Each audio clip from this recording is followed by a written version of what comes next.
Ụmụ Igbo, ọ bụrụ na ị na-ege anyị ntị n'onu ma na-ekiri ozi ọma nke anyị na-ewetara unu na ozi ndụmọdụ na ịgbazi ọnụ nke anyị na-ewetara unu, biko ka ị na-esonyere anyị na YouTube, na-esonyekwara anyị na Instagram maọbụ na Twitter maọbụ na Facebook na na webụsaịtị nke ndị obi nwanne m, ka anyị wee na-ezinye abụ ozi ka o si wee kwesị ịdị na-adị, maka na oge erugo mgbe anyị ga-ebupụta ihe nke njirimara Igbo na asụsụ Igbo na omenala Igbo na ihe gbasara ndị Igbo niile n'ụwa niile, ọkacha ihe anyị na-achọ bụ Biafra.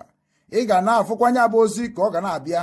Ị na-esonyere anyị, ị ga na-ama mgbe anyị tụpụtara gị ozi nke dị mkpa ị ya mara, ma wee marakwa ị ga-eme ngwa ngwa ka emeghara ọdachi.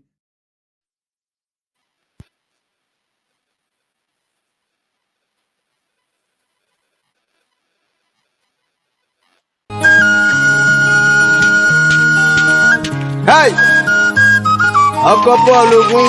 Purchase your tracks today. Umonka village. Ebe nsiabia ka nsiabia. Ozobolo. Umozobo nenye kele. Nnamdi Kanu. A freedom fighter. Reality regular sincerity. Originality we go facility. Nnamdi Kanu is the able, stable. That take away the rebels that run our table. He's a man of integrity, we go facility. No be today, don't say he's been on this game. Over his dead body to take a bribe. Yeah. Nnamdi Kanu. Ekele kenele mu Nnamdi Kanu. Purchase your A man of tracks freedom today. fighter. Ekele kenele mu Samalaba. A man of freedom fighter. The chief commander in army staff of Biafra. Ekele kenele ngi. Anamekuzi Kemaka Ugo Gechukwu Ayi Ugo Gechukwu the CEO Ugo Gechukwu the CEO of Obi1net.com worldwide. Anamekenegi Ugo Gechukwu from Amaji from Umunkati Nkedi na Nsukka na Enugu State. Big baller based in Hamburg in Germany. Also ọnụ na-ekwe Biafra. Hi, ọnụ na-ekwe Biafra. Set us free, let's go home and develop our land. Set us free, let's go home and develop our land.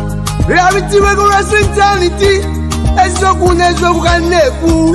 I don't care what the government mean. Purchase your tracks today. Echidime, Echeteka, Echidime, Innocent tomorrow get better. Echidime, Innocent tomorrow get better. Echidime lausa, Onye mechi, Bibo, Echidime. Akimane Echeteka, Echidime. Why am I dropping so loud and so clear? Please, me I must talk, speak my mind. Yes. Why my people support? We can't take this no more. The sentence that making Nnamdi Kanu in prison because he want equal right between you and I. Hey, Ogini Nemezi, Nigeria, Ogini Nemezi. Reality, we're going to reality. Nigeria, shine your eyes and realize. No time to fantasize. It's time for we to understand. They forget about your tribalism. You need to fight for your freedom. Stand up and say no to corruption. Shooting and killing Muslim and Christians. Give them up, say they want their own rights. Onye mechin echidime.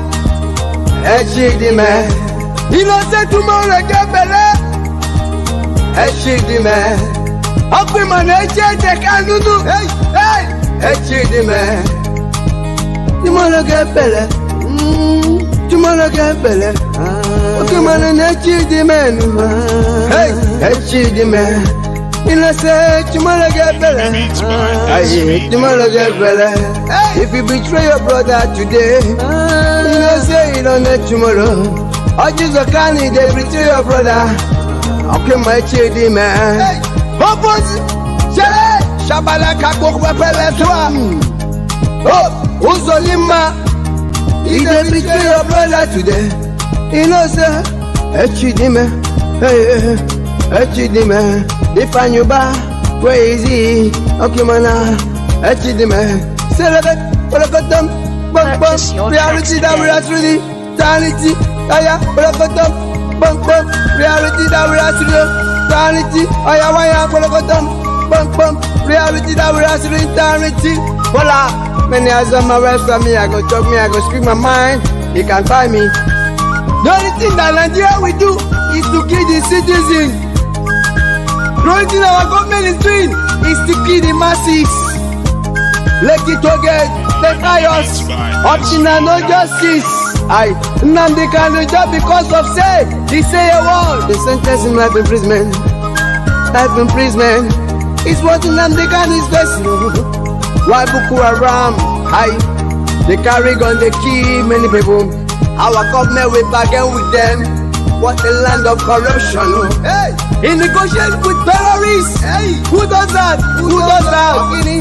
Omoto show me the law. He cannot show the law. We have Boko Haram on the way, Purchase your tracks killing and today. shooting many people. Oh yeah, Iba Riba, somebody gbogbo. Hey, Aja.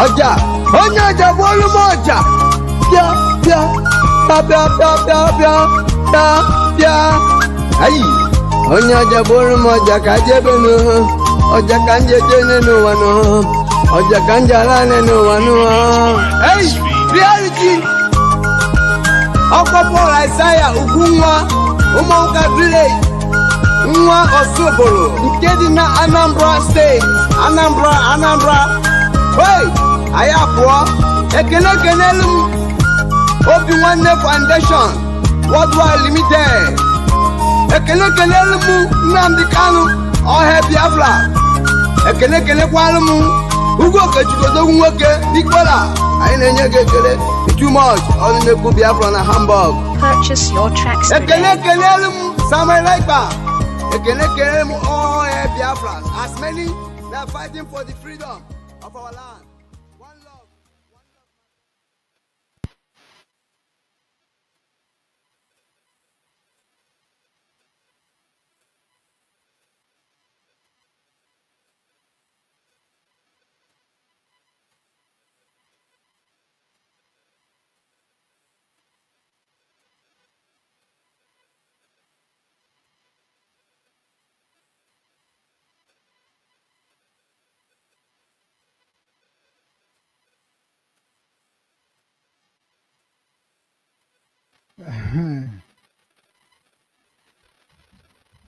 Igbo bụ Igbo ekene m unu.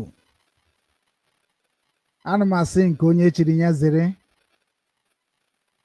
ya mara anyị niile mma n'ụbọchị tata. Ụbọchị tata bụ nnukwu ụbọchị akara aka na ọ bụ anyị nwa bụ ụmụ Biafra n'ụwa niile na ya achakeela na ife anyị nọzi na ya kịta na ahụ ka anyị nabazi anaba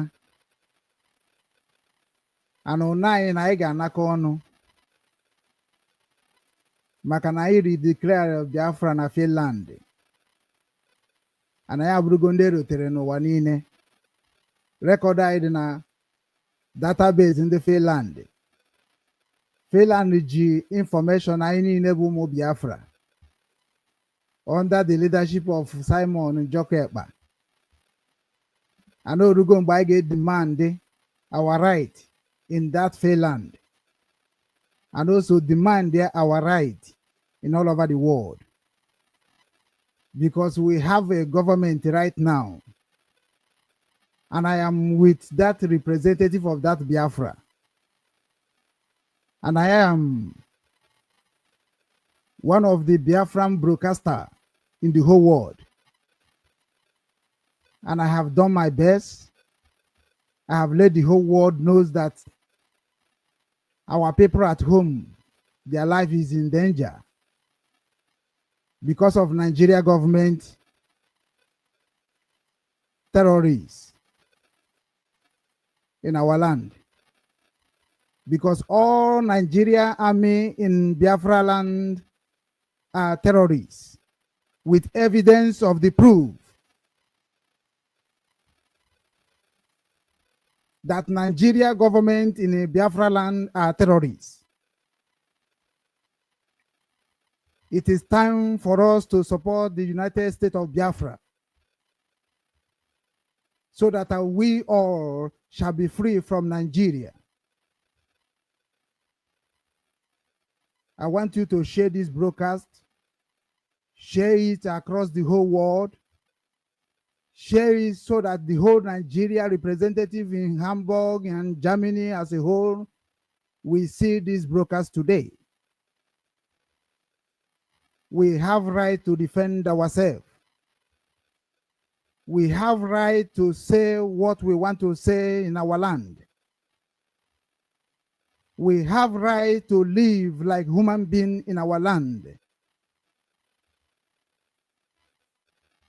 Governor is not our God. Senators is not our God. Church leaders is not our God. Traditional rulers is not our God. Nobody is our God. We cannot be running away from our human being. People that claim they are Nigeria representative in Biafra land are terrorists. We have been shouting for development in our land, shouting for no security in our land, shouting for poverty in our land, shouting for killing in our land, and people living in that land pretending that they are not hearing us. But today,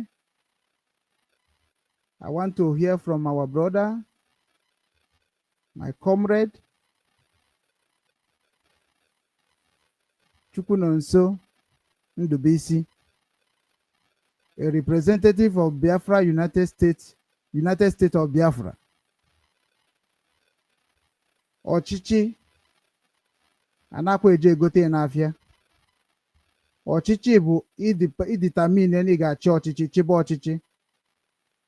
Ihe ahụ bụ obi gị idetermine na ihe chọrọ ime. You wish to do that. Do it without fear. God made you who you are, and you have to show the whole world who you are. Don't hide yourself. Stop hiding. Bring out your face. Let's go and restore peace in our land. These people are not educated more than us.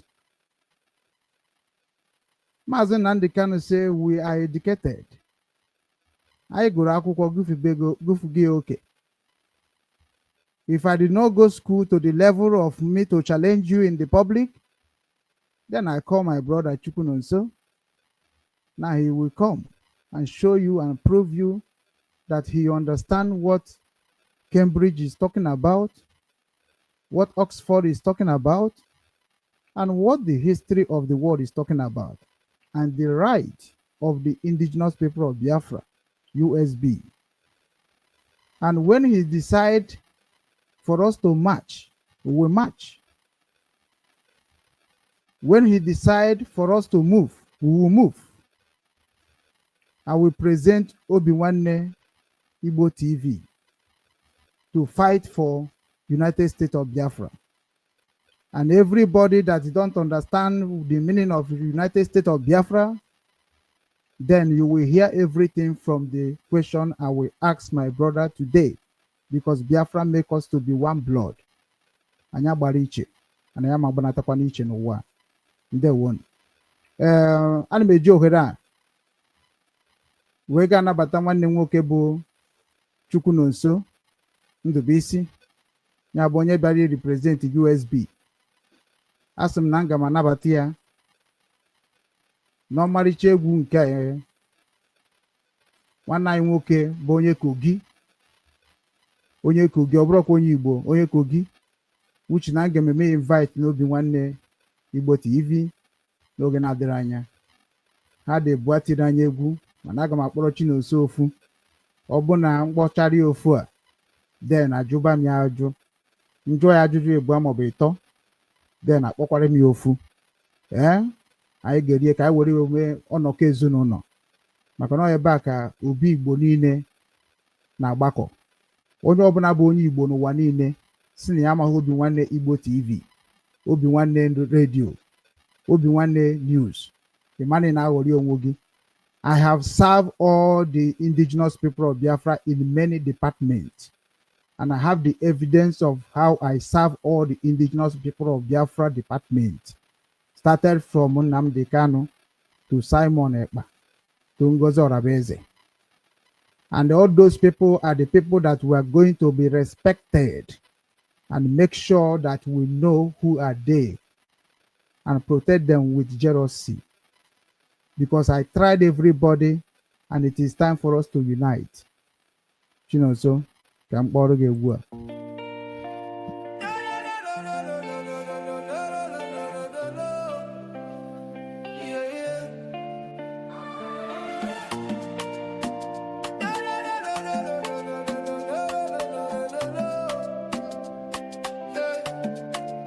From the streets of Amber, across the deep blue sea, a message for the children, for you and for me.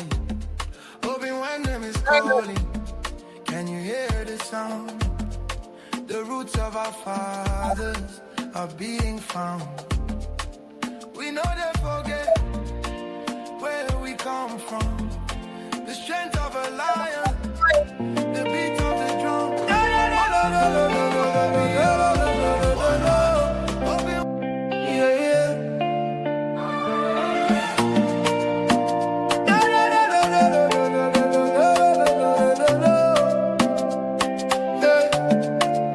From the streets of Amber, across the deep blue sea, a message for the children, for you and for me. Hoping when them is calling, can you hear the sound? The roots of our fathers are being found. We know they forget where we come from. The strength of a lion, the beat of the drum.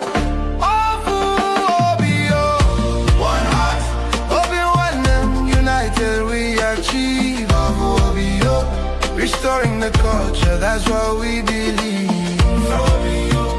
From the Ordinala to the Azusu we speak, lifting the fallen, helping the weak.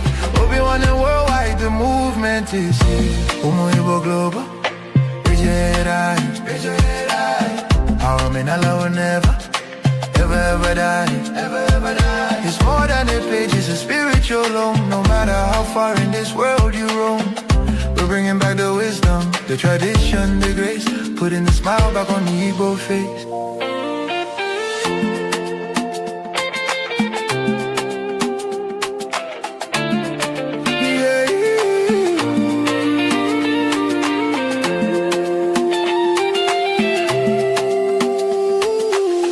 A high energy.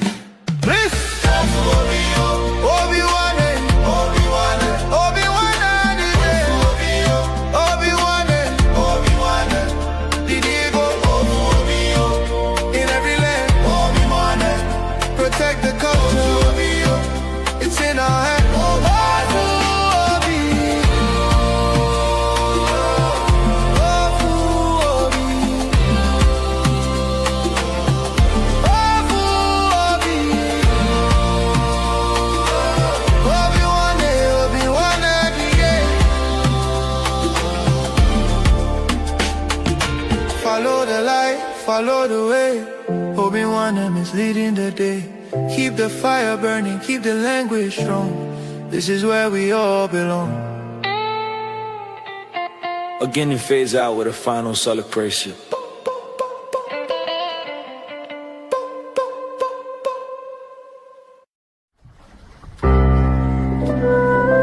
Obi-Wan Global Radio, promoting the culture and traditions of Igbo nation.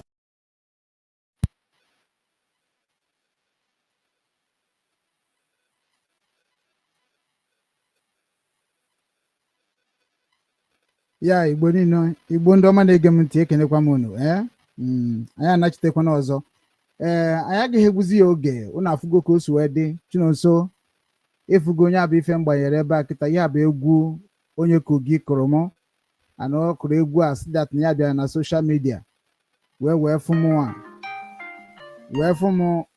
ebe wee fụ platfọm m wee mara ife na-eme ọ bụ na ife na-eme dị ya mma ya sị ka ya kụọ ya n'egwu kụọrọ m ya free of charge so ka o wee kwado obi nwanne mana mụ kwere ya nkwa na anyị na ya ga-arụ ọrụ so anyị na ya ga na-arụ ọrụ a na-enyekwa ya nke ruru ya na part of job employment so onye nke ahụ bụkwa another proposal na-eche m so that nwanne anyị nwoke akịta na-anwụ ihe ahụ ọ kụrụ n'egwu akịta na-anwụ aga m ala ike ịjụkwa gị n'ajụjụ n'oge ruo so kene ụmụ Igbo kene Biafrans n'ụwa niile kenekwanụ ndị gọọmenti maka na ọha ka anyị bịara ịjụ gị ajụjụ taa because ana m afụ na ịma ihe Ngozi Orabaeze na-eme so I need the willing to say your mind na-abịa ha tebekwa okwu ure ma ọ mebe ka ndị mmadụ feel bedat na ife dị mma dị mma mana ọ dị njọ ife dị njọ na ọ dị njọ mana ọ dị mma so na ya chọrọ okwu na abụ maka ya ga na-ajụ gị ebe a bụ ife ụmụnne anyị ga-esi n'ọnụ gị wee mara ife ha ga-eme ka ha nyere onwe ha aka because na ọ bụ na ha nyere onwe ha aka ịma na anyị nwere nwaanyị enyere onwe anyị aka mana ọ bụ na ha enyere onwe ha aka ihe niile anyị na-agbakwa mgbe a bụ n'efu maka na ọ bụkwa ihe ndị anyị na ha so achụ nta bụ ihe na-eji agbakwa anyị ọkpa n'azụ and you know some certain things I am talking about so today anyị ga-atiche ọtụtụ ihe ndị a niile ọnụ so ana m ekene gị wee na-asị gị welcome to Obi Nwanne Igbo TV, Obi Nwanne News, Obi Nwanne Radio, Obi Nwanne Igbo News, Obi Nwanne Foundation Worldwide, Obi Nwanne Limited Liability Company, and Obi Nwanne Business Strategy. Ndewo, agaba n'iru, gwa anyị afa gị. Yeah, my senior brother Obi Nwanne Ndị Igbo. From my location, good evening. Good evening. And good evening to all the well-meaning Biafrans, the real Biafrans at this point in time. Under United States of Biafra, we are declared November the 29th, 2024. That is where I stand. I make my stand for able to know where I stand and what I feel is my right and what to do. So I welcome everybody, and I welcome all Biafrans. I welcome the friends and the well-wishers to join us. It is good for us to understand why I am here. Number one, we see Obi Nwanne Ndị Igbo. When I was looking for a platform to start, when I don't have platform, he always allows me to use his platform, starting from the time of the declaration when we are in Finland, or before we went to Finland, or immediately after Obatobia was arrested. That is when I started using his platform that others could not give me. So he gave me. This program you are seeing, we have registered some 2 months ago. He could not be able to hold until we decided to register it again today. That is why you see us here. So Obi Nwanne, I know Kwibu Abamokoko. I don't know if you and the album somebody na matter ebe no bide mam we mre ba no pota amoka mo mbe gba ko bu na mo na ka we platform. So I want to let you know why I decided to give you this honor to be on this page after you have contacted me, invited me to come. Oh, I remember where we start the maximum point of this movement. I don't forget it in a hurry. Happy. Thank you so much. So that is why I will always address you as my senior brother and a senior comrade, no matter what happens. I appreciate you. Try to the extent of even to open English Obi Nwanne TV that you'll be handling it before I be able to open it. So that is why I decided to give you that honor. You deserve it from me. Because when my voice was nowhere to be heard, you give me a platform to my voice to be heard very well. And from here, those are in my platform today. They are still those that are with you in that time. They are also those in my platform today. They are my subscribers also. Like you, also one of my subscribers. Let's be my boss. So I respect you. Kudos and the honor to you on this regard. Thank you so much. Dear friends, my name remains on YouTube page, Re Biafra TV. Re Biafra at Re Biafra TV is my name on my YouTube page. I only believe in the ideology. The campaign, Okay, I will tell it on. I will do that. okay, I will do that. somebody just write here YouTube one I'm okay there in comment section so that I can pin here. Can you open a follow ya immediately because na bido kworo. I at all because we are I am in Germany and Yamanwega Wakunebono because we are going to change the narrative and carry our own program to home immediately. So Gabani Ruman and working. Yes, I stand on the research. That is how I do my program. In Biafra movement, the one I am under USB right now, I don't do what I think. I don't do how I feel. But I research on how the law, like example, YouTube have a guideline. Anytime you did not maintain YouTube guideline, they will close your YouTube down. That is also, I know that there is a law of 18th century, 19th century, 20th century, and 21st century. The 21st century law, I uphold very well under the UN Charter, Geneva Convention Protocol, Montevideo Convention Protocol, and the Vienna Convention Protocol. These are the new law of 21st century. I uphold so much. And I believe that through their guidelines, that is easy way for us to have Biafra as a country. And that we, as people of Biafra, has standard or accepted the protocol of 21st century that started in 2001.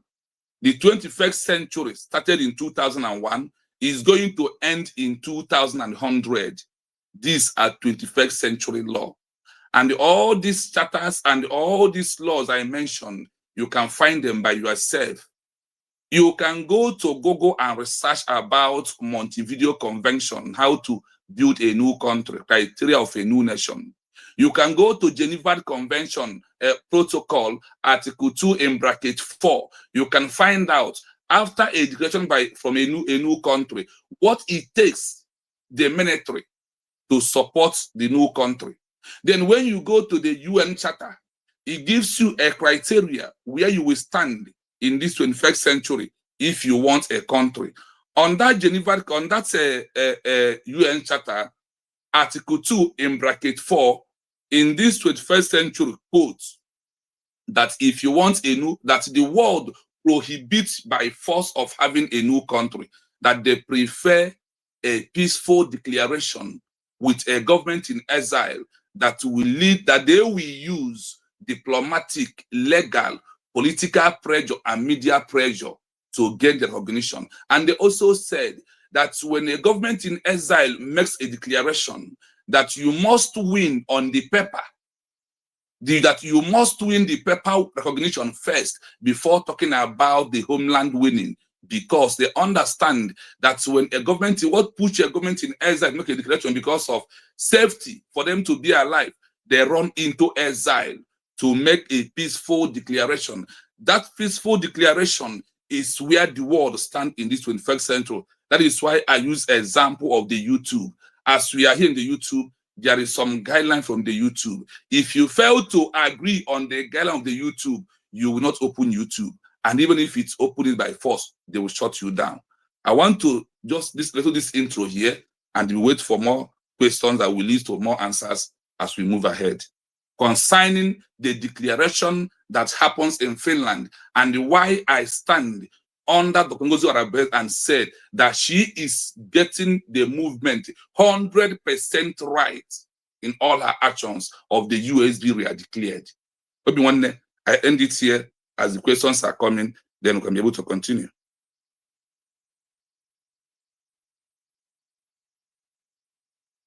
Yeah. No, nnukwu mmadụ. Nwanne mmadụ.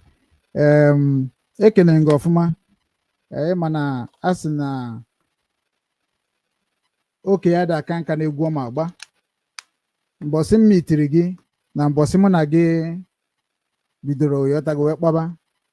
even eju himself ka isi bido amarom because na ụmụ Igbo juru m isi nke gị nwanne ogo makwu so ụmụ Igbo juru m isi na amadụ m ka ndị mmadụ si abata n'obi nwa na ama m ka ha si apụ ihe mmadụ webụ na nna agwakwa ha nke bụ eziokwu ọ na-afụ ha ụfụ n'ahụ so ọ bụrụ my fault so because I learned from Mazi Nnamdi Kanu's speech. Mazi Nnamdi Kanu makes me to understand that you are a man enough to decide what you want. So, and he make me to know that you can become whatever you want to become without anybody. As far as you know what you want. So Mazi Nnamdi Kanu is a man that nobody can kill Mazi Nnamdi Kanu. Mazi Nnamdi Kanu be a man of integrity. Mazi Nnamdi Kanu is my mentor. And he knows it. I created Obi-Nwanne Igbo TV. Maka na amara m asụ oyibo. Mana ị na-asụ amara m asụ oyibo. So ọ na-agba ọkụ je na social na radio Biafra. Ana m asị Chineke na biko nunu nyenu m amamihe m ga-eji mata ka o ga-esi wee na-ekwu ya because na a broadcast going within Nnamdi Kanu in my family. Just can we dig Nnamdi Kanu in broadcasting. Every time ndị mmadụ na-agbụ ya mgba na m achị ha ọchị because na o nwere ihe ị gwara m esi mgbe i bidoro ihe ọ ga-esi nwa ọkụkọ ka iji wee mee oge atụ ka gịnị. Yes, na ọkụkọ adịghị echefu onye kwori ya nkụ n'udu mmiri ọdụ n'udu mmiri. Ọ ka na-ekwu onye fori ọdụ n'udu mmiri ya. So automatically Mazi Nnamdi Kanu make every Igbo man that on social media broadcasting what they are today. So onye mere sometimes ndị DOS na-ekiri ma na-ajụzi onwe ha what is going on? What is going on? And if kwa kansi we jisi IPOB ike maka na njisi IPOB ike mgbe na mụ join Simon we push this thing na na-ekwekwe hada maka na abịa m na-atụ ụjọ na epushie hada enwere ike ịpịa Nnamdi Kanu na data Ekuje prison. Yasami ịma na akpasu anwụ ma na ọmasụkwa onye ọ na-agba o. So that is why you were chọọ ka Simon reduce aka that time. So ọ na-eme mụ a na-ewerekwa nke ochie ya iwe na-adụtụ ya na-emekwa ya ka ọ marakwa that na nwanne anyị nwoke anọkwa n'ime mkpọrọ bụ nna ya ochie ka ọ bụ ọsekọ na Ojukwu na-ekwu okwu ya. And this man love Ojukwu so bad. This man makes the whole world to remember who is Ojukwu again. Echeke na akwụkwọ. If you Google Mazi Nnamdi Kanu now, if you Google Mazi Nnamdi Kanu, you can never see a Google refer Mazi Nnamdi Kanu as a terrorist. Obasi Kanasi? Yeah. I have already monitored everything about Igbo people, about Nigeria, which you know. Nigeria Jimienaka. I am a member of National Youth Council of the Nigeria. I am CYON, Catholic Church. So I have served Nigeria in a way that I can stood to the whole world to tell Nigeria what they should do and do it fast. Because if all of us turn a terrorist, and all of us knows how Onitsha hot. So it is not only today we begin to see terrorists. We know terrorists. We live with a terrorist. And it is time for identify terrorists in the whole world. Because all onye mmadụ nọ na steeti ya nwụọ ka a ga-abịa kpụrụ. Ọ bụrụ ka o si wee dị. Ọ na-eme na Iran ka ọ na ha eme na Iran now. Ọ na-eme. Ọkwọ maka ihe na-anwụ na Iran kịta ka eji wee kpụrụ onye nke Iran. Yes, so. According to FINLAnd, na make that kind of news. Maka na Nnamdi Kanu gwara anyị focus on the ball. because ọsụsụ mgbe ahụ ha ga na-egbu onwe ha anyị ga-esi n'ụzọ akụkụ wee na. So na amụtara m a lot of things from Maazị Nnamdi Kanu wee mara that na Maazị Nnamdi Kanu bụ okwe ka ọ zara ndị be anyị niile to Z. Ana m agwaba ha na redio Obi Nwanne redio a na-asị ha na okwe ka Nnamdi Kanu na-azụ n'ọsọsọ onye mara azụ okwe bụ onye ga-agwọta okwe Nnamdi Kanu na-azọ. O nwere nwanne nwoke nọ n'obodo a na-akpọ onye nsọ, ọ mụwasịrị ya na onye nsọ ka ọ bụ. Very soon aga m anabatakwa na platform a because ọ confirmụrụ ife niile na confirm na Biafra struggle. Nyanwa ma how we suffered. Nyanwa tiri aja ego na the Biafra. Nyanwa nọ na Hamburg wee tie mkpu ka the whole world wee mara na nyanwa na onwe chọrọ ka Biafra bịa, and is a rasta. And ihe ọ bịara ime na that Biafra struggle ka ọ bring all rastas all over the world to this Biafra struggle. Anọ na-asụ French na-asụ Igbo, so ọ ezigbo afịa ka ọ bụ. Mana Biafrans in Hamburg fụrụ ya just nọ tụfuo ya n'ụzọ. And mgbe m bịara obodo a ka m connect to ya bụ ndị National Coordinator of IPOB Germany ka m wee mara ka m ga-esi wee restructure IPOB Germany ka ọ kakwa aka ka o si ka aka ka anyị wee mee gịnị wee bidebe anyị kwụsịrị, because ọ ife mma anya ya ka m na-eme. Mana ọ bụ ezedizie ka ọ dị n'ụbọchị taa. Bet Nnamdi Kanu sịrị onye ọbụla ịfụ na ode emezi ihe dị na Biafra, ọ naghị akpọ afa Biafra, just na-emere onwe ihe ndị ọzọ, unfriendly person. Onye ọbụla na-ekwu okwu Biafra na-akpụ ya afa ma na-akọgodo mmadụ ọnụ na-follow the person. That is why iji wee fụna may follow everybody including Ada dị ọra mma, Ojuga na Wareze, including Deputy Prime Minister Ngozi Orebeze. I follow everybody. Why nje follow everybody? Because na o nwee time ọ ga-abụ ruo onye ọbụla echeta okwe Nnamdi Kanu sị na ga-azụ n'ikpeazụ, and n'afọ a ga-eji wee gba okwu ahụ bụ inu. Inu ije jụọ ya okwu ahụ gwara gị ọ ga-agwakwa gị maka na ọ dịkọ na Israel ka o kwurie. Ọ sị na o nwere mgbe ọ ga-abụ o ruo n'inu ka a ga na-atụ wee gafecha ndị a niile. Onye mere isu Igbo ji wee dị very important na this struggle, and that is why we create Obi Nwanne Igbo TV, create Obi Nwanne Igbo News, and name we reason to create all those things. Ebum file of every website of Obi Nwanne, Ebum file of every names of Facebook and creating Obi Nwanne, and this is what Nnamdi Kanu asks all of us to do, so that we can bring Yoruba media down, bring Channel TV, bring CNN down, bring Al Jazeera down, because he said that there is a time these people will be carrying our news and nobody will pay them shishi. Ebe aka nọ ma na Nnamdi Kanu ihe ọ na-eme. So na mgbe m matara gị nwa, sometimes ịghọtafekwana m because na ọnya bụ ya na-ekwu okwu, mụ nwa na suspect everybody because na ihe mere Nnamdi Kanu dị m nwa shock. O mere mụ my destiny akara aka m niile nwụọ, all my plans nwụọ. Enweghị m ike ije n'ụwa nwaanyị kịta. Nwaanyị ọbụla chọrọ ịnụ na baanyị kịta na ihe ọ na-asị m na m na-eme Biafra. Nwaanyị ọbụla chọrọ ịnụ bụ onye baanyị ọsị ndị na-eme Biafra, ị na-eme omenala. Na ya laikọrọ ndị na-eme traditionalist, na ya laikọrọ ndị na-eme ihe Biafra. Ana m ajụzi onwe m, onye chọrọ Biafra karịa n'ime mụ na ndị a na-abụ n'ahụ na-ekwu ihe a? That is ebe ka na owe mana nsogbu dịkwa o. So ifuru na ụmụ nwaanyị be anyị niile kịta na-echu nzuzi onye ha ga-anụ, ha na-emezi selecting.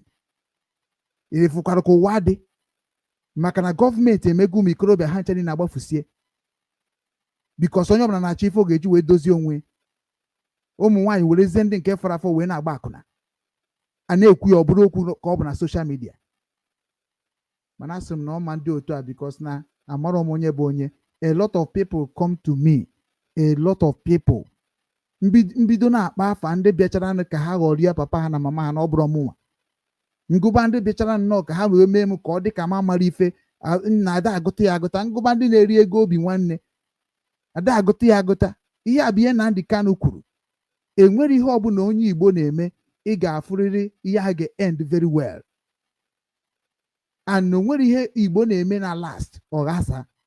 ya ka m ji kwechiri nke obi nwanne kwechiri si kama m ewere ego m niile wee sponsor obi nwanne wee ruo this time na gana abụọ na-ekwu okwu a asị ndị ghọtara ihe na-eme na Biafra and ndị ji ejie wee gaa ezigbo far from today. Maka tata bụ ụbọchị eke ọkụkọ o ji aga anyị ga-achị ọkụ a niile Igbo ji wee kpaa ike n'ụwa niile. Ọkụ a kịta na Chineke ji wee mee ala Igbo dịkwa ka ọ dị n'ụwa. Onye ka na-akpọ the land of the rising sun, ebe anwụ na-ada na ebe anwụ na-ebido. We are the choosing one. Nnamdi Kanu gwara ha na o nwere ndị ahụ ga-emecha pụta ikpeazụ na ndị ahụ nọ ndị a bụ ndị a na-akpọ Biafrans, and they don't hear forgive, and this is why we are here. So thank you. I am very happy that now somebody like you accepted me and also follow me na bomba kwa afọ m mgbe bidoro ọrụ afọ m ka isi arụ ọrụ ị na-awụkwara m ya na-awụnyere m ya na-awụnyere m ya mụ nwee nidoro n'ịbịa ya ga-ege ntị maka na amarugo m that na nwata gbara bọyị asetụrụ ya ọ gaghị na-ejekwa na shọpụ ya nye nwaga na-abịakwa na ọ bụ na ọ chọọ ka agbaziere ya onu ewetago bikọz nsi otu abịaba ọ dịka mana abịa inyo ka mmadụ na-eme ọfụma na eme ọfụma ọ dịka mana amonitọzi gị ịma na otu a ka ọ dị na bọyị ewetago ịgbacha bọyị hapụ ya ka o nwere onwe ya ka na-akpọ freedom. So when oga give you free oga nidiri na monitor gị bikọs ọ monitor ba gị ọ ga na-adị gị ka ị ka na-agbakwa bọyị. So that is what I did. So na mụnwa mere n'ụdị I will not come and watch you do that thing that I know you for, because if I don't know you I will not bring you in my platform. So I know you very well, and you already joined Obi Nwanne Ndị Igbo, and he was in platform before we sack everybody because I'm I sack you. So one thing, okay, I am so happy that I have you today. We are going to shock the world, and we are going to prove the enemy of Biafra wrong. And eventually today, na juga ajuju achọrọ ka ịsa amị ya ka nwafọ Igbo ịwọchifu na ihe anyị na-eme na ọ Igbo na-eme English Igbo ka a na-akpọ nke a, so ka ọ na-abanye ka anyị dị free wee na-ekwu okwu anyị na-ekwu, because mmadụ nwere onwe ekwu okwu ọ na-ama mma, mana ndị a na-ekwu n'elu ọnya mere o ji agba ọsọ ịwọchifu na mụnwa na ụmụ sometimes ana m agba ọsọ, mana this time achọrọ m ịda ndazie ka anyị na-enyezi ha okwu, maka na ndị be si na okwu dere ede ọ na-abakwana mmadụ mkpụrụ obi. So na ọnya mere ya ji wee sị ka anyị bịa were ndị Igbo wee gwafa na platfọm a ga-eji wee mee ka ala Igbo dịkwa m ọzọ na ọnya nwa ka anyị na-ekwu okwu n'ime ebe a ka Igbo niile gara abịakọta ọnụ. O nwere m logo nke ọfụ m wetara kịta a ga-alọnchikwa agbọrọ ya Obi Nwanne ofu obi ka anyị ga-eji wee kpoko every Igbo people in one umbrella, because we are one. Anyị adịrọ divide. And achọkwara m ka mmara na Biafra gọọmenti enwekwara Department of ụmụ Igbo. Ọ bụ na ha nwere ihe ajụgo m Ngozi Orabeeze before ọsị m na nwere onye na-handụrụ ya, nsị ya na m chọkwara ịrụkọ wute onye a anụrọzi m meseji ya again wee mekwa nke m mere, o wee tinyekwa m na media department na-egosikwa ha ife a na-alụ, wee jegidekwa nke Dr. Agi so ọ mara everything and ama m na ọnwụbe ha anwụ, wee burukwa ma proposal bunyekwu ya, ọ gachakwa tru ha confirm nwee na the government mechakwa bụrụ m tinye na Biafran media Igbo Biafra land, wee mechakwa kọzikwara ha kụọrọ ihe ha ga-eme, kụzikwara ihe ha ga-eme, ha ncha na-alaiki ya wee na-agbagote. Emechazie onwe nwanne anyị nwaanyị bụ Ugochi, then Ugochi bụ onye asịzi ka mụ na ya rụọ ọrụ ahụ, ịghọtago. So mụnwa na ụmụ wee sizi oke Ugochi ka anyị esi rụọ ọrụ, ọ sị ka akọwa, wee nyezie ha bill ka anyị ga-esi rụọ ọrụ a ka ọ bịa na mmezu, which is every government need to pay salary to the workers. So I am requesting as a government staff of United States of Biafra, I deserve to be paying so that I will be working for government. That is what they call living government. Because we are not agitation again, we are not charity. Whether go yeah, government, if you work, you get paid. And I'm not the Biafrans worldwide. Biafrans no wanine, muwajigodo bi wane we magoro de go ne Biafran we. Biafran no wanine to God they go hanwere. Obu na release area workers of Biafran's government. To God, everybody got stop in them on social media. Gini eme mkpọtụ otu ị nọ kịta na ị kwesịrị ịbụ ambassador of that place ị nọ. Kedu ife na-arị gị bụ ambassador there? I am ambassador already. They are foreign ambassador of Bahrain. Mana ihe o socha na ihe ga-ajụ gụta anyway ka m hapụ ịgbafe ọsọ. So ekene m gị nwanne m, so ana m asị nnọọ rinne ka anyị lachasịa onwe anyị ọnụ, ịmaga na ọ na-abụ ejekatakwa asị ka lacha ọnụ, ka m mechara obere advert so that na ndị be anyị feel quite detained. So can borrow Gunabo a Guazonga Borogana. I was weak. What's on the fan name?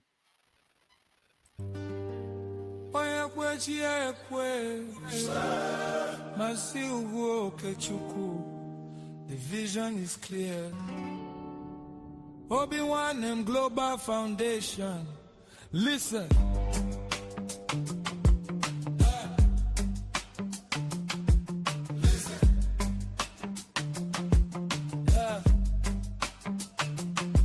They say giddy giddy bugwe is a unity is the strength of a king. And when we walk together, there is no weight we cannot bring. From the red mud of a light boat to the streets of New York City, we carry the heritage, we carry the beauty. Mazi Ugu Okechukwu saw the vision, he planted the seed. A home for every brother, a friend for every need. Obi-Wan, the heart of a brother. Obi-Wan, we love one another. Obi-Wan, in Igbo home and abroad, hear the call. Together we achieve, we shall never fall. Join the foundation, let the movement grow. Obi-Wan, everywhere we go.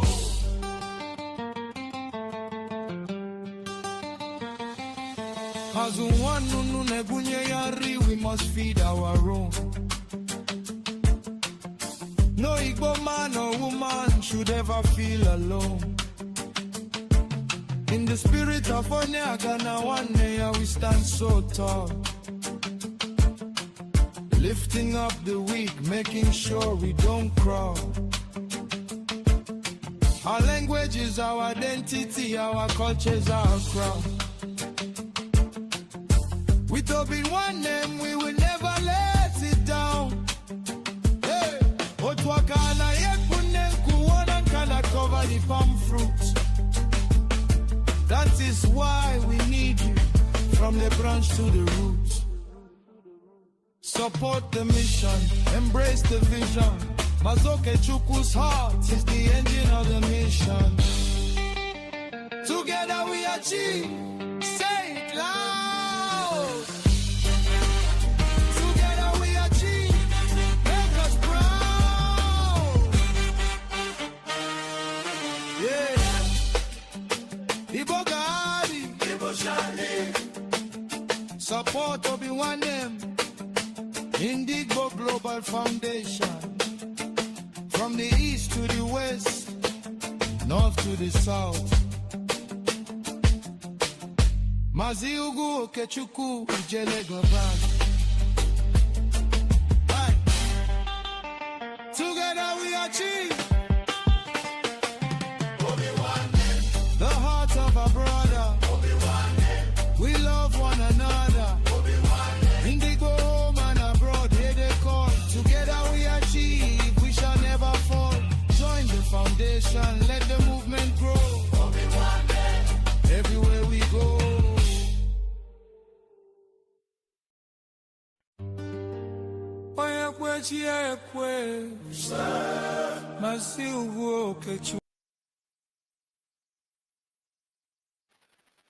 Yeah, Igbo Bigbo ekenekwa m n'ọzọ. Anyị anachitekwa n'ọzọ ụmụnne m na ụmụnna m. Asị m ama m na unu mere enjoy of this music maka na ọkwa na mmadụ chepụtara echiche egwu a wee kụọ ya. Ana ọkụkwara ya wee kọwaa ọrụ aka m. Ihe niile ha wetara m. Ihe egwu a niile m na-akụ na bụ egwu ụmụ Igbo si ka ha wee gọzie ya bụ platfọm m. Ebe m si agbasa ozi ọma gbasara omenala Igbo na ọdịnala Igbo na njikọ nke ụmụ Igbo n'ụwa niile na inyekwa aka wee gbaa mbọ fụ na Biafra government take over our land, because we are going to trust only Biafra government, and we are going to work with Biafra government, and we are going to make sure that everything concerned Biafra go according to the Constitution of Biafra, United States of Biafra. Because the United States of Biafra have a constitution and have a rules and regulation, have a law, sorry. They have a constitution And inside the constitution, we will find the way we are going to run Biafran government. And if you know that you are going to work with the Biafra government, it is time for you to go to apply. That is a part of Ifenga Juwana Nwoka, because now Onyawabo only represent Biafran government.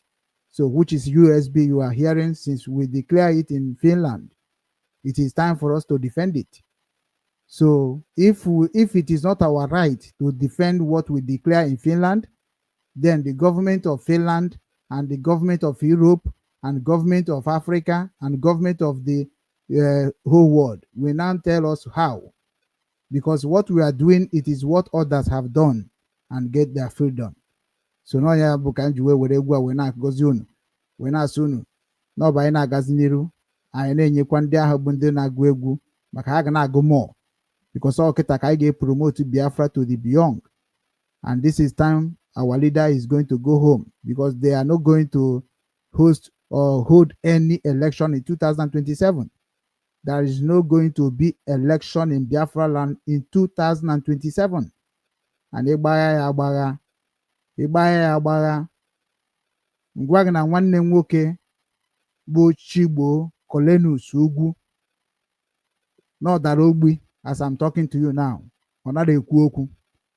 And today can they declare to the whole world that na ọ bụrụ that na ndị ụka sị that na ha na-ebu amụma onwe nke dị n'ezinụlọ m now, and mụnwa na ụmụ ejegidegwu ijie na Nsụka niile ka m nweta onye nwere ike ịgwọ nwanne nwoke ka o kwuo okwu. Since almost 1 month now, my brother anaghị ekwu okwu. My senior brother no dey talk. So na ọ bụrụ na Ebuka Obi na Mbakafa ma Odumeje ma Ebube Mmụọ Nsọ ma Lazarus Moka ma brother Chibuzo ma Pastor Chris has that na ha God called them. This is time I'm going to challenge them, the whole world. That now my senior brother is not talking now. He's lying like a chicken inside the house now. My senior brother is not talking, and people are saying that is somebody did it to him. So na ọ bụ na ndị amụma niile si na ha bụ ndị amụma orugokwa maka my brother n'anya bụ ezigbote onye ụka. Even kita na-spend ego niile na-spend now. A na-ekwu that na nwere onye si na ọ ga-agwụ ya na Anambra steeti bụ onye uri. And onye uri ahụ si na ya ga-agwụ ya okwu okwu. And onye ahụ bụ onye omenala ka ọ bụ. And na-akpọgo m eme na ya kwuo okwu na video 1-on-1 with my 2 sisters nọ na Onitsha, which ndị niile nọ na Onitsha mana my 2 sisters nọ there na-azụ afịa na main market Onitsha, ofu na-azụ ahịa na street side Odakpo. So I am not hidden person. I have a family in Nigeria, and I have right to fight to defend my people in Nigeria. My brother that is lying now because of he's not talking, I need pastors that is make miracle to happen, because my brother believe in Jesus beyond his limit. And if enemy ekita be fana, and if ana enemy ekita na bụ ndị ana biye ga-agwe anọ ndị ana na-agwe ugbu a. So na ọ bụrụ that na ndị ụka ga-esave kwa nwanne m nwoke si save ka 500,000 naira sendiri ha nke today ka anya bụ 500,000 at least ka o were ewewe fụ ihe ọ na-emere onwe na ndụ. Maka na ife nji ekwu okwu a bụ na ọ bụrụ na ihe na-eme na Nigeria emetụtabeghị gị, you will not come out and shout like I'm shouting right now, because isikwa na ịbụ onye nke na-akwado Nigeria ma ị nọ n'obodo oyibo ma n'ala Igbo, marakwa ama that na ọgụ anyị na-achọ ibido kịta na-abụ ọgụ anyị ga-anọ n'ụwa niile otu o si adịkwa na Iraq ka ọ ga-adịkwa na Bai n'oge na-adịghị anya now, because everybody have to be stand for the truth and for the truth. Because ndị ọcha na-support unu with this nonsense things unu na-eme n'ala Igbo sunu na-achị ọchịchị, we are going to deal with them also how they deal with us in abroad.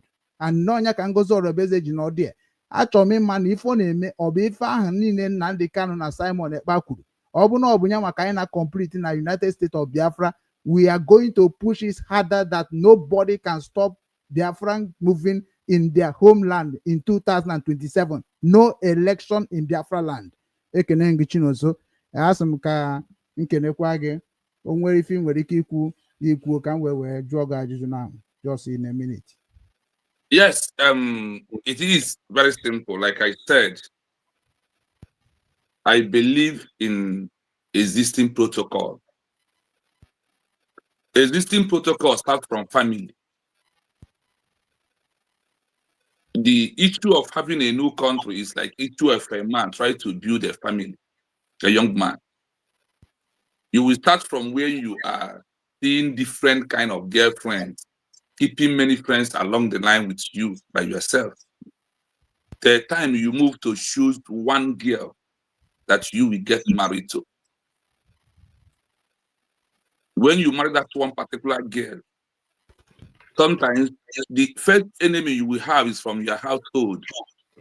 Your mother or your sister or your brother will be finding one thing against that particular girl you marry. And it's you on your own, whatever they said does not matter. What matters to you that you love your wife. That is a protocol of a family, because that is the protocol that your father passed through. Your father also started in that way before he was be able to give birth to you. So the same thing today, no matter what people say, that's your particular wife you married. You try to preach her, paint her in the front of her that she is a good lady.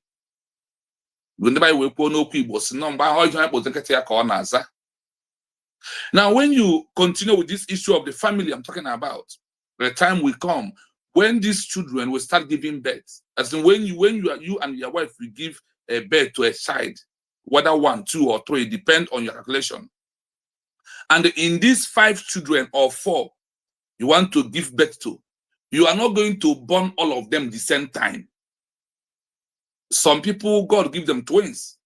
Some people take it from 1 to 3, 4, 5, 6, 7, 8, 9, 10 as an example. I will bring you down why I'm using this narration I started with right now. So when you move towards this number, and this is already an existing protocol that is already there before you, you never jump behind and give birth to 10 children once. Even sometimes it happens. Now, when you automatically jump in to give the birth of 10 children at once, you know what it takes you to grow, for them to grow up.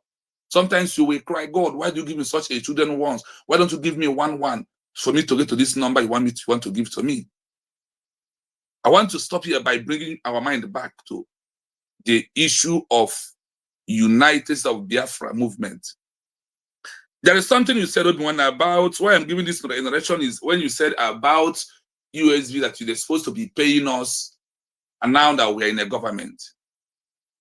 Why I myself refuse to, but to abide in that idea is that it's like a family. You have to build it from scratch to the end. Once you have a family, once one of your daughter or your son graduates from school, you will start earning money from that particular child.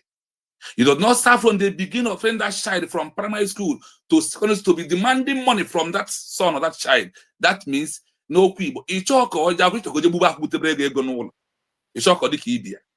So nobody should call it again when did he tolite gasia primary, gasia university, graduate here. They are now 1 year staff are free. Where but as it where sometimes or not to for the first door salary.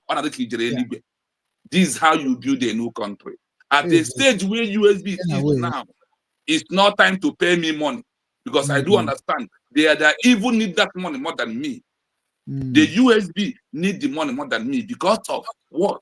The job is on the hand.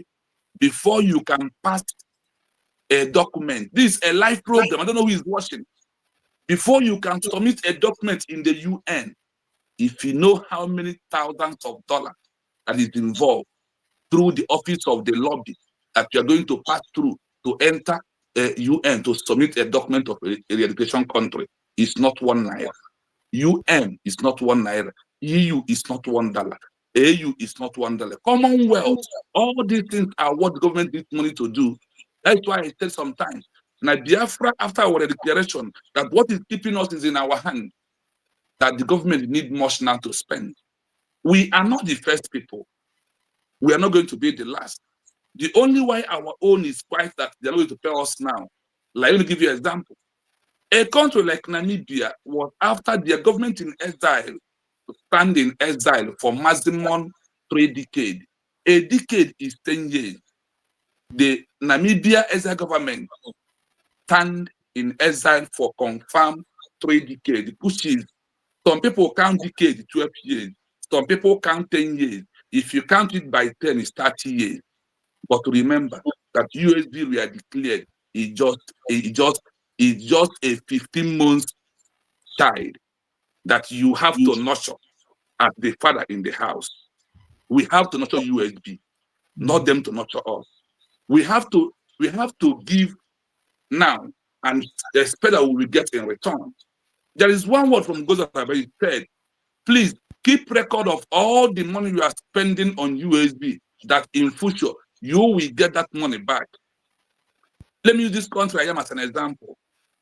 If you work for any company in this particular country, after working for that country 1 year, there is a money government will turn back to give you. Immediately you resign from that company, you will demand from the money.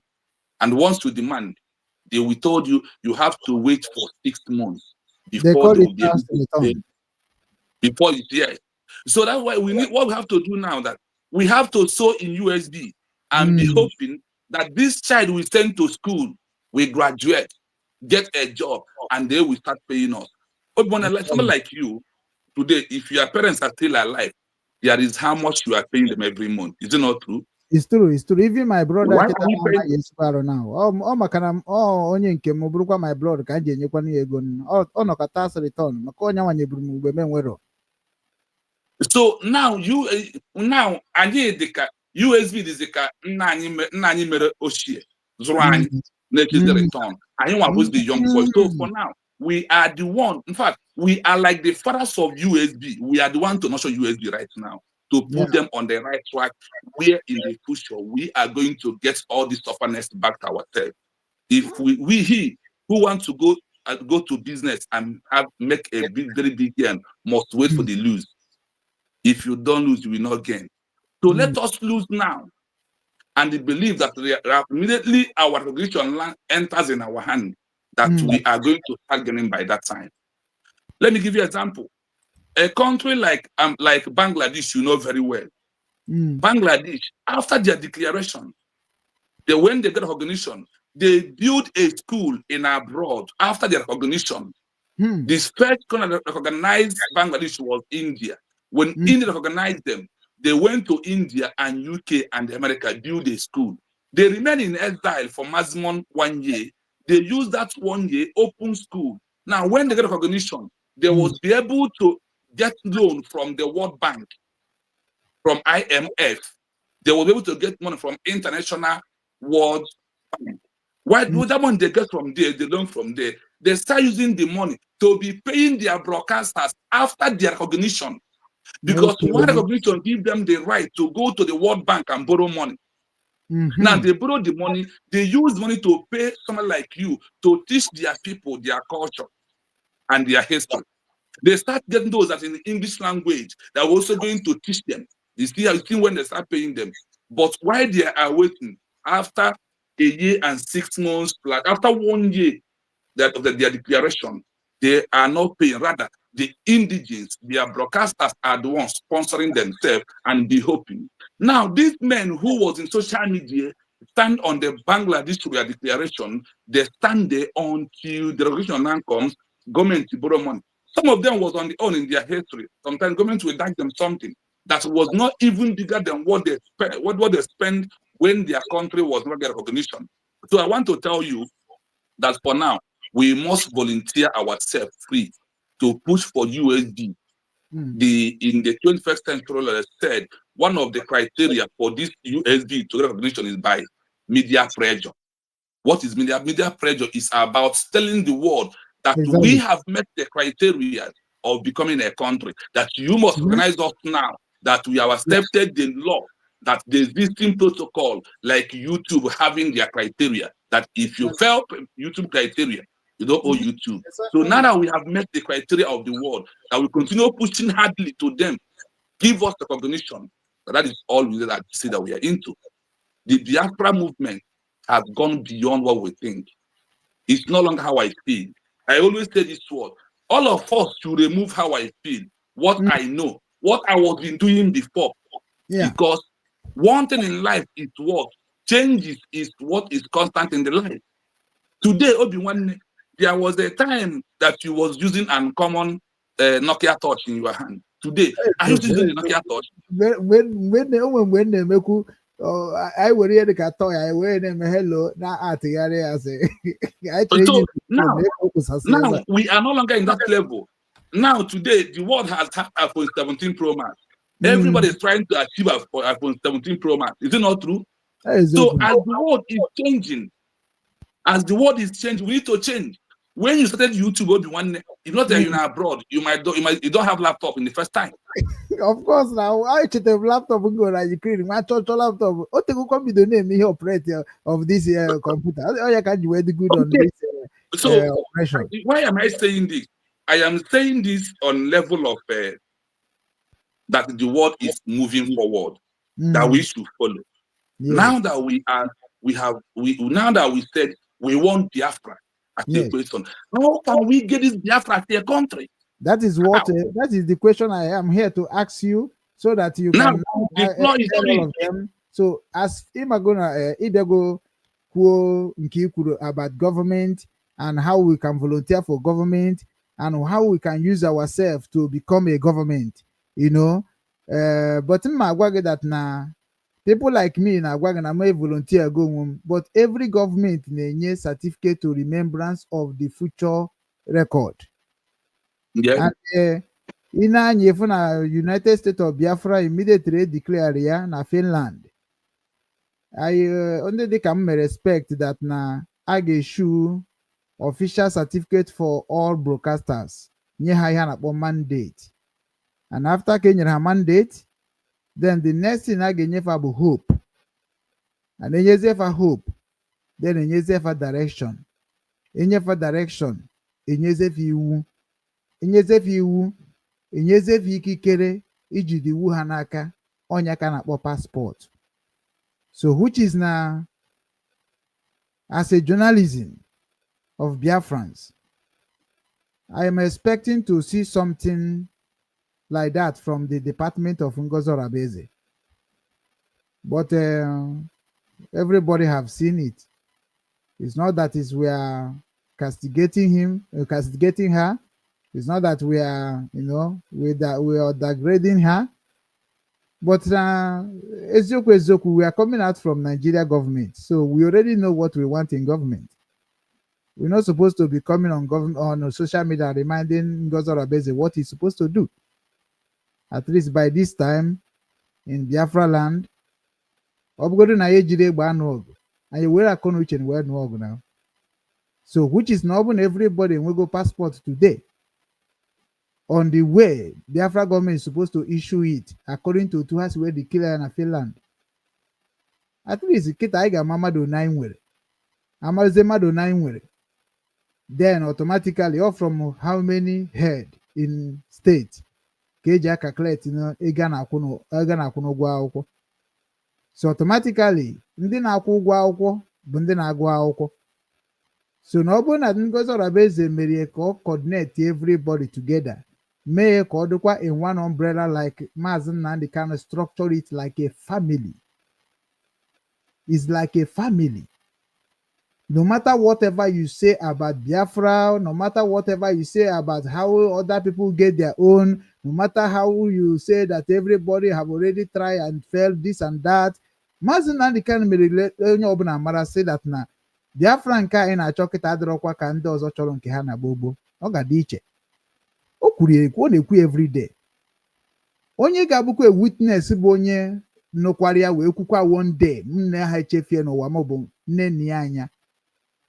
Nne nne ya sị na Biafra nke ya nwa na-achọ can never be like a Germany That is when I know that Nenyanya is a trustable and lover for us of Biafra.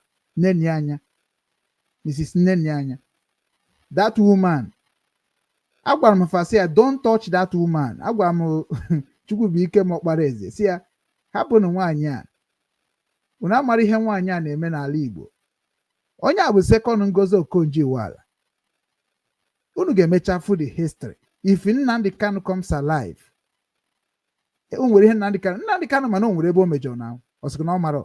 Ọ bụ na o mere ihe ahụ ọ gaghị abụ agụụ ọ bụ today now. Ihe o mere ka o ji bụrụ agụ na-eche ndo maka ọ gwara ha na ya ga-eje this guy nna ya dị egwu ọsọ aga m eje na bụ na ahụ were nye ahụ Biafra na ana ọ ga-egbu unu n'anya ọ ka nkịta lachakwa unu anya anya ọhamadike ndị Igbo siri ike. So my brother, Ngozi Orabaeze ekwesịgo ịghọta the strategy of government, but anyị anaghị afụ ọrụ aka ya. That is why m ji sị ka njụba gị ajụjụ a one by one, so ka ndị be mara. Yes, what ọrụ aka nke ị chọrọ ka ịfụ from Ngozi Orabaeze? Nsogbu adịrọ from my question ihe ndị na-agabịa. Don't worry. Let's dive into the questions. Yeah. So today mma na-ajụ gị ya in a way mụ nwa na ụmụ si ghọta ndị nọkwa na comment section. It is time for us to know that now we are in a Biafran radio, you know, because Obi Nwanne is now supporting by the United States of Biafra, and they are going to be following the constitution of Obi Nwanne radio also, because Obi Nwanne radio have a constitution, and Obi Nwanne radio also have a dimension to make sure that Biafran take lead to the whole world, because Biafrans is the people that is living in almost all over the world. And as you can see, when they use Catholic to refer us, that anywhere you go, you will see Catholican. Now, anywhere you go, you will see Igbo man. So we don't overtake Catholic now. So automatically, Catholic yapura inozo. Makana all Catholic bo ebe eji wetu sasi Igbo n'ụwa niile. Mana kita Igbo ejegidekwu ma ebe ndị nke na-ebu ndị ebu ka ya na-akpọ ya Koran. Igbo ejegidekwu ruo na ebe ndị na-ebu Koran, so which is na-eburu ebunatakwara anyị ịfụrụ ya efuru ka asara ibu ewe na-agbagharị. Ọ dị ya ka asị na nwere ihe ọma, mana ọ Nnamdi Kanu pụtazie ka anyị ga-amanụ mbe na bụ nke bụ oke. Na ya anaghị aka akụkọ what is Tompolo dị or what Tompolo no dị. Ihe a bụrụ akụkọ anyị bịara ịkọ na this life. So let us now make a move to ask Nwanne Nwoke a question for as a Biafra representative, because I ain't any media na monitor kwe na government and yada pro government. Maka na oburo nke ndị mara ga nọkọta asị na thank God na chiteras. No, I'm doing my duty, and my duty it is what I wrote to Mazi Nnamdi Kanu, which is he acknowledged it on Radio Biafra, which everybody have the evidence. So I am broadcasting in authority of United States of Biafra, and everything I'm going to ask my brother Mazi Chukwunoso Ndubisi, United States of Biafra representative, on Obi Nwanne Igbo TV platforms. I will ask as I know, ịmagoro na anyị nwa agụrụ akwụkwọ, anyị na-agụtara ya, unu correct ya anyị, na onye abụ ihe ji wee na-achọ Biafra ka anyị gụtakwa n'akwụkwọ ahụ n'aka unu. So number one question ga-aga like this, my brother. What is the benefit of Biafra Redclaration in Finland? Thank you so much. I am not, I started from saying that I am not going to explain what I think. I am going to explain how the world understand the meaning of declaration. Is quite different from what I think and how I feel. That's why I said that all the things I'm going to do here is going to be under how the world, the international community simply means all the countries that have already achieved their recognition, stay in their territory and they live in there, is how I'm going to explain these questions today. Not what I think and what I feel, because like I always said, what I think and what I feel will not give us Biafra to a country. So I want to start on this way, the meaning or the benefits of Biafra Redclaration that happened in Helsinki, Finland, November 29, 2024. According to your question, I will play something and I will allow it to go down. Then it's not going to take us more than 2 minutes. Then I will explain it from there. Everybody will understand what it simply means. Redeclaration in a common word is a movement of a landscape of a stakeholder, of a shifting a group, of a protest and agitation group to a nation. They call it what? A country in waiting. USB redeclared benefit is why we can talk about Biafra today. USB redeclared benefit is why nobody will arrest you. USB redeclaration gives you that if you have USB ID card today in Germany, if you have any case that leads to deportation, that once you present USB ID card in Germany, that Germany can never deport you, and the ID card gives you automatic asylum. The only thing that will delay you is that you must present a grantor from the USB before Germany will now give you a house where you can stay and the full address of where you are living. In the movement of this movement that we are into, the benefit of the USB is also that nobody will arrest any Biafra again in any country, charge him terrorist, treason, murder, insurgency, or rebel. The redeclaration of the USB has moved us from all this. And the reaction of Biafra has made you Obi-Wan as in person to become a citizen of a country that America declares a country of particular concern, where your life is being endangered if any country sends you in there. And you know that a white man would believe in the lineage of to save your life, that you must be alive before any other thing. Now, USB redeclared. We are going to listen to this. After this, then we go more on a short note of this particular 21st century international legal landscape of a stakeholder. The declaration means a nation has emerged in the world. A notification to the entire world that under remedial external suspicion that you have become a nation in waiting. Listen to this. In the 21st century, the international legal landscape for statehood has shifted significantly toward prioritizing human rights, democratic expression, and the remedial right to self-determination. A peaceful declaration, such as the one made for the United States of Biafra (USB) on November 29, 2024, serves as a critical legal and diplomatic foundation for seeking recognition. Here is what. Now I hold it here. Now remember the question, the benefit of a peaceful, of what happened in Finland. That is how you put the question. Now, like I said before, YouTube has rules and guidelines. If you do not respect the YouTube guideline, you can't open YouTube. And if people comes and make some comments, YouTube can shut you down, suspend you. Now, for Biafra, we are looking for, there is a law. And I quote again, that the 21st century law started from 2001, is going to end in 2100.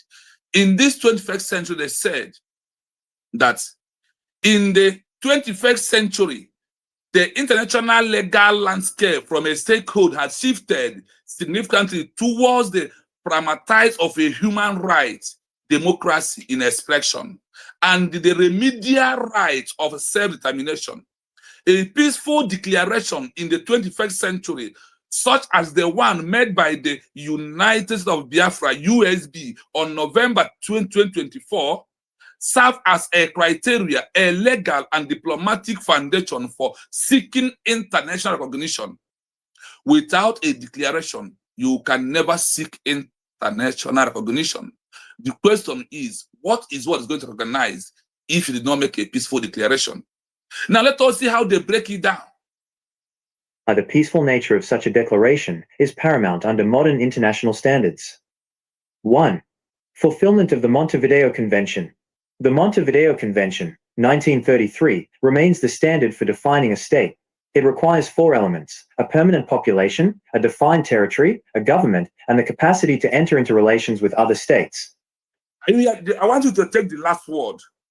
Enter into relations with other states. You must be a state on your own before you claim or before the world will listen to you. If you are not proving that you are a state, whether you are in exile, whether you are in the homeland, if you are not proving that you are a country, nobody will address you as a country and nobody will give recognition. Listen to this. That is why I said there is existing protocol. There is a law before us. In Germany, where you are right now, you are the one respecting the Germany laws, not Germany law to respect you. And you are not the one reaching out to Germany law, how they will keep you as a person, but rather you abide by the law that exists in Germany where you are. And in the issue of a new country, this 21st century, this law made up of UN Charter, Montevideo Convention, Geneva Convention, and Vienna Convention. These are 4 criteria. These are 4 elements of laws that you must obey, abide by the law of them before you can prove that you're a country. Number 1 to prove it is what? Under Section 1 of the UN Charter, Article 2 in bracket 4 says, in 21st century, the only remedial succession for you to have a nation is by a peaceful declaration. Is by a peaceful declaration. Prove a nation in waiting that are seeking for international recognition. Who are these international recognition? The internationals are America. They are South Africa. They are Namibia. They are Ethiopia in Africa. They are all in the line of the international community that are going to give recognition. Now, the word said, for you to have a new nation, that you must study the Montevideo Convention criteria. They said this here. The Montevideo Convention, 1933, remains the standard for defining a state. To define a state, it requires 4 elements. In these 4 elements, to prove you are a nation, you need to prove there is a permanent population of the indigenous people living in that land and also those living in abroad. A defined territory. That is why Obatobia, Simon Ebanjoko, in his own time, and Dr. Ngozi Onabeze, define or design the 40 states of the United States of Biafra. That is what they call defined territory. Now, you must have a government. You must have a government. Whether the government is in exile or in the homeland, you must prove that there is a government. That is number 3. Then number 4 is, and the capacity to enter into relations and agreement with other nations in the world. If you are not a nation, nobody will address you as a nation. Now your name is Obi-Wan Ndibu TV or radio. People address you as Obi-Wan Ndibu in a social media. When you go back to your father's land, they address you as Okechukwu. Is it not true? This is how these things that we are looking for works and how everything work in between. Now, they said what? A peaceful declaration is an evidence that a movement is prepared to act as a responsible member of the international community. It demonstrates this by a peaceful declaration. Through a peaceful declaration, what happened in Helsinki, Latvia, Finland, November 20, 2024, is only way that the sufferness of Mazi Nnamdi Kanu can never be in vain.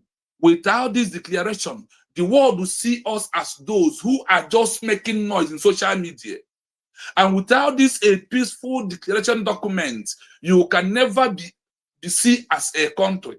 Like example, when our family, our fathers give birth to us, they give us a name. The hospital that we are living give us a certificate that we are a human being that was also born in such year or in this year. Whenever we go for something, there are things you want to go, even before you travel. Your birth certificate is important in the traveling abroad.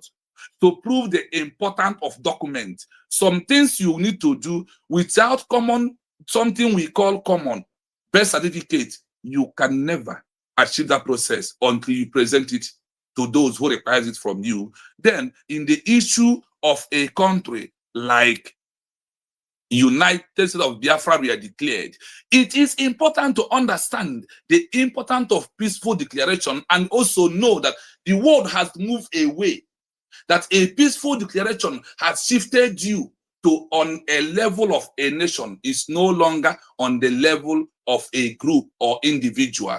USB we are declared make us a nation automatically. That they call us what? A nation in waiting. If you leave the UN Charter, Article 2 in bracket 4, if you went into the UN Charter, Article 9 in bracket 8, it told a nation is a nation in waiting simply means a government in exile who make a declaration, a peaceful declaration, that are seeking international recognition, diplomatic, legal, political pressure, and media pressure. That this is the way that the world wants this country to move on in this 21st century.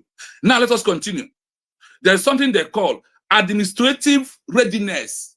Administrative readiness. The ability to organize a formal declaration to prove that you are equal as a nation in the structure of your building your country. So the Biafra we are looking for can only come through a peaceful declaration that made us a nation. Through making us a nation, it simply means in these terms, no peaceful declaration, no nation, no recognition, no state. Peaceful declaration, nation, recognition, diplomatic access, and the legal protocol to make sure that you prove yourself under the eyes of the international global community. These are the benefits of this our declaration. In our declaration, that is the only way we have proved to the world that all these protests, starting from 2014 till today, or till November 29, 2024, that there is a job well done, and we have proved to the world that we are a nation. The more benefit of it is like what I said before. Let me rephrase. The benefit of the declaration is that nobody will tag you terrorists again in this world. And no state, no country will arrest Obi-Wan or here I am because of the government.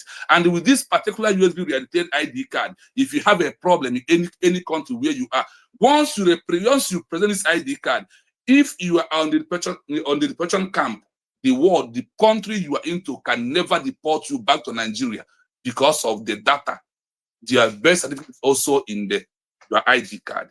These are the little things I want to ship in for people to understand the benefits and why we must make declaration. I end it here for now.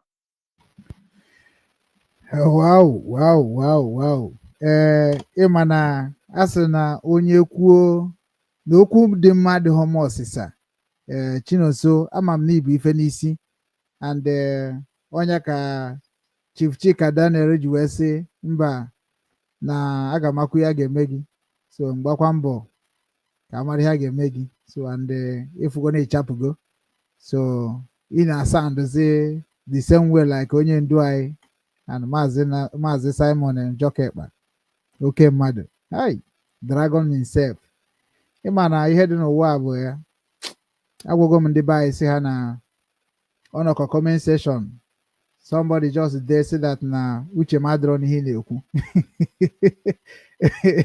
so uche m adịrọ n'ihe na-ekwu na ọ bụrụ na m nwere another agenda mana ọ gị nwa bụ onye nke kwetere wee bịa na the platform bụ ihe ga-agwazini onye mbụ na because ịma na let me clarify something here. Okay. Let me clarify something. A peaceful declaration of independence,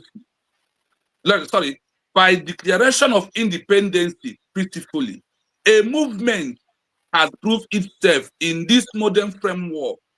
They make it easier. The peaceful declaration make it easier for international bodies like the UN, AU, EU, Commonwealth to engage with a government that makes a peaceful declaration. Simply means our declaration with Dr. Ngozi Orebeze is the only aspect that the UN we are calling from time immemorial. The EU and the AU and the Commonwealth can answer the Biafran people question at this time in point. I want you to understand this particular peaceful decision by Ngozi Orazabeze. If you are in my conclusion on this particular, I will tell you that Ngozi Orazabeze has turned to become another savior that we should not undermine. What a man cannot do is what a woman do for us. We must respect her in many levels, because the declaration gives us access that the world will recognize Biafra very soon. Like when the world recognized Namibia. Namibia was in exile government. Ethiopia was in exile. Algeria was in exile. Guinea-Bissau was in exile. Mozambique was in exile. These are the exile governments. They only achieve it by declaration. You also know that the apartheid regime in South Africa, that when Nelson Mandela was arrested, that a woman was the one who piloted the movement for 27 years before Nelson Mandela comes out. The woman has won the interest of what Nelson Mandela comes out. Nelson Mandela never come out, continue protest and agitation, rather, but he come out as a president, become a president of South Africa at the end of the apartheid regime. Ndewo. Onye ọbụla bụ onye nọ na comment section, achọrọ ka anyị mee debate now, because na onye ka anyị ji wee bịa n'ife anyị kwesịrị ịdị na-eme, because na anyị agaghị adị ndụ na-esi mmụọ na social media. No. Anyị nwere mbụ all the Biafran's channels, we are going to write official documents to all of them and bring them together. Ebefe mere ka mmekwazie rifa, because na ha na-atụ m okwute ka ha tụgbuo m.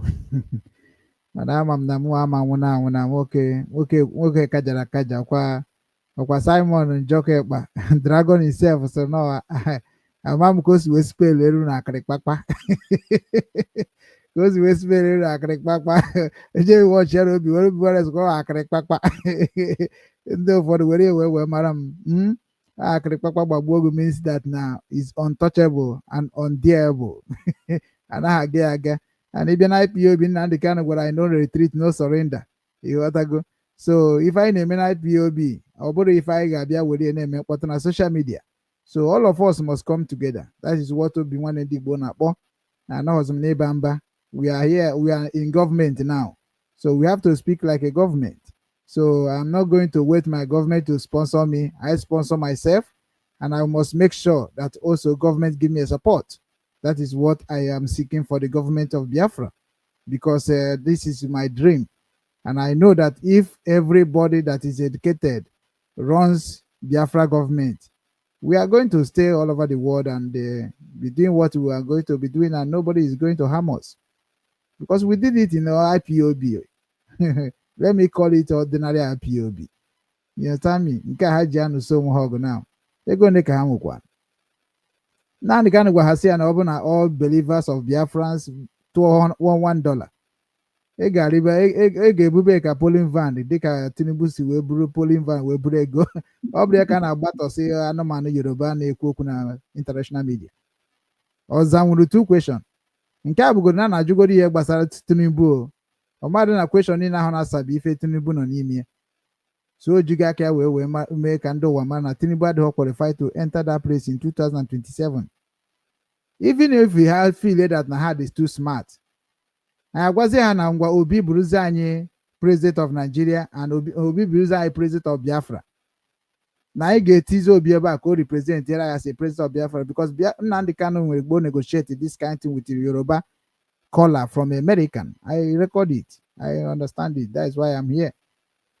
That Yoruba woman asked Nnamdi Kanu that it will divide Nigeria. She's seen it like it will not work.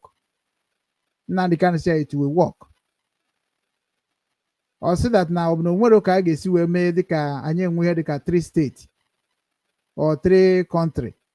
Akpọ ya dịka United States of Nigeria or United States of any other name we are going to choose by ourselves.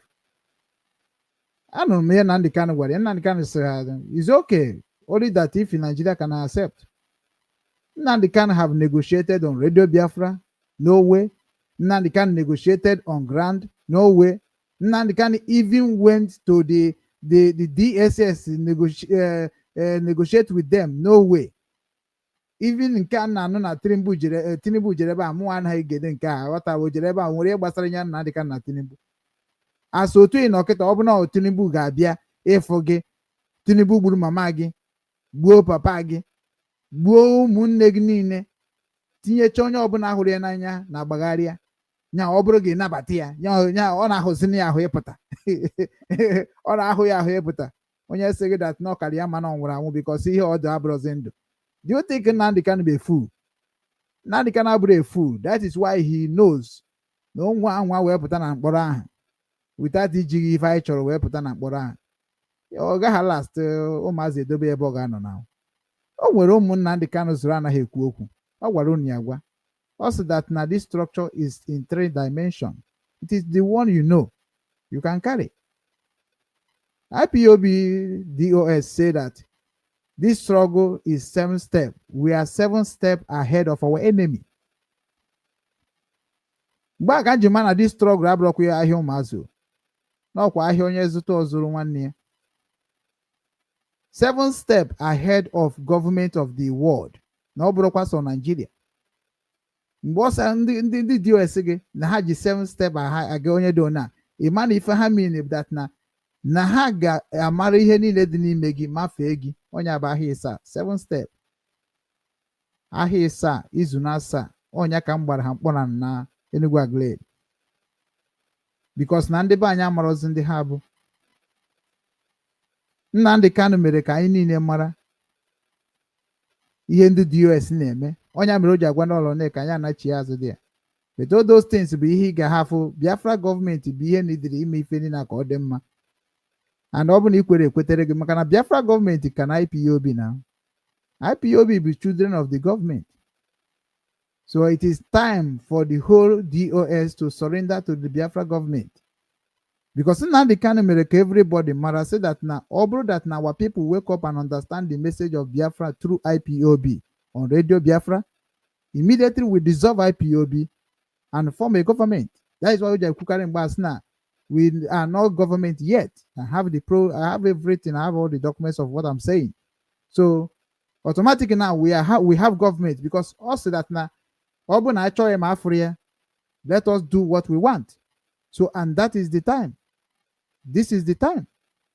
Because we don't see Nnamdi Kanu. Ejofe Richana nke egbe ọsọ. Ozoko no bịa rie nke egbe ọsọ. Ejofo bịa rie nke egbe ọsọ. Maxwell rie nke egbe ọsọ. Ndị a niile ha ji arụ ọrụ ihe niile makwa udu ka lawyers eju na court na Nnamdi Kanu na-ekpe ikpe. Ọ pụtara na all those lawyers niile ebe a bụ illiterate ka ha bụ. Ọ pụtara na lawyers ahụ niile agụrụ akwụkwọ ha mara ihe bụ iwu Naijiria ka ị ga-ebu na ọ bụrụ enwere ihe ọ pụtara. We are not reading the meaning. Ihe ọ pụtara.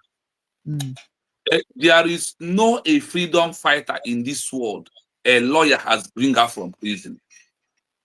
What brings a lawyer? What brings a leader of a freedom fighter out? Sheikh Nelson Mandela, the first daughter of Nelson Mandela in England, Wembley. He visited his father. Those who visited his father told this girl, called her to sit her down, told the girl, please, we want you to agree with us that your father told you or tell you to tell the people of people that are supporting NHC apartheid regime to end it, that your father said that they should stop the movement, that they should stop their sit at home. The girl come out in Wembley in London and said, I stand where my people who are fighting for the freedom, that any word coming out from my father is under duress and intimidation. That any word coming out from his father. You see that this issue of using a family or a friend to a friend that is very close to any leader is not seen as an kind of started. And it's why check the message of those that people smart and those who claim they are visiting him. The message is the other way around. And see, in a movement like you said, Mazen Nnamdi Kanu said, a time will come when the Biafra people will form a government, and that government will lead us until we go to Biafra land. The question is, the ones I want people to understand. Mazen Obi-Wan Okuchukwu, IPOB registration, where did IPOB was registered. It's not in abroad. It's not in exile. Yeah, on obodo oyibo, yeah. For the IPOB who are claiming they are on the ground doing IPOB, you are the Chike Doziem. Where is it today? It's not in abroad. Chinasa Nworu, where? Ana m anọkọtakwa fie mgbe egwu These rikwara people, edozi nke bụ na ya mba amarakwa m ya otu ahụ ọ daghịbịakwụzide eme broadcast igbugoro once in a month Chineke nna. see, this movement of Biafra has gotten to the final death point because there is what the world call transition. But before that, let me finish the issue of IPOB. Why we all need to understand one thing. Achọkwa m bifo na-aga na nke IPOB a ka m jụchagoro gị nke a kịta na ịma na IPOB mụ nwe so ka m megoro gị ịghọtagoro nke nọ n'ime so achọrọ m ịba na number second question. So second question enwere iwe eji m ihe niile abịa. So second question because I'm going to do na comment section asị m na ka m jụwa the question ọ dị okay. So second question bụ in Biafra government okay, is Biafra government existing like on arụ ọrụ ha na-arụ ọrụ now? The Biafra government is working like never before. Why do I say so? Then this president, but I was going much on Canada in a way. Maki Kuge now one question now. So Biafra government in a role now. So okay, the office is Biafra government in one in what where is how many offices can we and which country can all the gas and what guy case with the contact? Number one, if you travel from here to Japan, we have liaison mission head who is representing Biafra in Japan. We have him. I also have his phone number. When I'm working on Japan, even he's watching this program. Okay. So he is in Japan. In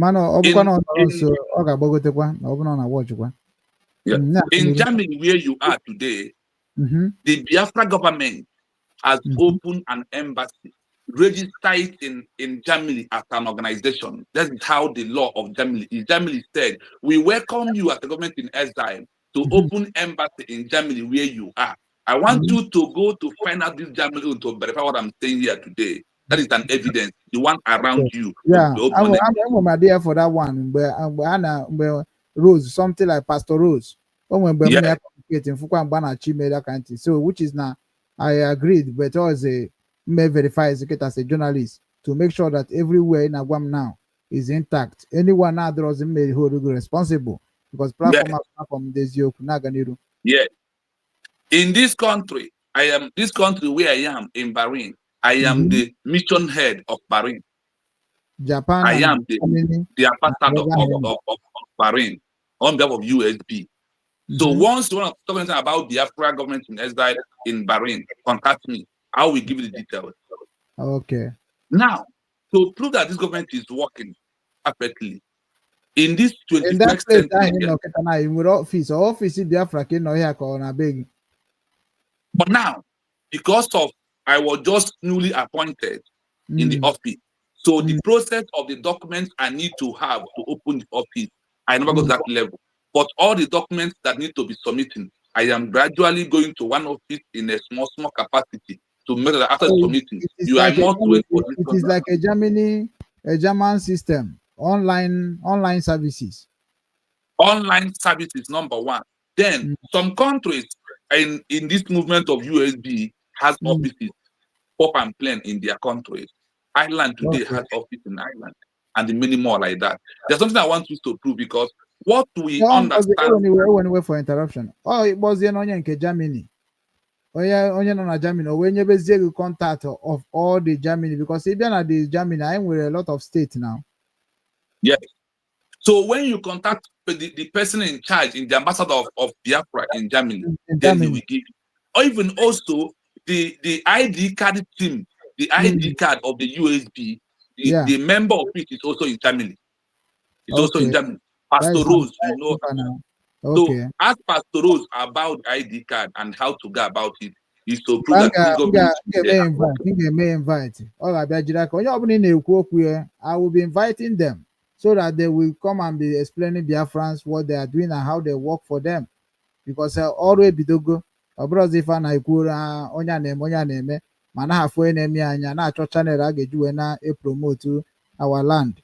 So my channel is here. Nwere ife dị iche na my channel na TV kedu ya na-akpọ CNN and Al Jazeera and nwekwa nke pụtara mbọsị Arise. Our all those things our own platform who support USB, we are the Al Jazeera, we are the AI, we are the HCN, we are all these because through us we spread our message. We have a platform where anyị ga-eji wee na-eme ka ndị ụwa na-ama na anyị kpakọrọ ọnụ. So ekele dịrị Chukwu na ife na-anatabago. So now ka anyị na-agazi n'iru ikwugo yes na ọ na-eme existing, so which is na isi m na m were godo be m wee mara ife nna ajụ, which is na at least eji m number Pastor Rose. Then after the program I will call her and invite her to come and explain what she know in Germany, and ihe ọ na-emekwa expect ka all the Biafrans in Germany that believe in me ka ha ncha wee marakwa, because we need to make a move. Number 3, who are the administrators of Biafran government right now? Number one person is Dr. Ngozi Orabeze. Number one. You know about the foreign affairs of the Biafran government in the person. I must not call all the names, but one thing I will advise anybody who is watching, go to the usb.org. You will find out they are not hiding. Just type usb.org government. You will see everybody in there. Now, one of the person I want you to no, everyone. There is no how I'm going to carry 18 people in my head. Okay. You know about Dr. Pharmacist Diana in America also is one of them. You know about Toshi Naman. You know about her. She's there. Pastor Rose is one of them. Then there is many people in the government, so I can't carry all of them in my head. But I mentioned 4 to you. A question ikwesị ịghọta na anyị na-eme ka ọ short and smart. So ịgwa anam na otu ahụ gwa m nke onye Pastor Rose ama m esi na ndị ọzọkwa ahụ mma na ha nọ na ya, so automatically ozugo m wee ghọta ihe na-ekwu. So ọmụgbazi ka mazi na another question abi. Okay, so now automatically administrators nọ there, ha nọ chinchin. So number 4, is government have security in Biafra land? Yes. USB have evidence. The evidence why I know them by some of them, their names in the homeland. Rabbi is the secretary of the USB we are declared. If you go to the Biafra government in exile platform, you will find the names. But there is one thing I want to understand clearly as the evidence.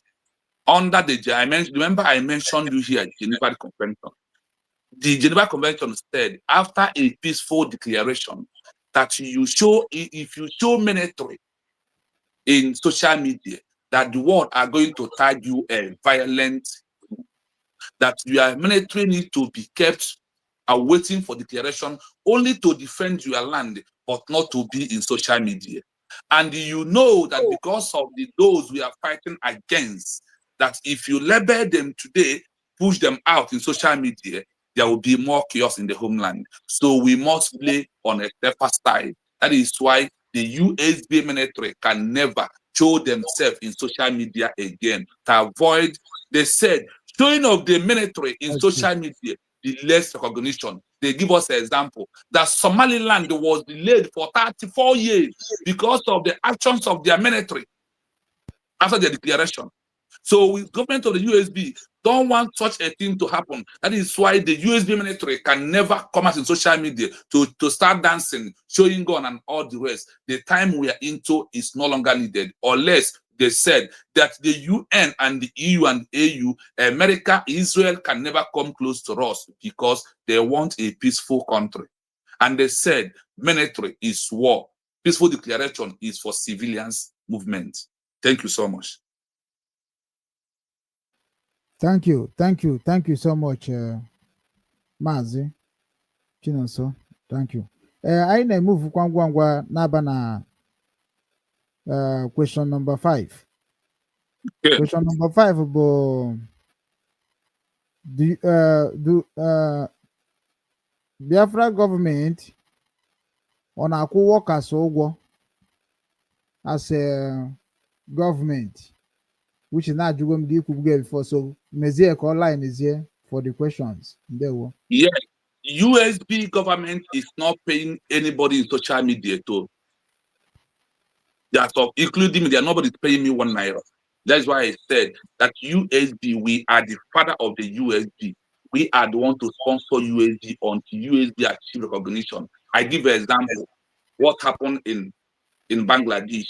What happened in Namibia? Why do I mention Namibia often? Because Namibia got their independence from South Africa.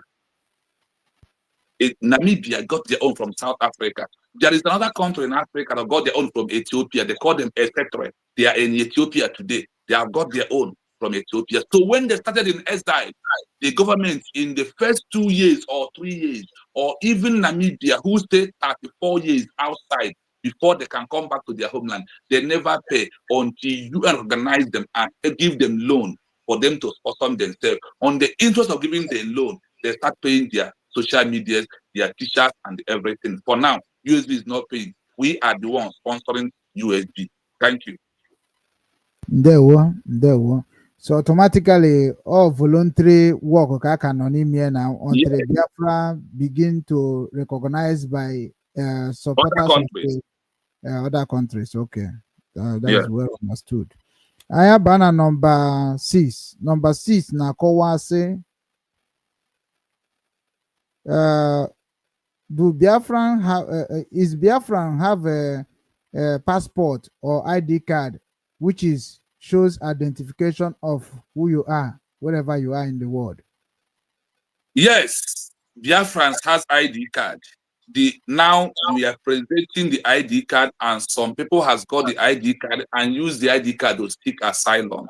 There is a brother right now in Ireland. He used Biafra ID card to get asylum in Netherlands. As I'm talking to you today, it has been done. Also, the brother in Japan, he only used the USB citizen document to get asylum. So USB is automatically working anywhere. And in asylum today, there is no other paper of any group that will give you asylum except issued by United States of Biafra government. Do you know why? Because in the 75 exile government, in the effective 40 that has made the declaration, the word narrated down. In the first 10, USB is in number 5 as the only exile government of the Biafran in the world. They write there, United States of Biafra, USB, are number 5 in the world. Remember that this number 5 was the one that was declared 2024 of last year. What of the country like Tobano, Central Tobano administration from China, who has been in India for 30 years? They are the one topping in number 1. So USB ID card is in the line. They are also preparing the passport. The link is available. If you want me to send you the link of the ID card, I will do that after the program. Or even if you want me to post in the comment section, I will do it right now. So when you follow the link, you go there, you fill your database, then you get the ID card. Ndewo. Nwanne anyị nwoke ọ dị ka ọma m onye na-ekwu sị ọ dịrị sị that mana mụ achọkwa ka etibegodo ọnụ ebe a na just ka na-eme ka ndị mmadụ na-aghọta. Anyị na-abịa na question ọbụla ị na-ede don't worry, anyị na-abịa and enwe ajụjụ ị ga-ajụ nwanne anyị nwoke a because na o nwere ihe o kwuru mgbe anyị na-ebido ya bụ program a, because this is a special program which is na anyị kwadoro ọfụma, so o tego anyị na-ehie mana duto na time m na ya bụrụ ofu and the government kwụsịrị m ọrụ because of nonsense, and now they don't get sense, so that is why they say I should start work tomorrow again.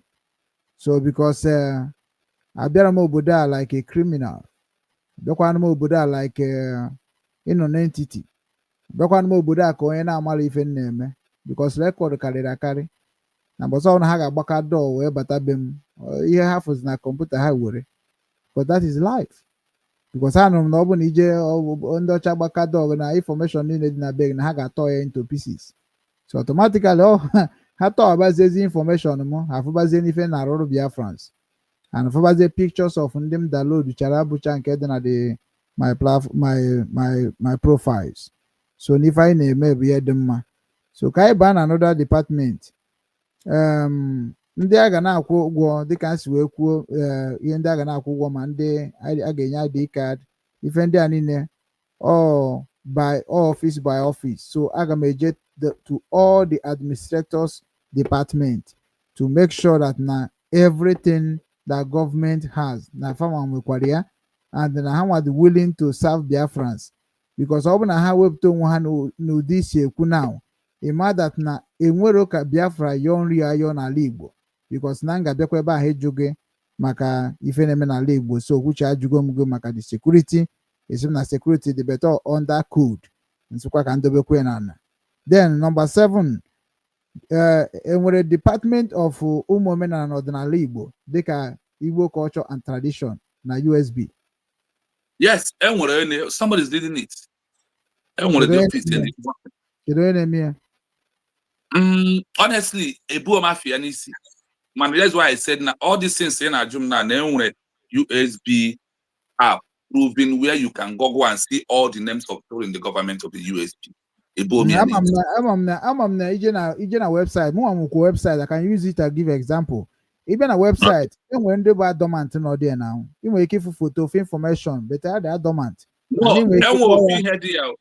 I want to understand. You see USB, and portfolio officer. That is why they are changing people. If you are not capable, they refuse you. As I'm talking to you right now, the warning from the USB is as now they put me as ambassador. If they check me in the next 3 months, I'm not doing anything. They will remove me and put another person.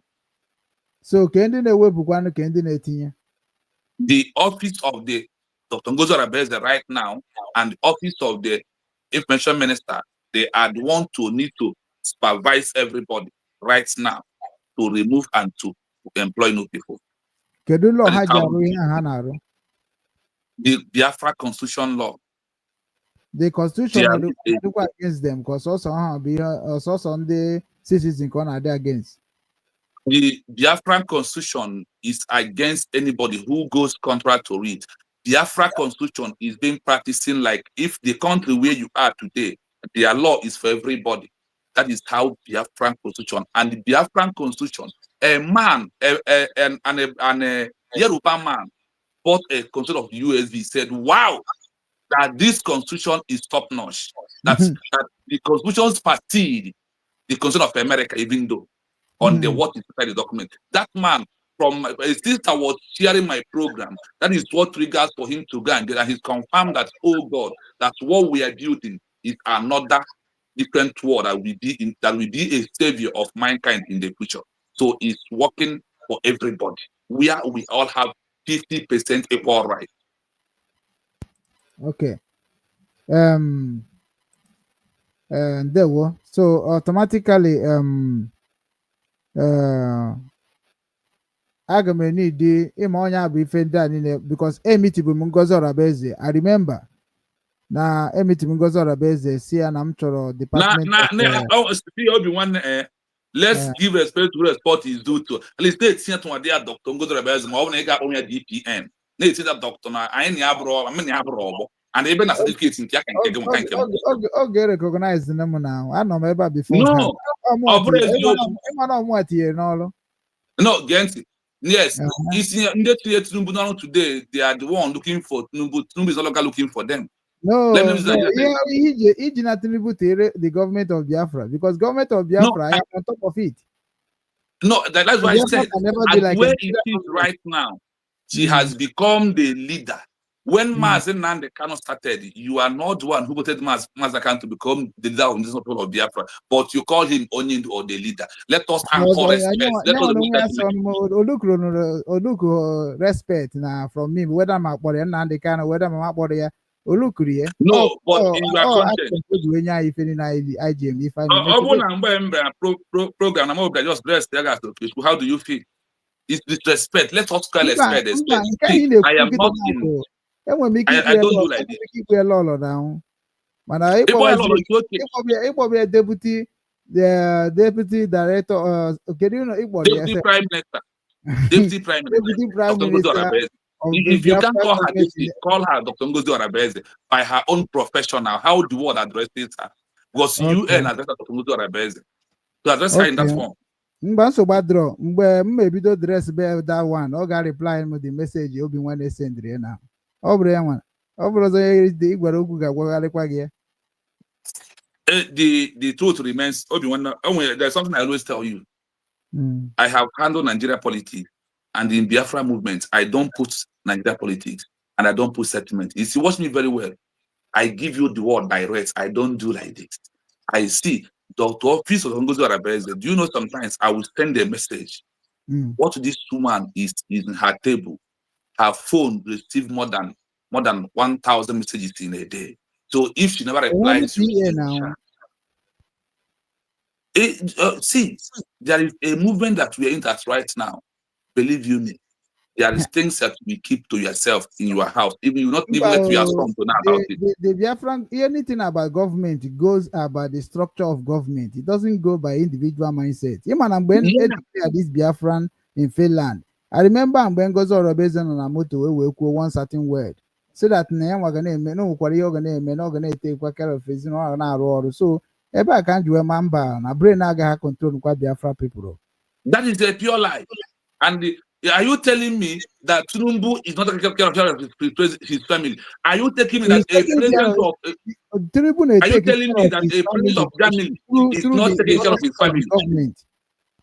No, my question is, Obi-Wan, because of this, because of the YouTube that you are handling to broadcast for people that are not paying you, does it stop you from attending for your own work? Mbao. That is how it is. That's why I ask you, the president of Germany, does he have a family? A good leadership starts from his family. A good leadership starts from his family.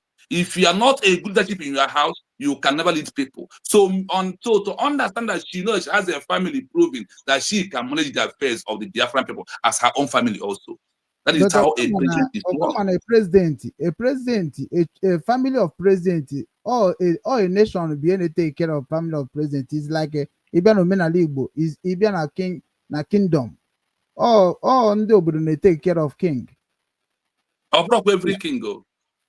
Everything it depends of obodo ahụ na obodo ahụ just know see that you need any care for anybody. Onye ọbụla jibere onwe ya nwere nwe time anyị mana all declaration now. So automatically Oji declare as o declare na Finland. O declare that ka anyị jeze tabazi afọ ka o declare ka o soro anyị wee rụọ ọrụ. If you come to this Biafra movement, Ngozi Orabeze is one who worked harder more than you and I.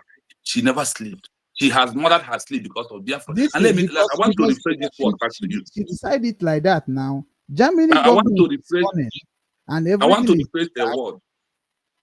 There's something I want you to understand very, very clearly. Obi-Wan, charity begins at where? Home. If Ngozi Orabeze can control Biafra, if she cannot control her family and care for her family, she can never control and care for Biafran people. That is why Biafra people is complaining so much. In order.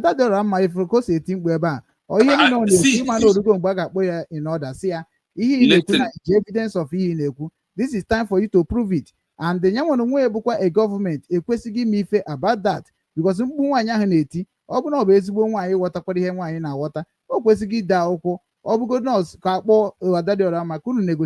for that one. Government Biafra created all kind of design. Yeah, that is how I'm thinking about it. And then that is where you can understand that. I want to ask you one question. Did the Mazen and the Kano after Ushemefo left? Did the Mazen Kano write that Ushemefo to dialogue with Ushemefo? It's now before. After Ushemefo left and all he vomited after Ushemefo left Mazen and the Kano. Yeah. The Mazen and the Kano sent letter for Ushemefo to come. Let us dialogue. Did he? He didn't now. So when goes on the will go and to level of the but he didn't. He did general. No. Listen, Obi-Wan, we are all followers of Mazen and the Kano to stupor. And we know all followers. You are all followers, or they can achieve argument about that. No, you're not going to can when both the letter. See all Biafran people that are attacking Wazurike and others, cease fire. before we made 150 player. Even West Masop no way dekwa nke ha dere mgbe a. I saw something like that, which is Nigeria here they can research now. You will see everything I'm telling you. Because as a journalist of Biafra, everything. So Nifom now could now automatically makes a minus because Nifen Nekuna exactly what is going on in Biafra struggle, and we don't need to paint any word to address any single word or single statement. Because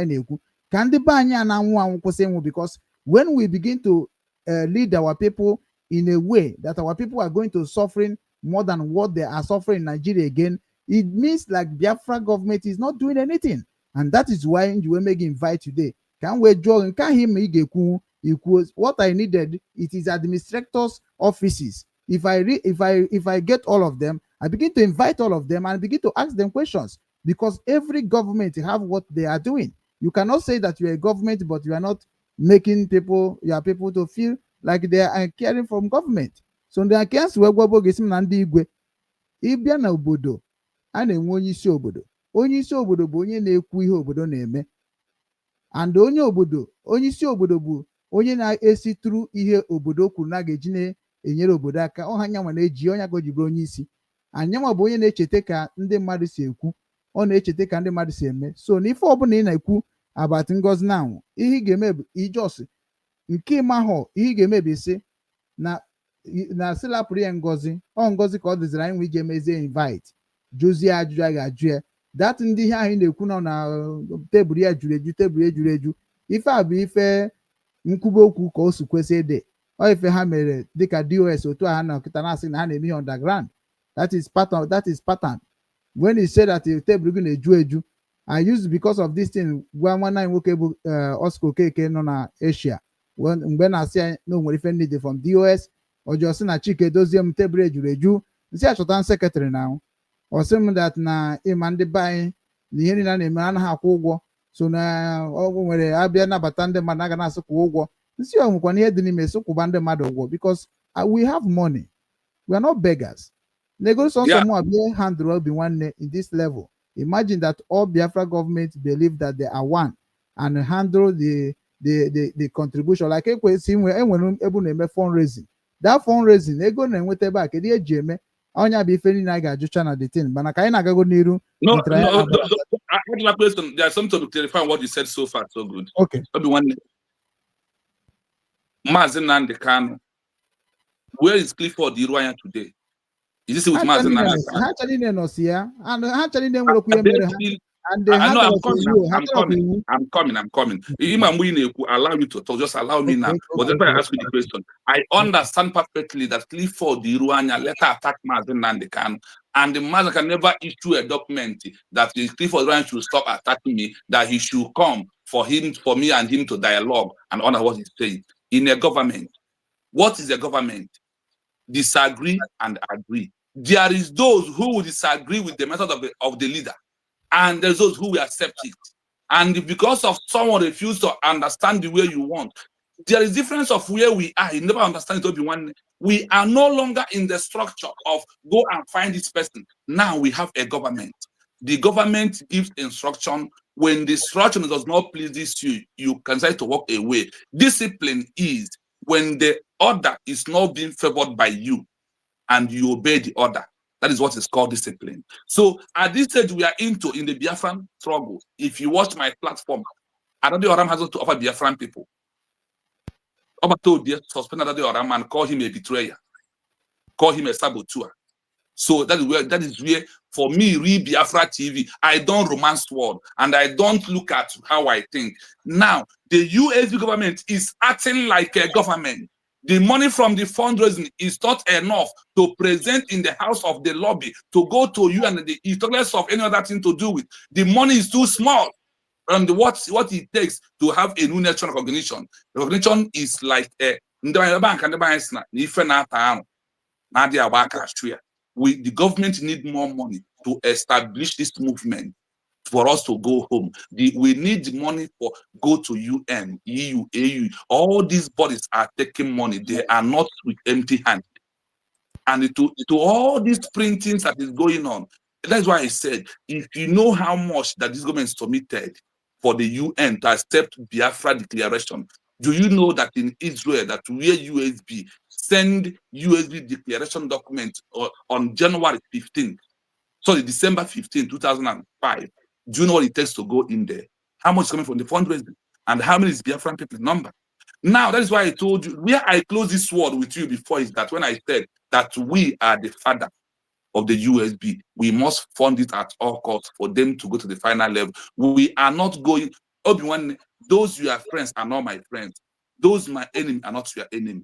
This is how the world is. No matter what you do, you must have an enemy. The government is where disagree and agree is involved. If someone disagree, you're not going to beg him to come back. That is how it is. Everything will go down there until we achieve it. There we Emana, I can video, so we are going to hit a lot of what I can do about the mission of the program, our talk show, because we are the government media, so we have to defend our government, and we have to know what our government is doing. I remember when I went to South Korea, I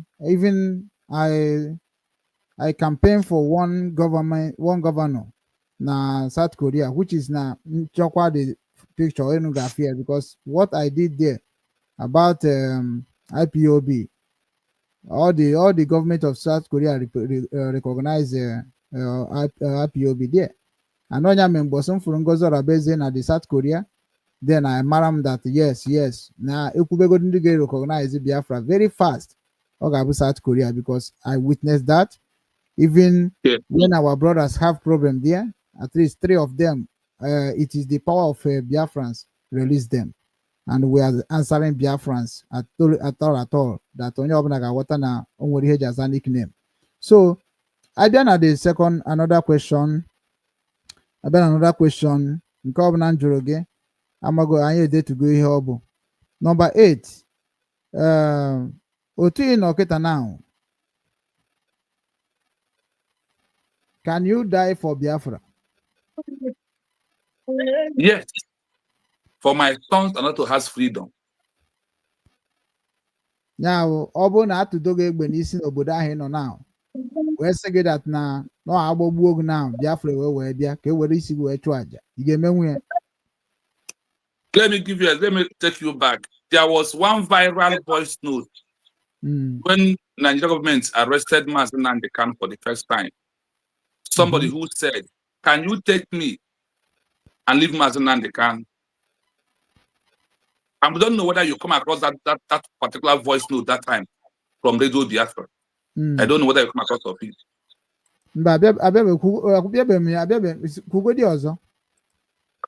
There was a time one viral voice note to go out from the Radio Biafra. Somebody who said, "Please keep me in and let Mazen Kanu to go. Kill me on behalf of Mazen Nandekan." Voice on your divine. There is one woman and there is one man. I've that voice. There is one woman in Abia State who always visited Mazen Nandekan. He said even in Abuja, Nigeria government, kill me and let Mazen Nandekan go. So for me, as real Biafra TV or Mazishino, I am here telling you that if what we bring Biafra for my children to be free, to live like that Germany where you are, the way their sons and their daughter live, I am ready to go on that. I am ready. Okay. Yeah, man. I will accept it in one condition. In the side of USB, can you die for USB to get recognition? I am ready. Not just a Biafra. Can you die? USB and we're going to recognition already, because Finland allowed the USB to do that in there. That shows number 1 recognition. Yes, but it's not official. I am talking about official recognition of the USB from any member official, of the if UN. you are a government servant, you understand that what happened in Finland that December, that is what they call recognition. So it is automatically recognized. That is why they give you hall. Hall ahine nanya. Onwere ike ọnụ mgbe unu na-achọ ọdụ kwakọ nwe ka o si wee fie alụ somehow bụ na ikpeazụ kwuru nwetara ya. Ịbịa na a country like in Germany, and it is Europe, all Europe, and Finland is part of European Union. So automatically, that hall ahụ no kwụrụ ụgwọ ya, that hall ahụ onye ka m ji wee fụ na onwe na-azọ receipt azọ something like that, no ya kwụrụ ụgwọ hall. That hall ahụ no kwụrụ ụgwọ ya, onye nwa bụ the recognition of Biafra government in Finland, because na before a were hall nye a public people dịka otu a unu Chinese wee je there, all our people wee je there, a place na-erite ndị mmadụ more than 20, government na their way. So government What is is that going way. to happen in there? Biafra bịara na Finland. So onya mere ha ji wee dị interested na case Simon Ekpa, because Simon Ekpa na-ekwu okwu ha na ha aghọtachi ya, because Simon Ekpa bụ politician. Anọ m ihe ọ ga-eme ka ọ trịga Finland, anọ ihe o mere ka ọ trịgara onye ka o ji mee ka o mee ihe ebe ọ ga-akwụsị n'ụzọ. Onye mere o ji wee mee nke 6 months, nke 6 years, sorry. So nke 6 years ahụ, which na not 3 years, nye nwa bụ Simon Ekpa marụgo na ogeje mkpọrọ. That is why o ji wee sị dị o kwuru ya mgbe o bidoro this struggle, o kwuru ya because ana m monitor all of them. Ọ sị that na nye nwa abatago na this struggle, and struggle nke ya amadịkwa ka struggle nke ndị na-alala ụla, na ya ga-agba mbọ ka afọ ya baa n'akwụkwọ ndị Biafra restoration, kama ya ama mme ka afọ ya baa die ofu na ihe bụ eme. Onye mere o ji sị kama ya na-ataba isi dragon, and unu fụkwa na ọhịa ahụ o mere, maka ọ gwara Naijiria si ya na aga m eme ihe ndị ụwa ga-eji kwuo okwu, because Nnamdị ka na-ekwuchago okwu m ga-ekwu na ama abịara m ebe ịkọgheri akọgheri. That is what Simon B. ọ magodo at na ọ bụ ikwubu okwu na a ga-ewere time ahụ o ji ekwu okwu wee na-eme anyị ife anyị na-eme anyị, ndị mmadụ echezi nọ na-emegide anyị, ya ka o ji ba action. And action ahụ ọ bara kịta na-abịa ihe na-ewute ndị be anyị now today, which is na action na-abịa ihe m ga-abịakwa jụọ gị na mgbadatakwa, because na we need to be making our people to know exactly what is going on, so that na ha ma na onwe ha ma na-atụ ụjọ, and people like ndị akpọrọ ha city boys na ha ga-eje zuo ike, because na onye ka ji wee mee invite of nwanne anyị nwoke bụ a new leader of Igbo Youth Movement, which is na ọ ga-akọwara anyị ebe ọ stand, because na ife ọ kọwara today need a lot of more question, but also anyị chere ihe na oge na-adịrị anyị na ọ ga-ewetara anyị ndị ya na-arụ ọrụ ka anyị wee mara ka anyị ga-esi partner together with the United States of Biafra, both Obi Nwanne, both all the foundation that already under the Obi Nwanne Ofobi movement, which is one of it is Caregivers International, and New Rangers International in Germany, and the Christian Obi Foundation, which is on Afuha every day. Na ina bene ekwu ka isi ekwukwa na the screen, ka isi ekwukwa na ime, and otu a ka isi wee chọkwa ka anyị ncha niile bịakọta ọnụ wee marifa ga-emeke dozie bai, because ndị a niile na na screen ebe a ha nwere a lot of followers, nwekwa a lot of people n'ala Igbo, and when everything na-aga na Biafra go ọfụma, I believe na they are going to merge in, so that they will know everything that's going on in our government. And if the government become our government, then we are going to do things as a government. Then number 9 question is, do you trust yourself? Do you trust yourself? If I did not trust myself, I wouldn't be here. If I did not trust myself, I will not be here. And why that's why I trust myself. I take IPOB oaths in 2016. That's when I take IPOB oaths. I'm coming. That is why I want. There's something I want to make out from there. That is why I started from there. Okay. Yeah. Proving trusting yourself. Proving trusting yourself is also standing on the right track when your mind leads you on the truth. If you never trust yourself, you can't stand on the truth. You will always be a deviated man, and you always suspect people that people are not doing it right, that you don't need to do like them. Why do I say so? Starting from Massoud, IPOB, the moving trend, Mazi Nnamdi Kanu is a moving trend after Massoud. Because where Mazi Nnamdi Kanu took IPOB or Biafra movement, or was Wike Massoud has never took to that level before. Do you understand it? Now, the issue is this, on the issue of trust. That the same trust I have within myself is why I trusted Mazi Nnamdi Kanu. I joined his movement. The same trust lead me to Obato, the Simon Ekpa Njoko. I joined him with my trust and find out that this is a real man who are here to give us the freedom. When he's not there, on the capacity of what has already been done and what he promised with his mouth, also make me to, when he said that Ngozi Arabeze is the surrogate, follow him. I am not following Ngozi Arabeze because of Obato Obi said, but because of In this 21st century law, this woman is maintaining all the criteria for Biafra to become a nation. And when he's doing it, some people will misunderstand it until you go deep and find what he's doing and what it takes to have a new country. And that is how. Let me give you an example. Last 4 days ago, there is a meeting held on that's over 500 Biafrans who are under elected members of the USB was involved in a one platform. They have bring everybody, over 500 people together to become a member or of structure of this government as we're supposed to be. So for me, with Biafra TV, I trust myself, and my trust is what leading me on the right path. I never debated for one day. Okay, daalụ rinne. Biko ụmụnne m nọ na comment section, unu aka na anwụ ngwa na nkwụ na-abịa onu nwayọ and nwanne anyị nwoke kwucha mgbe anyị ga-akpọ na fonu ma mgbe anyị ga-abata na link, it is free. Ịbịa gị were ọnụ gị kwuo afọ iru gị anya na anyị abụrụ ndị terrorists like Nigeria and like all those people that is destroying our struggle because of one or two things. Ihe eji amakọ na odogwu bụ okwu bụ ihe o mere, so na ọ bụrụ ya by comment or by action. So thank you so much, Chukwunonso Ndubisi. Thank you. So another question, at least trust is very important because na obi nwanne ofu obi ka anyị ji aga, because now obi nwanne ka anyị need na Biafra struggle now, so that everybody ga-eji fo nwere wee support Biafra United States. Now United States of Biafra. So I am ebe anyị na-eje. So number 10, Ngozi Orobeze on a fight for the release of Simon Ekpa Nnamdi Kanu, and on a arụ ọrụ according to the freedom of Nnamdi Kanu and Simon Ekpa. Thank you so much. Please, the highest question I was expecting to hear from you. And I am so much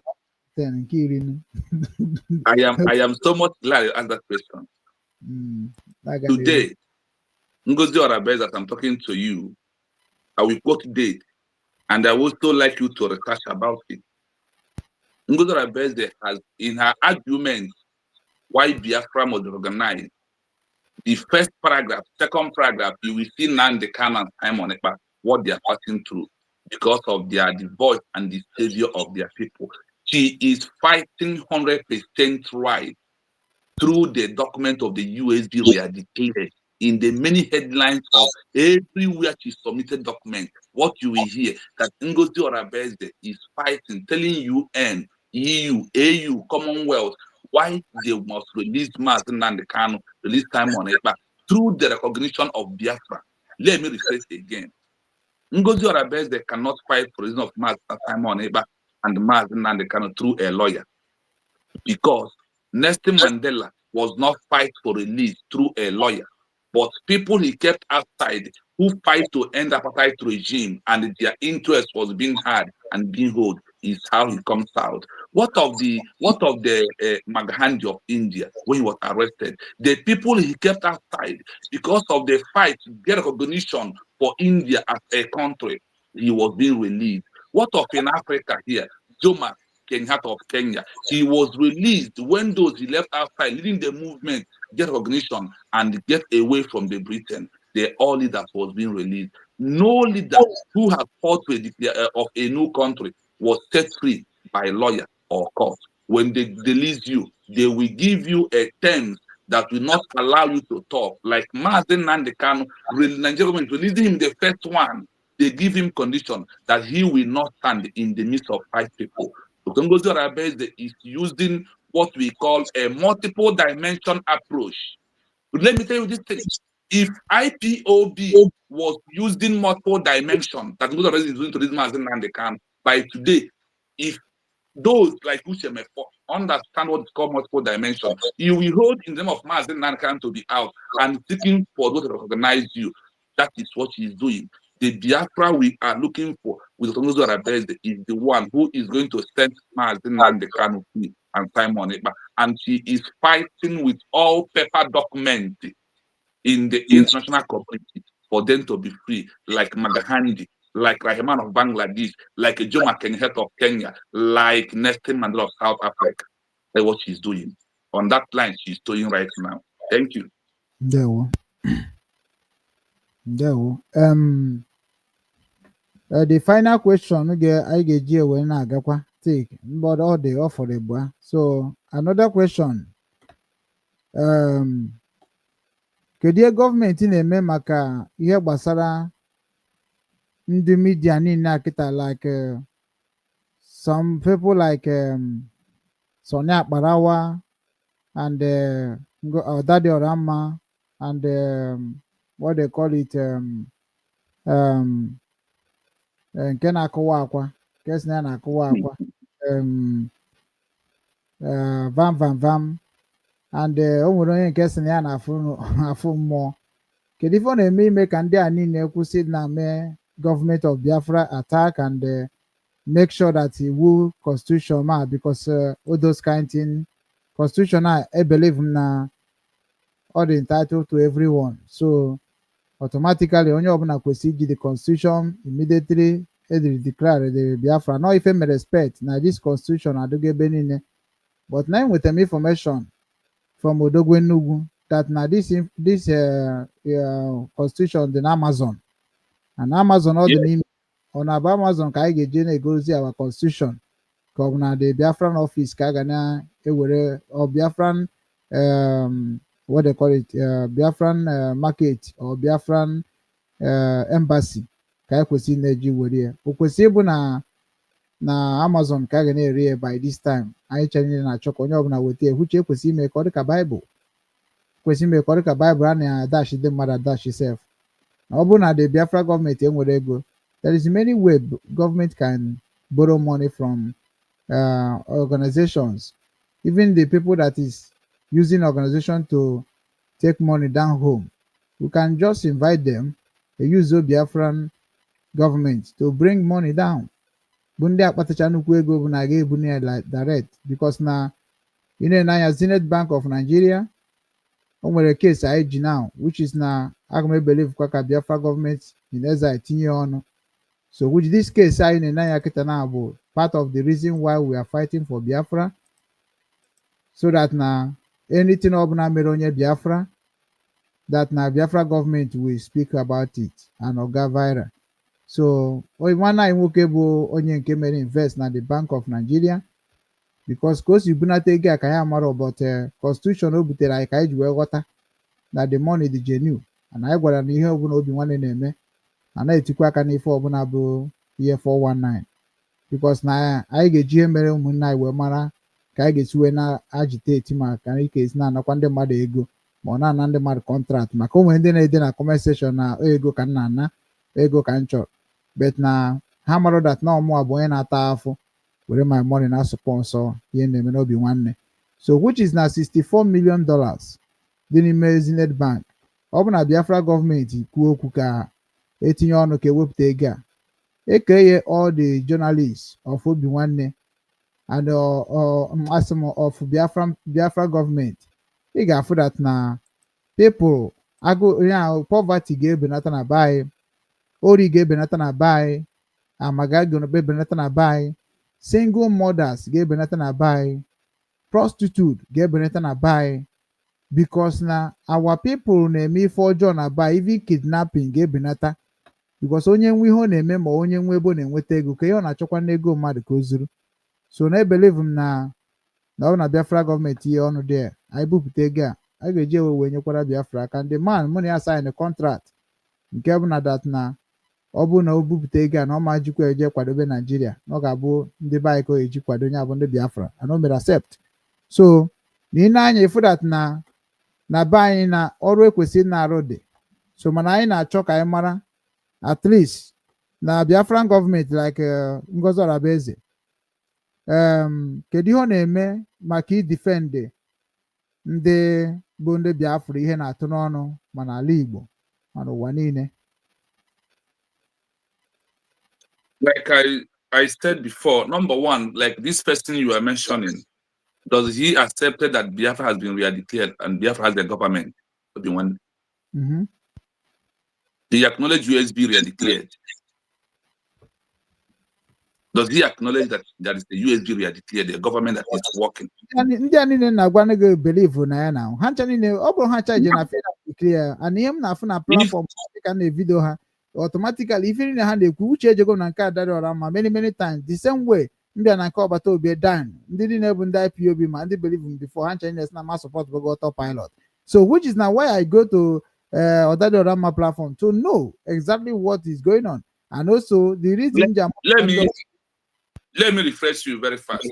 Okay. Adariora knows nothing about the Biafran government. And also let me tell you this. Because now we're right now. Let me come. Biafra government. Let me come. See, freedom where we are now, right now, is not speaking Igbo language of the level of Adariora, but the freedom speak a pure English. Adariora do not understand it, even in the meeting they are holding there. She cannot explain those meetings because they do it in English language. Number one, by the Igbo TV na Biafra struggle. No back which is not only being agitated for Obi-Wan and Igbo Nine no one, which is not na in Biafran struggle, in Biafra government, there vacants for Igbo traditional culture. Isim no ya, and no one ya can na jugo nye di ya nke bụ na ofubeghị m nwa bụ onye nke tigoro mgbu before Simon Ekpasefo bụ batachara unu n'ihe ni ha na-eme wee nọkwa na-eti mgbu na-asị ha na mụ nwa na mbụ onye omenala etibere mgbu from IPOB wee tirikwa batakwa na living nke Simon na-etikwu na n'afọ na metie ka esi wee bịazie were ọchịchị ndị Igbo wee nye onye anya amaghọ dị nwere enwe ike bịasị ndị Igbo na onye bụ onye na-anọchitere ha na USB. So which is not so ihe na-emebi ihe niile now. Na Adariora onwe ya ma nọ ebe na English because na everybody must not go to school. Mụ na ụmụ nke a na-asụ kịta boro ka m mere because Nigeria government did not teach all of us a school. And mgbe nye nwana onwe ya ịma ihe ọ ga-agabiga wee bịa obodo Igbo nwaanyị Igbo bịara obodo Igbo bodogwu ka ọ bụ. Go and check it na record. I want us to be taken to one point at a time, which I want to clarify you something. Okay. That's how I said this event we are into. Kedu ihe Ngozi Orabezi, like let me say about Ngozi because Ngozi is one person. Kedu ihe Biafran government because he need defend the Biafra government through Ngozi. Kedu ihe US government in them na ajụm otu a kedu ihe US government in them not Ngozi Orabezi. Onye ka nji wesị na adịm ekuzi maka ya. Onye na adịm ekuzi maka ya na-ekuzi bụ na kedu ihe Biafra government na-achọ ime bring their citizens in a problem in order because it is the job of government to bring the people that is going out of key to be direction to be right direction. Sorry. So onye ọbụla na-apụ na key all Biafra all government na je eme onwe ndị na-eme arrest enwe ndị na-eji constitution wee kechie and enwekwara ndị na-eji ji ya. So no ihe a bụ ọrụ gọọmenti. So ya ka na-ekwu kedu vacancy kedu forum kedu department n'afọ maka ndị a na-akọtọ gọọmenti through Ngozi Orabezi. Yeah, we will not have a Biafra without having those now here. They make the government to be in order, number one. And number two, like I said, today people are calling America to help them. America, are they going to come to listen to you with an Igbo language? And we hear even you and I need to understand. As no name as shoot away Japan. Igbo language bụ ute. Anyị azọta ban anyị ka na-azụ ute. Gịnị bụ ute anyị kwesịrị ịzọta? Recognition bụ ana anyị kwesịrị ịzọtagodi first. Before anyị ewekwu okwu Igbo culture to establish Igbo culture. How can we never achieve our country? And we want to, in the same, that's why I told you that if you want to give a birth to 10 children, there is how you give birth to 10 children. One step at a time. And when you see again, at the time, okay, warrior. And when you go on, at the same time. What we are into right now, to focus on what we give recognition. Every other thing will come at last. Anybody who is telling this constitution that what we should be presenting now is the Igbo channel, Igbo TV. The Igbo you are talking about is enough for we. That's why we are working the Igbo language. For recognition of Anne. Let us go and get an effect.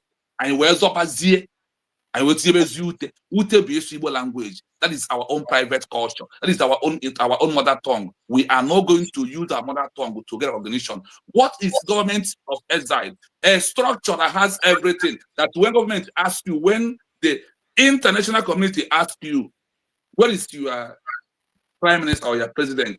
Ngozi Orazabeze. I put document here. What is your minister of information? I put document here. What is your document of your financial secretary? What the world are looking for is not is document. Not they are looking for paper document, not what we are saying on social media. So for this time that we are into, we to focus on what is Otan through a recognition of the USB, which Igbo language cannot help us to get recognition. It's only one. It's only that India we have from those in America. That now that we have those are very educative that can lead Biafra is all needed. Everything to become at last. The question you ask me now is what will come at last. No, every government has an enemy, even America. Talk less of we that the war that Nigerian said that if they know that Igbos love more than themselves, that they could have given them money to fight themselves. Today we are fighting ourselves, and fighting ourselves will not recognition because a country like Finland, after their declaration, there is red and white Finland. The red refused the declaration. There was insulting, castigating the government. At this stage we are into, USB cannot use our law in exile to arrest anybody in exile. Oh, there is one of what OBS said, when we go to Biafra land, we will judge everybody in social media based on our own constitution. That is where we are this time around. Let us not put the same hand, because somebody who will go to university must stand from nursery school. That is the pure truth.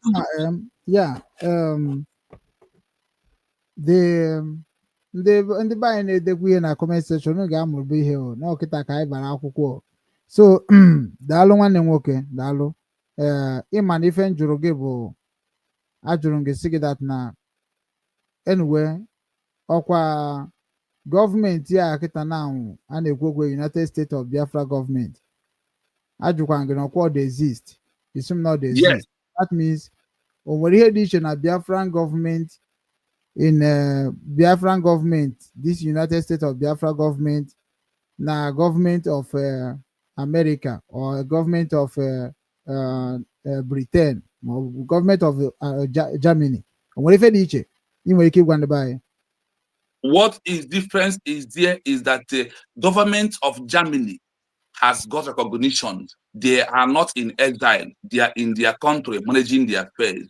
USB government, we are in that level where America was in 1776, that after their declaration, America was managing like us. Remember that on the America declaration, that the only 56 continental congressmen signed that America should be a country. After they signed it, America waited for a year and 6 months before they would be able to get their first recognition from a country called Morocco. Now, after second one, who made them to become a sovereign full nation, to start implementing their law in the America territory, is when France recognized them after 2 years. France organized them, give them equipment to defend their border. They chased away the Great Britain. They implement their law. Start using it. The difference is that US government, we are still in exile, seeking for recognition that we send us home. That is what I call Igbo doctrine. So a lot of things are different between us and them. We are a new country, but these are old existing countries that have their citizens living in their territory, their government in their territory, their currency on their own, their policy, their police in their own, their military in their law, and all the things. For now, we are seeking for recognition to go home. That is the difference between us and them. And we are expecting them to grant recognition. Emma, at least our people may enjoy of the speech. Emma, I have my hatching out to answer Kubo Tunde. Amana or a broadcaster can be a journalist. I live a journalist. I'm a wagon car had to go my over. I'm a Macavai now. I'm a more journalist. When I was your Egano journalist and a hand of Bebona no Beboga Bob to Jidegi. mana ịma na anyị na-egbuchara ya egbuchara ka ọ rapụ ịdị ka ya na-eme onwe anyị agreement maọbụ anyị na-eme ihe dị ka ndị Naijiria anyị agafego level ahụ so which is ịma na mụ na gị akpago ọfụma and ịma ebe m si reason aga and mụnwa maka ebe si reason aga and with our trust that is what our people will use to learn because a lot of them amarozi platform ha ga-eje wee na-amụta akwụkwọ so onye abụrụ ya so okay ka anyị dobekwa nke ahụ na mgbe oge ga-eru anyị ga-ejechara department anyị ga-agwa so now kedu the fate of our Biafrans in Biafra 40 state of Biafra kedu the fate fa because I'm hearing from information I'm gathering from Adade Orama television that what I'm seeing there it is horrible a lot of things is going on and that in the media what is the stand of Biafra government on them? What is one of those things in the media? And I want to let you know this, that I cannot answer a question depending on what you see at the Orama platform. The Orama said that if Simon is the only one who will bring Biafra, that any other person that is going to bring, that she is going to sabotage it.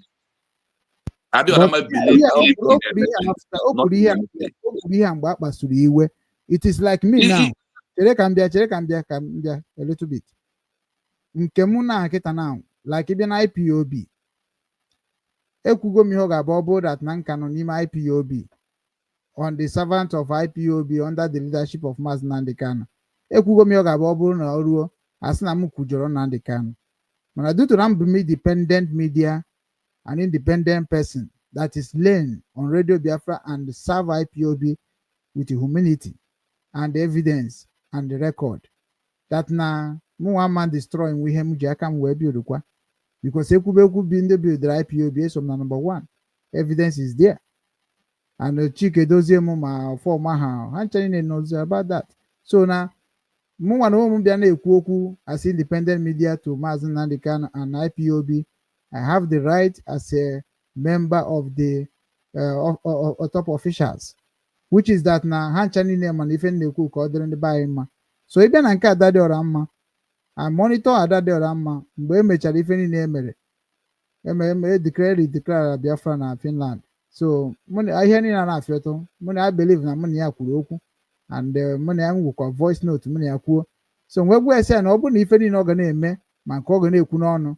because mgbe ahụ anyị meticha na Biafra gọọmenti which is na ya ka na-agwa gị na anyị niile nọ bụ na Biafra gọọmenti before something happen no so ọ nweghị mgbe ọ ga-eji wee kwuo udo okwu a wee bịakwa na Biafra gọọmenti wee sikwa ebe ahụ pụọ ọ bụgo na o nwere ebe o kwubiri before ịma na o nwere ka mmadụ ga-esi na-ekwu okwu gọọmenti amago na otu aka onye a si ekwu okwu so eneghere ya anya which is na ọ bụ na onye ahụ bụ ife na-akọwa then ga-ame at last but ịbịa si na ya nwere onwe ihe ahụ ọ na-eme bụ ka o wee zọta the power of ọgbata obi accordingly because na trying ọgbata obi he's not getting the power of Oba because somebody who look at Simon and said that Simon has charged for terrorism, that they should tag Ngozi as a terrorist. He's not fighting.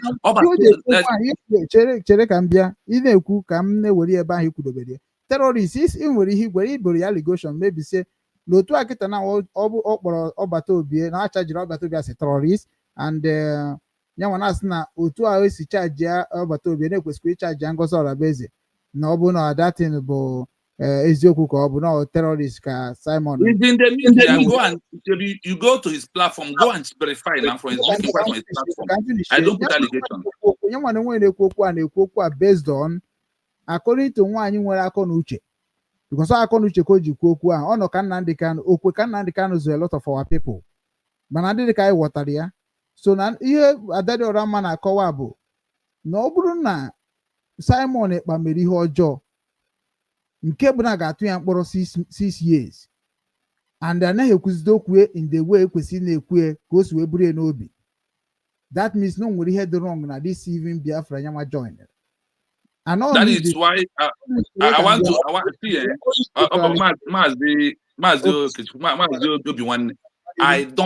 I don't submit myself to level to discuss Adade Oramma. I don't do it in my page because the Biafra I am looking for has gone beyond what Adade Oramma is saying in social media. So whatever for my own stand. Iso na ndị ga-abụ ọ bụrụ that na maka na asị m respect Ngozi Orabaeze kpọọ ya Dr. Prime Minister, Deputy Prime Minister. Then, with the You know what respect, it is? so why can't me give him Adade Orama? Kedifo mere nke bụ na I didn't stop you from calling Haradio. Do I say stop calling Haradio? I said I myself read Biafra TV. I cannot bring myself to live Haradio Orama. I don't do Haradio Orama, please. so inwe level na I don't. Biafra. That is my rules. Inwe level na Biafra.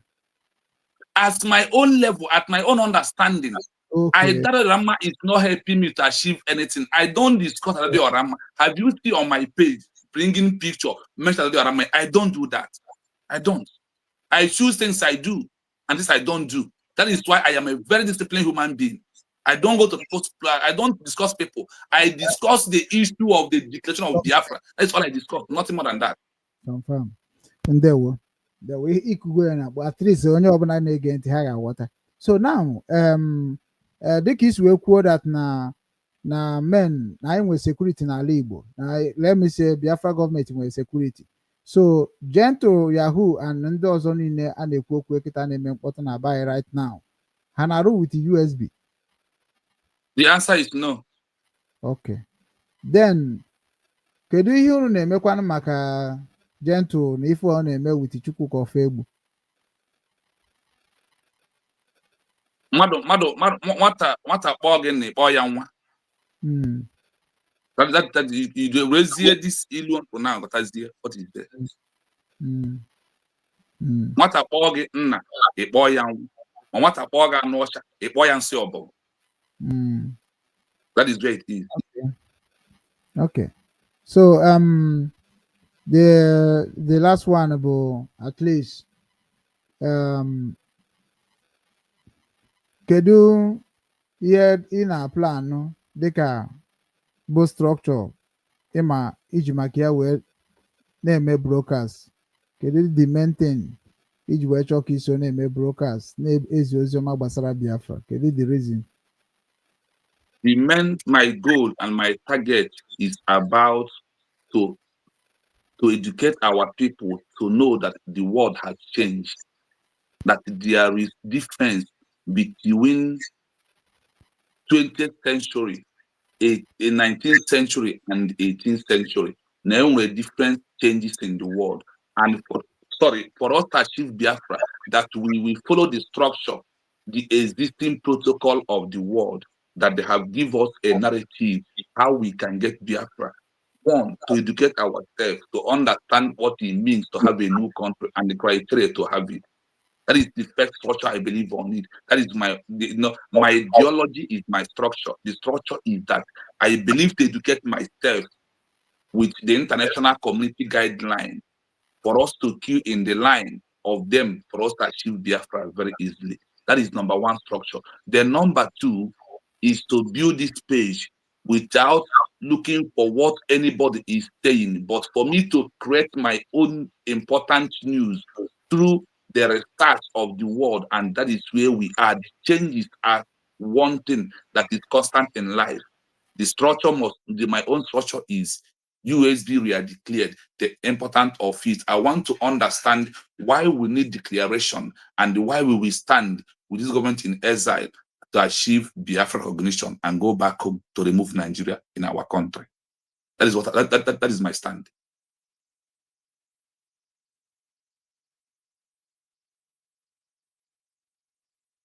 You muted yourself.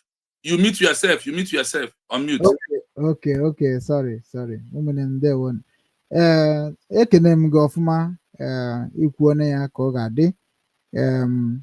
Nke fọziri bụ ka marazie ụmụnne m, because na eziokwu ị na-agba mbọ and jisi ike ya ka mmagodobe gị, because na ka anyị na-agakwa n'iru, because na ọzọ ụmụnne anyị na-ekwuzi, because na mụnwa bụ obi nwanne ndị Igbo, anọchitere m Igbo niile. So which is at least nke a kịta before ndị be anyị na-abịa, maka ọ ebe a bụ ebe na-ese okwu comment section.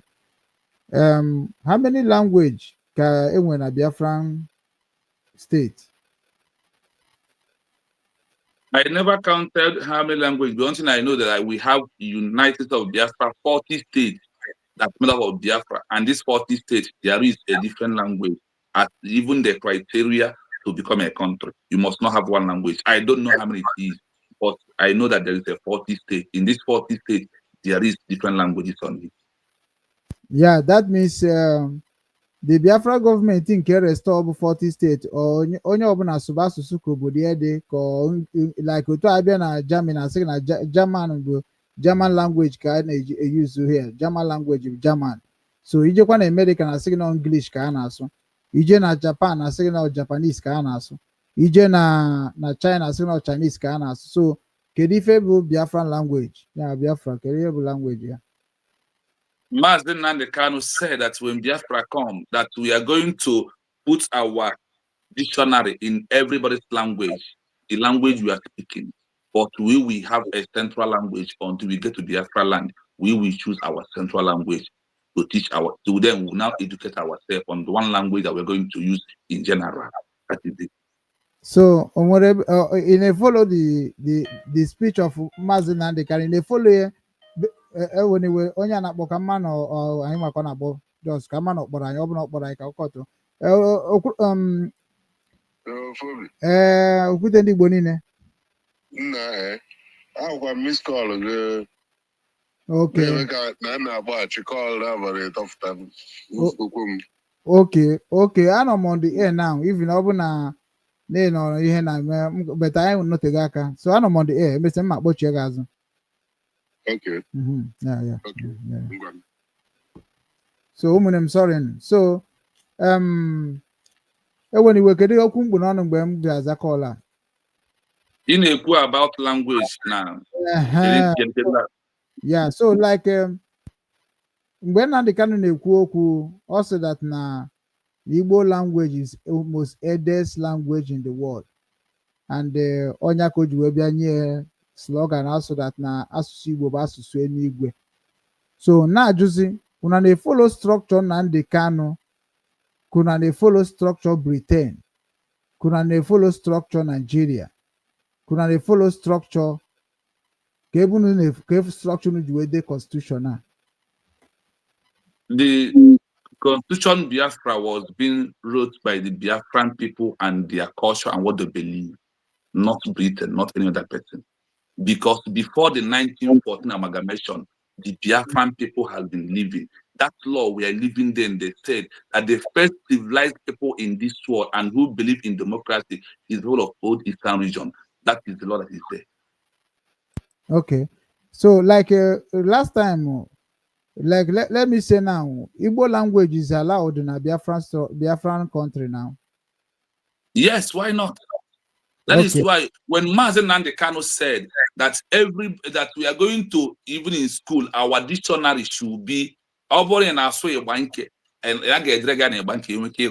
it simply means that you are free to speak your language, but we will have a one central language we use to communicate together as so one country. Which one now is the one temporal? Which one is temporal now?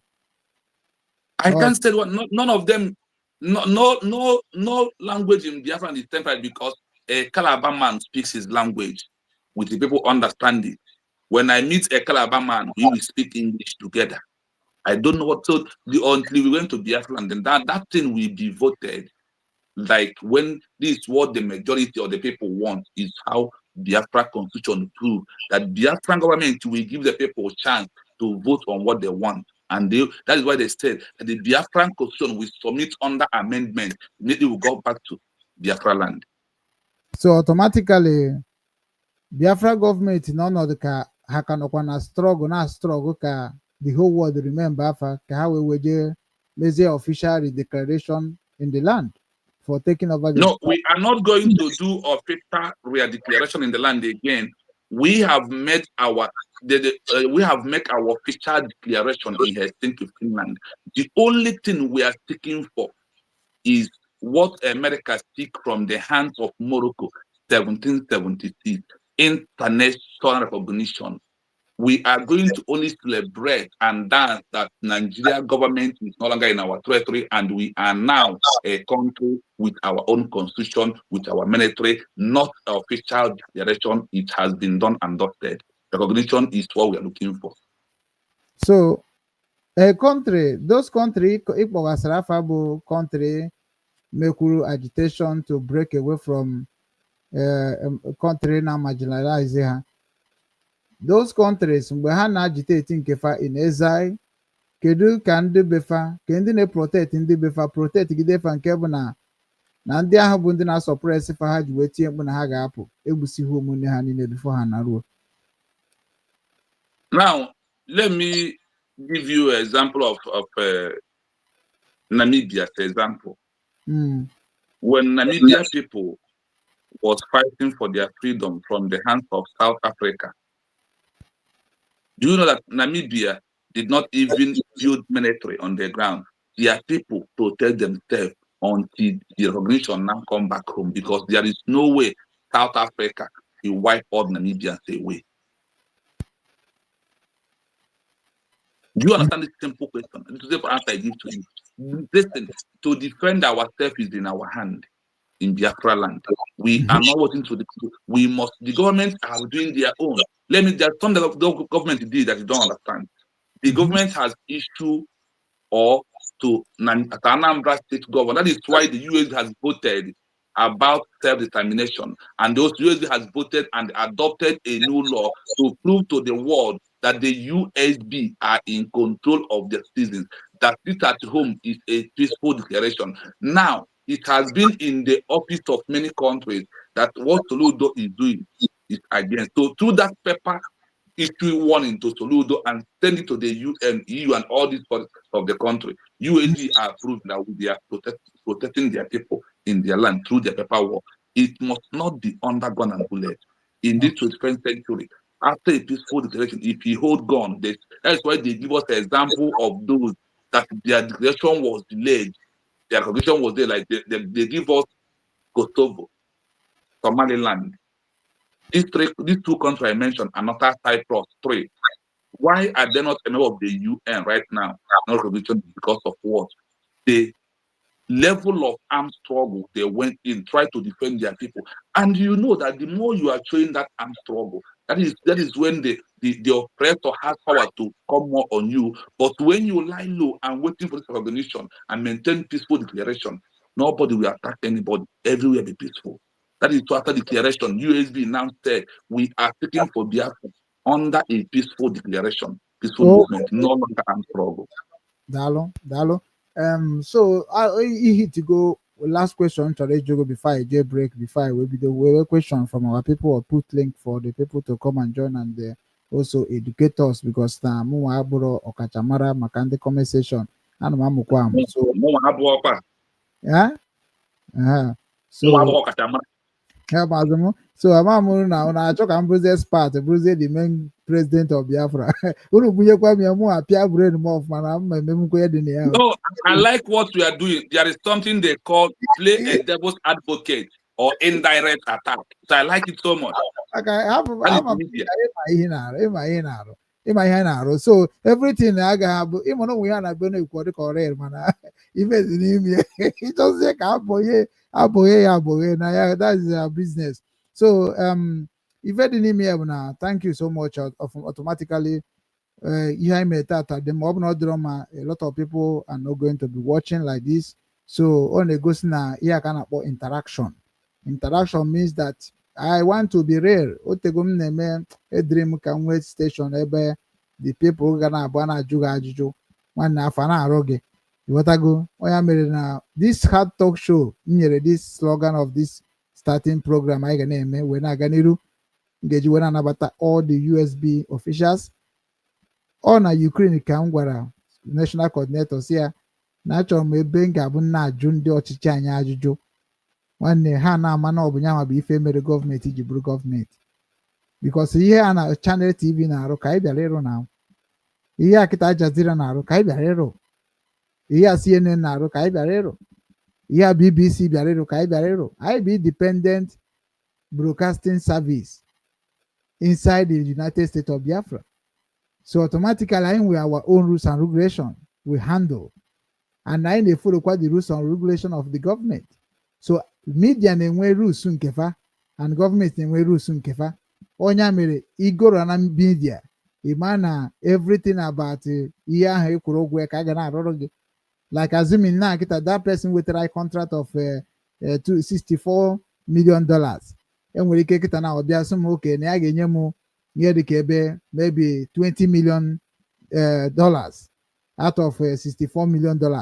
So that na $20 million ya ga-enye m now.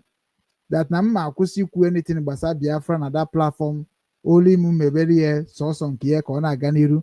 Ọkwe ma that na ọ nwere ndị ga-ewere ego ahụ ma mebie otu ahụ nwee ndị ama wee mee otu ahụ ndị ọnya bụ ife a na-akpọ na mmadụ erigo ego. So those things bụ media nwere power, and mgbe m chọpụtara na media nwere power bụ mgbe Nnamdi Kanu bịa kwuo ya, and adịgo m good in media before I join am Biafra struggle. And ọnya mere this time now m na-agwa ndị Biafra gọọmenti that na unu n'anya unu ga-afụ that na everybody dey happy today, and all happiness aka nchọkwa ka everybody na-adị. Onwezi onye kọmentịrị anything dị positive, ọ bụ na anyị na-cheta from the break, then automatically I will like you people to come and ask the question. And from then there, also we will put link and leave phone numbers out for those who want to call. Yeah, I know. That's why you were saying, Mandy gave me invite. Monday, what I go, we are going to team the link. Mandy gave me invite. Mamu etikwa the link na that. No, no one get. Then for me, they will receive from phone call from me. Okay, I will open my phone call so they can call once we come back from break. But just make the break brief because here I am. It's almost to 11 o'clock. So make the break brief. I am with okay, you. go on.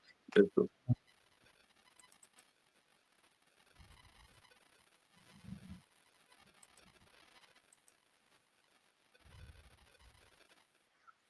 There is no room for sabotage. I am not fighting Biafra freedom with a clear eye. Then I'm telling you people today, if you know you are going to occupy any position in the Biafra de facto government in the homeland, listen and pay attention. I don't have friend. I don't know anybody. I don't know you. You are not my friend. The only thing that we are doing brought us together is that you have volunteered to serve Biafra people in the homeland. If you become a problem, you will regret it. It is a call to serve Biafra people, not a call to serve Samanekpa, not a call to build clique, not a call to form cabals in your various states, not a call to do paddy in the Biafra government. The price and the consequences is heavy. Many people have died in this struggle. You must listen to instruction. You must take directive and don't joke with it. Without fear before our enemies, we have sworn an oath to restore Biafra, or we die in the process. There will be no retreat and no surrender. If the option they give to us is to seek our restoration by violence, every living thing living in the zoo will be destroyed. All the animals will be destroyed. It's a promise and a pledge we're making to them. They must understand that we just don't love our country. We are fanatical about Biafra. We will do everything humanly possible to ensure that Biafra comes. It is either the flag of Biafra is raised up or I am lowered into the grave. One of the two must happen. It is better for this heaven and this earth not to exist than for Biafra not to come to pass. We dedicate it into the hands of Chukwuabiama, the creator of the heavens and the earth, because only him decreed that we should exist as a race, and only him has the say to decide and to determine if we are to survive or not. We don't rest our hopes in any man. We don't believe that any country can do anything for us. We are going to reaffirm our faith in the supremacy of the creator of the heavens and the earth, Chukwuabiama, upon to whom and in whom every glory and honor belongs to. That's why we worship him and nothing else and no other. We worship the one true living God. That is who we worship. That is why we were created. We are not like any other people. We have been chosen by Chukwuabiama to serve him. We have been chosen by the creator of the heavens and the earth that we may serve him. That is why in our names it contains every praise imaginable. Every praise imaginable to the Most High is contained within our names because we are very special people. We are here to reaffirm and reiterate that. We are here to ensure that this very march towards our freedom cannot be hindered. Any obstacle on our way, real or imagined, man or woman, adult or child, anything it is, once you are an impediment to the restoration of the sovereignty of Biafra, you will be destroyed completely and totally, in every way imaginable. We do not forgive. There is no forgiveness in our dictionary. We are here to ensure that the death of 3.5 million people is not forgotten. It is to them that I owe every ounce of loyalty and obligation. They are not here to offer any advice or to ask us to forgive Gowon. They are not here to ask us to forgive Haruna. They are not here to... Yeah, there were one name working. Yeah, I was calling because of those videos that has blood on it. YouTube will resist from this program if we continue showing it, please. Okay. On their new guideline now, they reject anything in blood on YouTube. Okay. Blood got for that, yes, on some videos with some blood. Any question where I cover the face with the blood. Oh yeah, I am here because someone engine. Okay, we do it. Okay. Ask us to forgive the Yoruba people and the Awolowo family. The reason why we exist is to ensure that their memory, that they can never ever be forgotten, that their memory will linger on forever, that as long as man walks this earth, this world will remember the 3.5 million people that they killed, men and women that did nothing, children that were innocent. Their only crime is to be blessed by God. That is the only crime they have committed. As those children were being slaughtered, as they were being starved to death by a very wicked and cruel world, spearheaded by Awolowo, everybody looked on and did nothing. Instead of them to help us, they ensured that our absolute blockade from land, air, and sea was absolute, that we may die, that the children of God may die. But lo and behold, Chukwu Abiyama determined that we cannot die, that we cannot perish, because we are his own. Despite all our iniquities, despite all our sins, he made us in his image. He gave us that very edict to worship him, and that is what we do every blessed day on this radio station, without fail and without the fear of any human being, talk less of an animal in the zoo. We are here to worship Chukwu Abiyama. For those who don't understand what Chukwu Abiyama means, he is the creator, the supreme creator of the heavens and the earth. And to him we owe everything that we are. And upon him and to him does every honor and glory belong to. This is Radio Biafra. As I wait the barrister to join me, we must once again welcome you wherever you are, across every...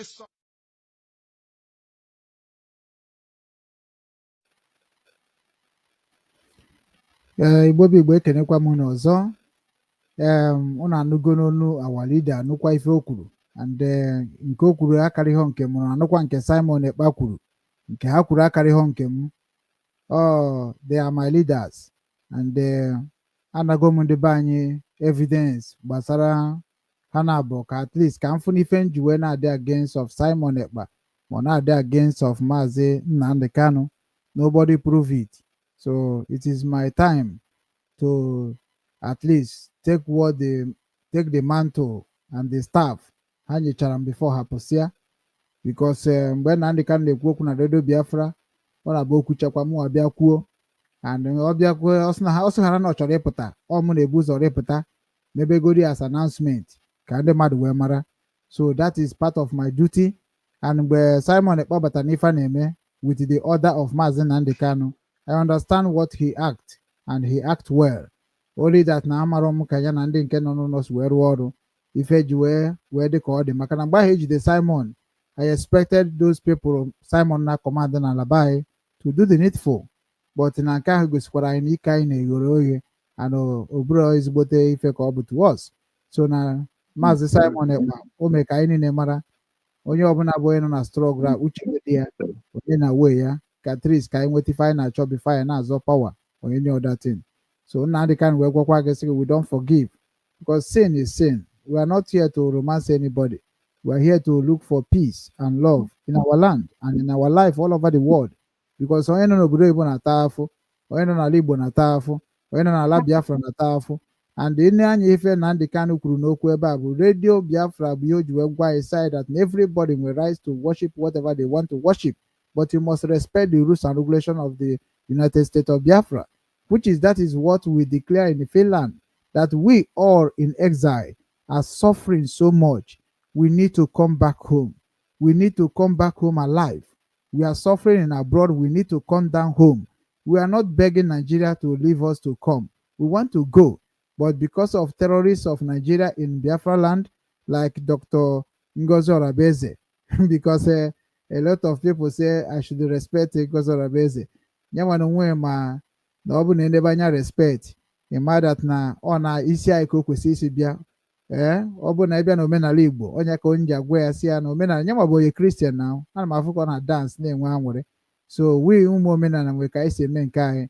So and agaghị eji na omenala nke akwa ọkọ tiwe aka wee tere ndị dịka anyị nọ echi mara omenala gị chọba onye dịka m chọwakwa onye dịka traditional vocal Nwodude Nga Kingdom. O nwere ndị ga-abụ mkpọcha anyị abata n'ihe gbasara ihe a na-eme na Biafra because ọ ka anyị ha wee na-akpa nkata underground to make sure that Igbo culture and tradition did not waste just like that. And onye ka Nnamdi Kanu sị na we must go back to how our ancestors was created our home before the white people invaded our land. So which is now we are not going to set ourselves back. Ị na-anya fụ na ndị ụmụnne anyị nọcha na obodo ndị ọzọ niile ha sị na-ama ụkwụ akwa na abụ ha china na wake up. So the culture of Igbo people can one day protect, and that is why everybody is now doing ihe gbasara Igbo, and it's my happiness because na mgbe m bidoro ọ dị ka aga which is na nne preach ya na ma onye ọbụla jee mepee nke gị kwa na the same thing na dịka ngwa nke na-agwa everybody ihe nwere ka m ga-eji wee serve all my land because anyị nwere ekwe na slogan of our POB that is serve your land, don't wait your land to serve you, and I'm here to serve my land. And if I'm serving my land, I need requirements so that I can be serving my land in the way that I learned. So now we are going to go to we take questions, and also I have to send the link now. Onye ọbụla bụ onye chọrọ join, onwe question ị chọrọ ịjụ mụ particularly, then you are free to ask, and ịchọkwana ịkpọ na call, then m ga-etinye nọmba ị ga-eji wee kpọọ so that ọ bụrụ na ọ bụrụ side m ọ bụrụ side nke nwanne anyị nwoke a bụ Chukwunonso. So ọ bụrụ na Chukwunonso ka ị chọrọ ịjụ ajụ, then ịmana ị ga-akpọ nọmba ya. Ọ bụkwa na ọmụnwa ka ị chọrọ ịjụ ajụ, ịmana ị ga-akpọ nọmba m. Ọ bụkwa na ị chọrọ ịjụ ya through comment section is welcome, because we are here, but we are not here for criticism. Anyị anọghị ebe ịkọ ọnụ. Ịmara ihe ọbụla ị ga-ekwu ikwuo, o nyere alaba anyị aka, nyere Biafran land aka, maka na mụnwa na ụmụ nwere title to speak Igbo language in Biafra land. And onye ka m ji were na address my people all over the world, and those people na-follow this platform at least ijere obi nwanne Igbo TV ihe na-efolozi ebe ahụ kịta na 190,000 followers, and that 190,000 followers ọ bụ na ọnụ ka ọ bụ information na-abịara ebe ahụ ọ nukwute ife ka ọ bụ. So na ihe mere na mmadụ ebu ihe dịka advertisement of anybody na-abịa report to me, because achọrọ m ka m were ego wee gaa n'ihe gbasara Biafra. Achọrọ m ka anyị niile yikọ ọnụ. So ana m agwa onye ọbụla bụ onye na-aghọtafe m, ịchọ ịgbagote ebe a biko ka ịkaba ahụ wee jụọ m ife ahụ ị na-aghọtafe ka mma na mma akọwa m, ka ị makwa na ma makwa ihe ahụ ị na-akọwa, maka na nke ahụ ị na-eche m amarọ o nwere ka ọ bụrụ na ejuzie m ajụ ị marakwa na mama ma mara ya, maka na ọ bụrụ ọzọ ị ga-ege bụ ya na-ekwu okwu na ikwu ekwu ma mee onye bịa na-ekwu okwu na evidence of ikwugoro mee onye ha na-ekwu okwu, because eji ama gọọmenti bụ ekwu eme onye ka gọọmenti ji bụrụ ọkacha ibe. We are not going to run a government like a Nigeria that is when they promise and they fail. So we are going to run a government that is ịbata n'ime ya ọ bụrụ mmadụ agwa gị na ihe a na-eme na UAE now na onye agwa na ọ ga-eme na ọ gaghị believe na ọ ga-eme, because uwe sechewekwa ka ha ga-esi nụọ ọgụ. And Biafra ka na-enwekwa a lot of good luck, because na ihe ha sigaricha na maapụ ebe ha ga-atụ bọmbụ na ihe niile eserokwe na Biafra land, because ha believe na ebe ahụ enwere ụdị ha na-achị nweta ebe a na-abụrụ sọsọ oil ifuge. So n'obodo tachara afọ wee bịa uruchi niile na abịa edu ma China ma ihe ndị ọzọ niile, ọ ga na-ewute ha na ọ bụ na ha na-emebisi befa na karịa ihe na-eme na baya kịta. So na ọ bụrụ otu aha isi eche ụwa dị ka ọ dị. So na anyị nidiri iji nwanyị wee nababa anyị, because anyị agbago mbọ n'obodo oyibo. So now we are all going to open the platform so that onye ọbụla ga-abata ka m chọọ my number. Ana m ekenekwu unu nwa bụ ndị. We have a caller direct from my side. Okay. Sorry. We have a caller already from my side. So I will pick the call, put it on the speaker.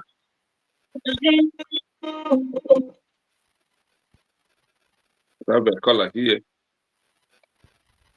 Now we call him back. Okay. Okay, so Kaina Gakwaniru, we are now etigo my own number in case Obuna in the side the moche bo. Makanema discuss I know today but hard talk show where we discuss about what is going on in Biafra land and what is going on in the life of Biafrans all over the world. And we are okay. Odogbenu is on the call. I hope you can hear his voice. Odogwu, have the mic. It's Obi-Wan hearing me. Obi-Wan Mandiba, can you hear his voice? Hear you loud and clear. Okay. Loud and clear. He's hearing you loud and clear. Go for it. I na ni na-ekwu Obi-Wan na ni na-ekwu. Hi. Okay. Abai ka si akpọgasị. I want to after me. Go on those put after me can okay. After me can know nama no look time I gave. Yes, you are free. We have open mic and we are ready to call.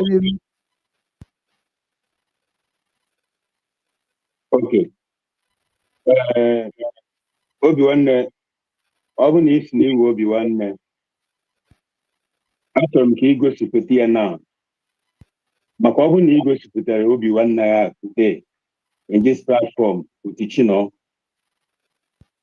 ịma na nke agwụgo maka ihe m ji agwara ya bụ ndị be anyị furu n'ahịa too much and ahịa ha furu ị chọrọ ịvalụ ya in the comment section, which I'm begging everybody to know as comment section. Can't take it easy. If in the batana no way central can call Obi-Wan the reason why. Oh, Nyame introduce before. That reason that because united. No,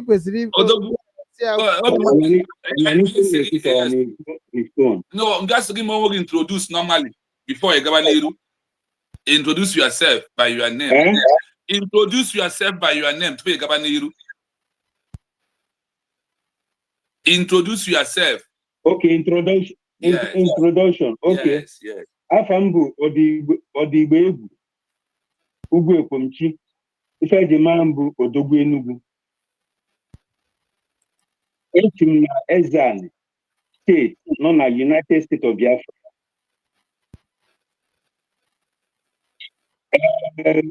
5 months ago, abụ m onye na-anọchite anya Sweden na United States of Biafra ambassador. Mana enyere m ọrụ ọzọ, ewere ya nye onye ọzọ. Ụlọ ya na-akwụ ụgwọ. That's the introduction. Okay. Then in ihe chọrọ ikwu na today we make it official or we make it open that no Obi-Wan Namuawu Odigbebu Odogwu Enugu agwagoro akọwatogoro maka ihe na amaro and ihe anyị ka nchọ ka nkọwa Biafra o nwere ya na-akpọ onye agha bụ onye na-ejere onwe ya ndị mmadụ kpọọ ya onye agha ajụjụ onye ahụ ị na-akpọ onye agha ọ sịrị na ya bụ onye agha then in that case ife ndị be anyị na-akpọ mmadụ amaghị ife egwu na somebody na-akụziri ya ife ihe ahụ onye ahụ na-akụziri ya mara ya ewee sị na ịmara ife mana o nwere ife ọzọ nke ịma then o nwere ndị a na-akpọkwa n'oyibo adamant ihe ahụ mmadụ na-akụziri ya ị chọrọ ime ya maka na iwe onye ọjọọ ọ maka na o nwere ike dịgbu n'obi akpọzi anyị na ewu adamant o nwekwa ihe ndị be anyị na-akpọ meremere n'iru kwankwụsị n'azụ ihe mere m ji gborite na nka mkpọ ọgwụ obi nwanne ị na-eme mere n'iru kwankịtị n'azụ ị bụrụ onye okwu ya kwụrụ ọtọ maka na ịma ihe ọjọọ niile ị na-eme achọrọ ka m gwa Biafrans ife ji gere gị ntị na today bụ ọ bụrụ na ị bịara maka Igbo ọ maka IPOB ị ya hafụ anybody n'ebe a ihe m chọrọ ihe bụ ọ bụrụ na ịma respect kpọọ awa Dr. Ngozi Orabueze Dr. Ngozi Orabueze Deputy Prime Minister or COS of United States of Biafra nke ijiri ọnụ ugbu anyị na this channel to propagate about United States of Biafra then o sighị ike ịkpọzi United States of Biafra our DPM Dr. Ngozi Orabueze nwanne obi nwanne ọ dịrọ good ị ga-akwụsị nke a o nwere ife ị na-akụziri and ihe anyị na-expect today bụ ka ịgwa ndị niile na-egeghị ntị na channel from today na anyị nọ na government of the people by the people and for the people. Chinonso atraigo gwa ya otu ife niile si aga mana ị chọrọ ịmata ya sịsọ ihe ị chọrọ ịma ihe ahụ dị n'obi ihe ahụ dị n'obi abụrụ otu esi eme ya kịta anyị ama nga n'iru wutit mụ na onwe m ama bịa na nkwuo otu o si dị m n'obi ebe Chinonso ọrụ Biafra TV gwara gị jụrụ gị ị ka na-eyuzu Nokia touch gị nwasị mba na the only thing the constant in this life is change anyị change go biko ọ bụrụ na ị chọrọ ka ụmụ Biafra ka na-egeghị ntị na this program ị mara na ị ga-echenji otu isi aghọta ife na ụdị ajụjụ ị na-ajụ ajụjụ anyị na-ajụ na-eme ka ihe niile na-ekwu na ihe niile na-ekwu obi nwanne bụrụ ihe efu and mụ amaala ike ka okwu niile taa mụrụ iwe si tata ka ị bịa jos kwuo okwu ọ bụrụ okwu efu ọ bụ na anyị nọ na gọọmenti of Biafra o nweghị n'iti na ihe esi ka gọọmenti mere gị ọgụ a ga-emegodoro gọọmenti first of all which you don't know agree. So I actually be proud of you that after program today, not the way he got, don't be adamant again. Ni kwechiri so ihe iche nema mbe na amara anything at all, and nobody is ready to exchange any word or here or igwa okwu ọjọọ. Come on, ọbụna na-akụziri something otu o si aga nwanne anyị nere anya na ị ga na-amụtakwanụ maka ikwuru si na onye amarọ ibezi ya anyị na-eziri now nke ị ga-ama about the government and the role of Dr. Ngozi Orabueze, our DPM or ya COS. Yekene dan respect and ọ wụrụ dị ajụjụ ị ga na-ajụzi ajụjụ ahụ ọ na-eweta ihe ihere, ọ na-eweta ihe mkparị, ọ na-eweta ntịda ya. Gọọmenti abụrụ organization, gọọmenti abụrụ agitation, gọọmenti abụrụ club. You are a member of that government. So ị na-ene anya ka gọọmenti kwụọ ụgwọ ọ ka gọọmenti nye gị akwụkwọ ọ ka gọọmenti recognize ya gị. O nwere onye ibu gọọmenti na-recognize gị. O nwere ihe iwe to contribute. Because ndị mmadụ ataga afụfụ wee gaa Finland declare ada Biafra and o nwere ihe gị watinye n'ime ya. So now na ịma mbịa si ihe ị na-etinyere ka irite uru ya before ya. Ka njide otu osi Chinonso si kọwara gị, anyị ga-ebuild this our motherland, which is United States of Biafra. Biko obi nwanne, anyị na-ayọ gị change the area of your topic maka ọ da-aga otu o si kwesị ka ọ ga as a government. Thank you. aga m ajụkwu ya ajụjụ. Yes, hope ị na-ahụ na-ekwu odogwu Enugu. Ihe anụmanụ ma ọ bụ na ọ ga-ewelitekwa unu. Ọ sị ngiri wetekwa unu ọbịa ka ike ịnụ ọkụ. Ife m na-ekwu. Anụmanụ ife ọ na-ekwu. Okay, ngwa ndewo odogwu Enugu. Ndewo nwanne nwoke. Daalụ deje okwu. Na ndị be anyị bụ onye kwuchasị ya deje okwu. Na nwanne nwoke na-anaghị ekwu okwu kịta na-abụ amarazi m ka oyi si na-asịsị m deje. So na nwanne nwoke ama m na ogbi ka ọ dara ka ọ bụ akụchiri ọnụ amara m nke na-eme bọte anyị nọ ka anyị mara ka oyi si wee daa n'ikpeazụ. So odogwu Enugu o nwere lot of things i kwuru ebe a and ihe ọbụla i kwuru freedom of speech. And my able leader, Mazi Nnamdi Okwu Kanu, he said that this Biafra we are looking for, that freedom of speech is allowed. That is why I will allow you to say all those things you said. It is normal because when you are fighting for freedom, a lot of insult, a lot of intimidation, a lot of accusation, a lot of things will be coming on you. So I understand where you're coming from. And I believe him that now, if any na adigo go kwesede, no ka ịgaba n'iru ka na-ekwu okwu. So now, ajụjụ m ga-ajụ now bụ, you are talking about government ekwumụgwọ or maybe na marubere government or no way na bịarụrụ government and na ma contribute to anything mgbe eji redeclare Biafra na FINLAND. Now because of that I am the one who's supposed to work for government. Then my question to you, are you telling me that everything Mazi Nnamdi Kanu may be in vain?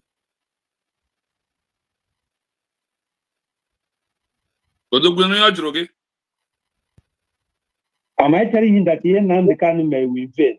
Yes. Ihe Nnamdi Kanu mere abụọ in vain maka ihe ọ na-ejighị ọrụ in vain bụ nọ ihe o mere ka anyị ji gaa na Finland ga declare Biafra, the template or the mandate. Daalụ. But ị na-akọwaziri m now that na mụ nwere ihe contribute ewee je na Finland where declare that thing so that na nwere ihe contribute na nwere kwe na-eje ro Biafra. Why ji wee kwuzi otu a? Mgbe ọ bụrụ ọgụ ọgụ Nnamdi Kanu, ijụọ m about Nnamdi Kanu, iji ma a na-ekwu yourself. Myself, Nnamdi Kanu contribute. Abụrụ ihe gwa contribute. Yes, ọ bụrụ ihe Nnamdi Kanu contribute can contribute, whereby that na mụ na contribute to a lot of things that IPOB deserve to be contributed before you have the right to be saying what I'm saying.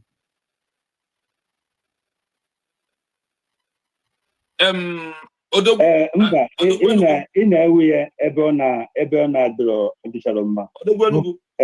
Nnamdi, yes. I want to my senior man Obi-Wan Ndiba, I want to come in here. Achọrọ m ka m mee ka ọ ghọta n'ikpeazụ nke agha ebute aka.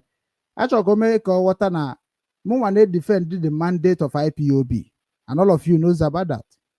And when I defend mandate of IPOB, it is what I took as an oath. And that is what Nnamdi Kanu stand for. And when Nnamdi Kanu comes out, he have to come out as an IPOB leader. From IPOB leader, then he can now migrate anywhere or migrate. So because I will rules and regulations, I would structure Biafra, even included Biafra government, it have been structured. So now, on IPOB, we spend a lot of money, we spend a lot of time. We are the one that even makes Simon Ekpa to wake up and even know what he knows today. In Kebuno Eba Akunusu, we created this Biafra government we are running without knowing that I'm a government already under the leadership of Mazi Nnamdi Kanu. And now you are saying that automatically when he contribute to the Biafra government in exile, that is go to Finland and declare Biafra that already declared before Ojukwu. And now that no Biafra, the no IPOB, Kerikunu gesi where they declare that thing. And in Okweba we say no be Nnamdi Kanu mere, na IPOB mere, Keju when we kije Finland. So that contribution is the IPOB.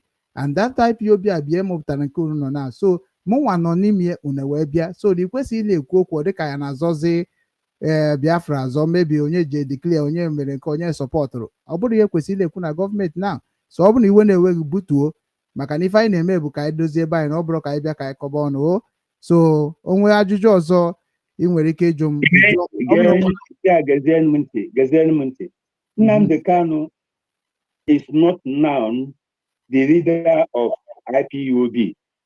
Nnamdi Kanu, by the declaration of Biafra, by the declaration of Biafra as a country, automatically become the president, automatically becomes the president of the United States of Biafra. That is the arm of government is at work. A government, listen to me, forget the IPOB. IPOB, an organization of Nnamdi Kanu, Adugo compromised by Nigeria, or the MSD. Nnamdi Kanu registered IPOB na England, and I sent to you last week or last 2 weeks. Ever no change the name of Nnamdi Kanu as the leader of IPOB. So that organization, Adoze, Nnamdi Kanu, by the declaration of Biafra, automatically as a government, becomes the president of Biafra. Then Simon Ekpa is the prime minister. That is the system of our government. Biafra will a president, Biafra will a prime minister, and Biafra will a deputy prime minister. Organization of Nnamdi Kanu, where they have commanders, maybe Neoyabu Oyi commander the Germany or Kayana Odia DOS. No, DOS is an arm, yeah. The organization, that organization. No, coordinator. What you see in the place, like coordinator now. Again on Ukraine. Zona coordinator. Abum zona coordinator. Zona coordinator. Thank you very much. Coordinators. Organization on coordinators. And under coordinators. And assistant coordinator. But the government, an ambassador, which means an ambassador. Government ministers. Government governor, county chairman, or local government, or ward. Organization are there where all those things. So organization of IPOB, Nnamdi Kanu, here make better. Ever kind of autopilot, which piloted us to Biafra government in exile. Biafra government in exile lead us to the declaration of Biafra. Now we are United States of Biafra. So even an organization of IPOB, Akusuko with IPOB, all materialized go to United States of Biafra, which you know no name in a situation no represent USB. Obi-Wan now represent USB. It belongs to everybody. But organization of IPOB, it belongs to everybody. Oh, when they are their member, or when they were member of IPOB. And that's one I know they made, although it's in existence. Now, generally, all of them are not under United States of Biafra. It's an indigene of Biafra. That is IPOB. It's an indigene. You are an indigene. But I don't that indigene, always state he belongs to. And that state he belongs to all the 40 states. So governor your state, God belongs to your state. And in the whole state of 40 United States, Dr. Ngozo Obeze is the deputy prime minister. In a second, Nnamdi Kanu pụta ịjụọ ya ajụjụ. One no ebe a ka ndị mmadụ na-asị na ịmalite na-eme. Nnamdi Kanu have no question to answer you. Simon Ekpa have no question to answer you. Because Nnamdi Kanu si ọ bụ na Biafra ihe mandate to declare Biafra a year ye declare ya. And in IPOB, I work go hearing and the kind of mandate. Or no, the way declare that Biafra. Obuja the Congress they declare that Biafra as the mother of Biafra, of which Mua Odobenugu no dia face to face. Sign my signature. Anom Ogam Potal IPU, Agami Potal Biafra. Anom, I was in the theater. I signed my document. Take vote to give back. And Dr. Ngozi they give that back. So end everything they go about IPUOB. No, that you go, what to go Biafra. Was he in Abarambo, IPUOB or Igbo or anything? It was now in the United States of Biafra, and that United States of Biafra gave you right to have your ID card as an identity. IPOB ID card is an identity. IPOB any embassy. IPOB any governor. So, mba na IPOB or mba na IPOB. Ihe ọmụpụtara bụ United States of Biafra. Ya ka achọ iberibe. Ọ bụ na iberibe ya, nwanne ma na ihe na-eme o nwere nke na-ewu isi. Either USD or nothing. You take 21 minutes. You have to give others a chance to come in. That is the truth of the matter, because now others are on the line waiting. Thank you very much. Thank you. So listen from the yeah. Obi one day go and let us leave it like that. One thing I know in life is that sometimes we disagree to agree. And because of we disagree, we are not enemies. That is how I feel. Thank you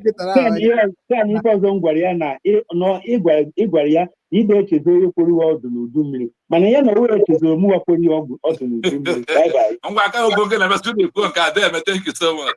Thank you. Yes. One day, yeah, man, how man I kwado. I want another caller. We have another caller very fast. Let us speak the caller.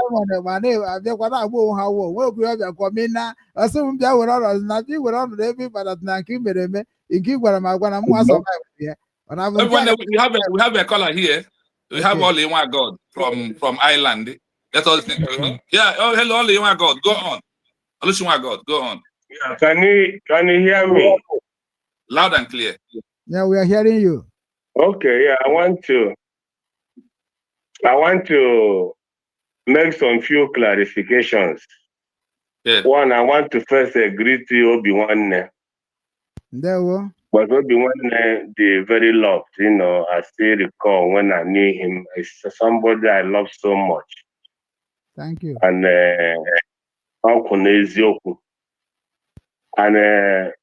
Biafra TV. I'm legend. I'm a living legend here about that struggle. But I want to say something because sometimes if we don't come here to clarify things, I'm a family be one because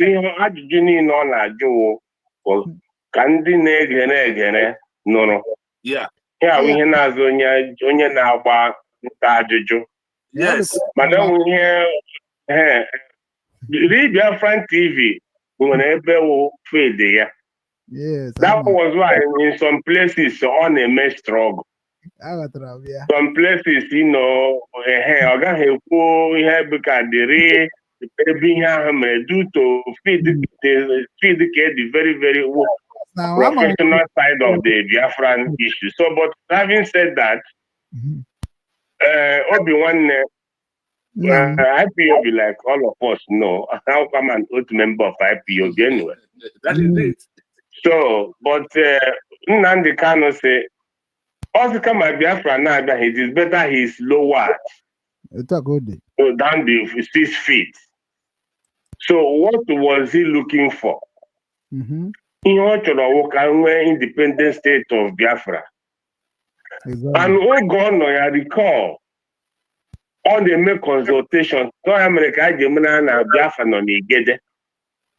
Oh, America na Ebony State, Enugu State, easy. nwere isii na Ebonyi nwee na Benue State. Ọwụ ya gbara the whole world that n'ọnwụ na inyeghị ihe na ebe ọbụla a na-amụ ụkọ akwa abụọ mana Idoma mana Benue State Kogi ọsọ ihe awụ Biafra. So mgbe ka o mere consultation ha na-asa what are you talking this Biafra na 5 states people aghọtaghị ihe ọ na-ekwu mgbe ahụ until o megidere ihe a until ihe mere na-eme Ọhamadike nọ ya obi nwanne IPOB compromise. Ọhamadike nọ ya they betrayed him. Ọhamadike nọ ya set a dead man's fall. Everything mere n'ihu anyị. Ọhamadike nọ ọ na-eme broadcast ha na-sabotage ya ihe na-aba mana oge o megidere ihe ahụ ya emitie asọ dịka ọ dị kpọsa ọ dịka ọ dị goro. Mgbe ọ niile a na-eme IPOB, they did not actually realize most of them ihe Nnamdi Kanu stood for. They thought not a political pressure group. Because in some nations, let me be honest with you, in Republic of FINLAND, something happened before after they were slaves for 400 years. So how push the people in the parliament British? One fateful day, as I got to vote in the Chroka Island, one nation island, one in a biloto, was a airport or our island I know today, naming George. The same thing in Emere. Biafra and Achime, a lot of people are standing against it. He declared Biafra, Hassan Achoya, Agacha Lota, Keze Biafra. I know BVC, I know PVC, I know POP. In now, what everywhere, but there were documents here, each and now, it would be one constitution of the United States of Biafra. Here. This is who we are now, and for people, as I mean, they are aware, but I'm a man in Najo. Only open and in the kind of put that tomorrow, or put a IPOD. The only thing IPOD brand, they was condemned Simon. He never did. The answer condemned. Even in Angola in prison, I'm one of that DSL. He must condemn him. And again, IPOB, Nnamdi Kanu is in charge of IPOB. I was a member of even IPOB. But IPOB have removed him. He's no longer their director. Yeah, they have, Chike have even made mention of that. They are on their own now. And we go on Hamadike worldwide. So Simon came and made Hamadike Bara.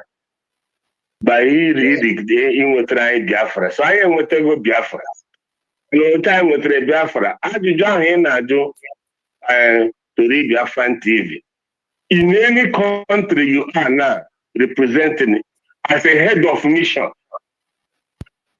You now read Biafran TV now. Cameron and Holland, all kind of come on, I did brief with this one. Okay. Now we dying on island. All any letter United States of Biafra can you revoke the Ronye Park go live to go on. All 191, all one you bossy. Today I cannot hear. Evidence. Came in another land. Oh, the guy she Finland, but we don't in there, borrow that place. That is the present that in today in 2 years. Yes, they are not doing ladro. And when they do not to Shannon no ladro. Here and then on a drone and no ladro. Of now and then there's a work permit for people to work. Evidence can come. You see, what of Australia? Called Dr. Windsor. Month 4, Australia recognized the IP United States of Biafra. We need a document in Australia. So one can conclude with this. One of our brother, every in the whole state, in the whole 40 state of Biafra, United States of Biafra name military. And the state governors to know when you now man their names, and manage every country everywhere. In conclusion, one of our brother in Spain, on argument, this kind of argument, I remember, no, because almost the ID card, I go see argument. Mistakenly, here in Barcelona, here meeting this squad, Indian machine, have block wire. Enjoy ID card. Come on, give me ID card here. Here, check for where you have an ID card in here. Hey, we are going to na moto. Hey, we are this thing for almost for hey, I watch, hey, I call. How to give a call, make it call. What I last United States of Biafra ID card. The guy ain't shaking, but at the end, the half boy. To me, half there, ID card that authentic, he have what you could Biafra. Yes. So people talk about recognition, but then we ID card Biafra. Na another country, they recognize that the history. Oh, didn't you for another potential we have made indoors? So, I all the one that in my him go 1,000%. If somebody I lost so much, but we need to bring these things to people. If director in the United States of Biafra foreign affairs, when any country. Na Europe, documents I bring a one can bag and we can get documents got 350 pieces. 350. I understand any office I not drop any government official. So you USB USB. How I don't say I got documents. The documents saying in a mother. I'm not going to have to go with the document online. Okay, get it. Believe me, aging documents are not. Justice Ministry has here. We have accepted you with this letter with Biafra logo, everything, contact, website. But you had to refuse here. Then the documents have been print in the internet. But Biafra government in exile. They refuse him. We are still working to help him out of it. So for everybody no na ko bi one that ana amazing me na get me na ege that he no ka get no there Biafra bia o ndị na-achọ Biafra o ndị na-achọ ndị chọrọ can conclude with this news na Singapore na Malaysia obi nwanne 4 persons with Singapore 4 na restaurant. Now the whole people now but these people before after independent. As I'm talking to you today, their family, their generation who did not support Singapore. If you leave Singapore, you can never come back to Singapore. And they cannot give you passport. How can you give you resident permit in Singapore? Till date. If one is Singapore without resident permit, you will never come back to this. Go and check. It's there. It's not a hidden document. So from the USB Fulani, goes on about Fulani. Only time we tell because Ohamadi came in and the buy the other is and independent. So we don't really when you were brother lost so much. You did that for TV. And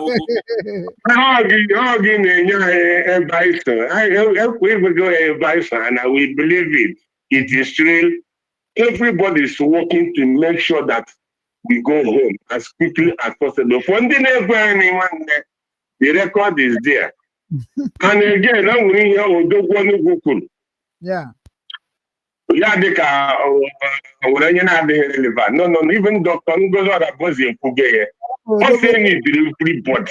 Even nobody got for a free body. Me happy you will be. Me will be also you can talk to. We need to work together and go home. Always social in all head of mission. So this woman did all the too much. When the mother now call this woman. This program There. Thank you so much. Thank you. Darurine. Okomo onye nọ na call ka anyị nabata onye nọ na screen. Enwere na call ike enwe mmadụ na absef enwere Chidubem enwere ike Jesus. Let us na comment section kene okwu then we'll go back to call again. Okay, ngwanụ nwanne anyị nwoke batara nụ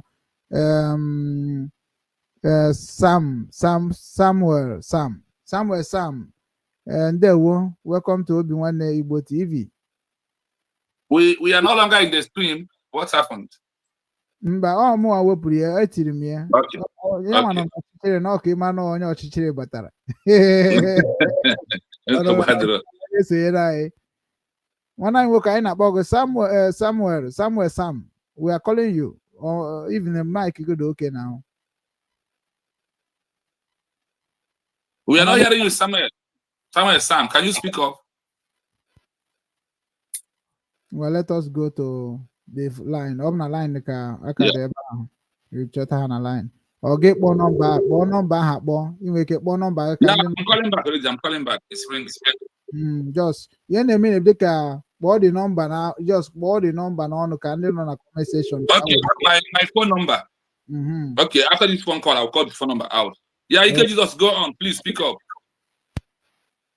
Oh, thank you. Good evening to you, my brother TV. God bless you. Bless you too. I greet you so much for what you are doing for Biafra people. You're fighting to make sure that anyone in Biafra understanding what for preparation and to understand how to get recognition. Now, you are trying, at least by either you are taking us in another level of understanding. So I really commend you for that. God bless you. Thank you. My brother Obi-Wan, I greet you also. I don't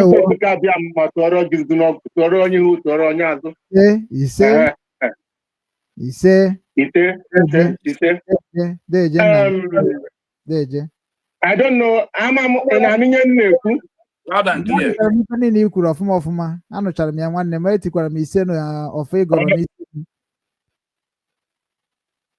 Okay. Obi-Wan opinion ịghọta anyị nwa eje akwụkwọ kama ha sị eje akwụkwọ enwekwara uche ọnụ Charlie gụrụ akwụkwọ mụnwa ụnụ gbajiri pen ma mụnwa ha gbajidere m pensụl wee akọkwa ịgbaji chọọgụ mana amamihe mara ihe dị mma mara ihe dị njọ ihe na-achọ izugo mụrụ okwu ajụ nchọrọ ịjụ gị Obi-Nwanne ọ bụrụ na head the organization and it shows somebody to go and represent the organization. I'm not talking about government.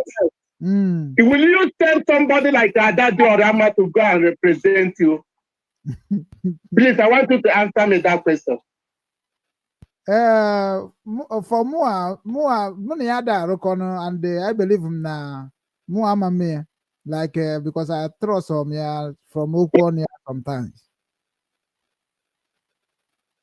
Thank you. Then it was Okonia, man, no me the kiss. Whatever some things so whatever the government who sees him the kiss that the other man water each before my brother TV. I say now somebody like that the other man here too low. Email address or talk about him. Now I want to use this opportunity to tell you it's enable Obi-Wan if we are waiting Dr. Ngozi Odebeze to come out and start fighting the mediocres, the criminals, the career agitators, delivering agitation, not recognition. The same that Jordan, because he has to say the truth whether it pleased anybody or it did not please anybody. I am talking about this and that other man. I have committed evil. I have said a lot of immorality from his mouth. And I have not heard you. My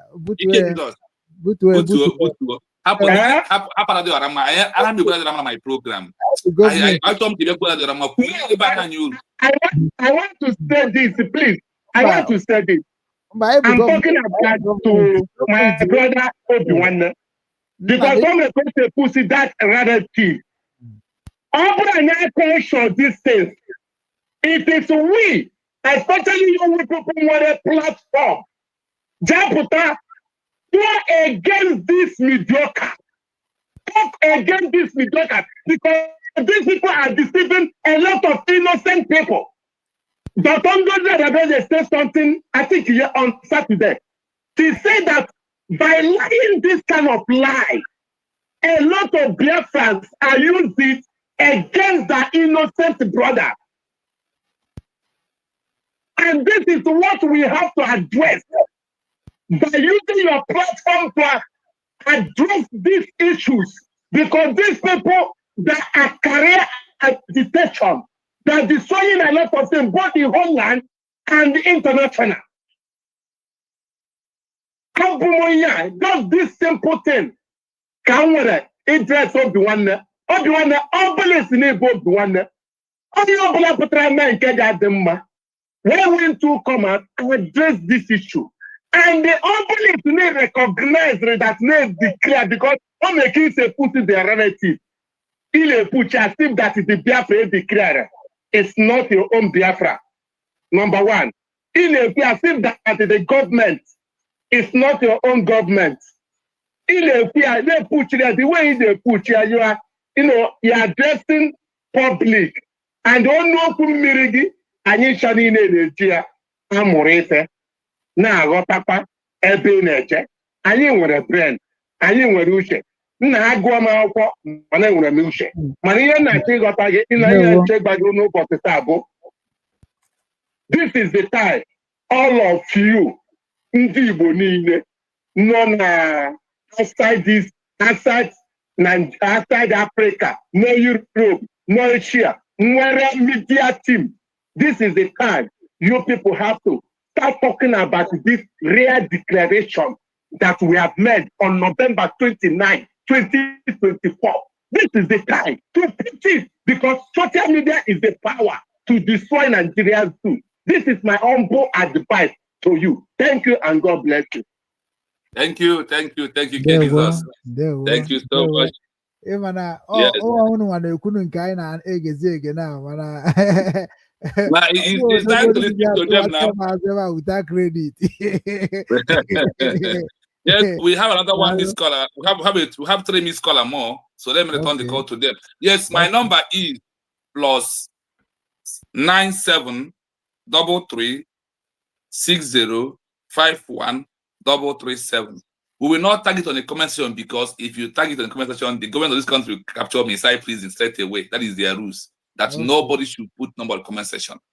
So please, the number is +97. Okay. There's a telephone call. Hello. Good evening from here. Good evening from here. Hello, Rich TV. Yeah.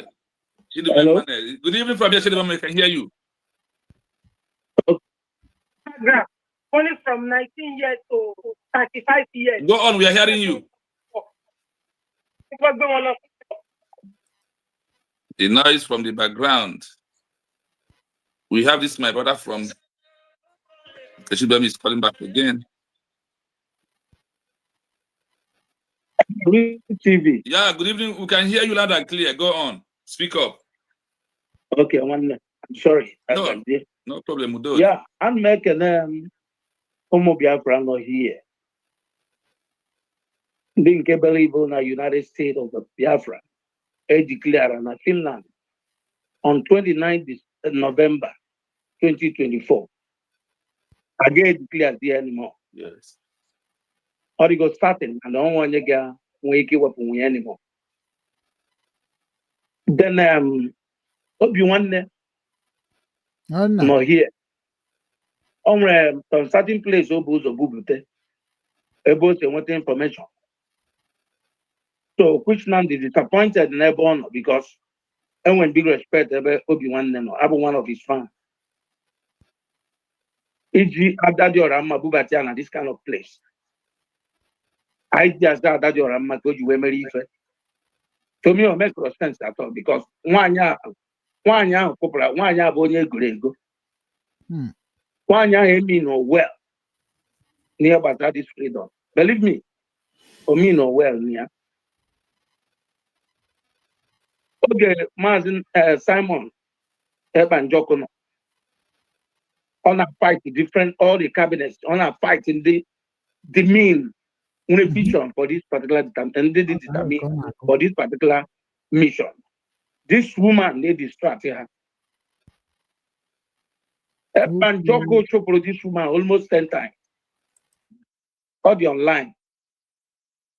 And after that, Ebanjoko had a problem. Also, nice celebrity and I got one idea too. And after that, on that fight, one year upon tension, yoga, even in the work, all the men who they involved. On 1 year, old job, they have FINLAND. Some of our men, some of us, we withdraw from that. Man, 1 year take with the highest risk. Where Jaya Basaria got stand there by, oh my God, the woman stands for us. That's Dr. Ngozi or Abeze. Onya Abeze one idea, Onya Barbara one cannot boy. Ondo to Queen of Sheba of Ethiopia, all year this woman over.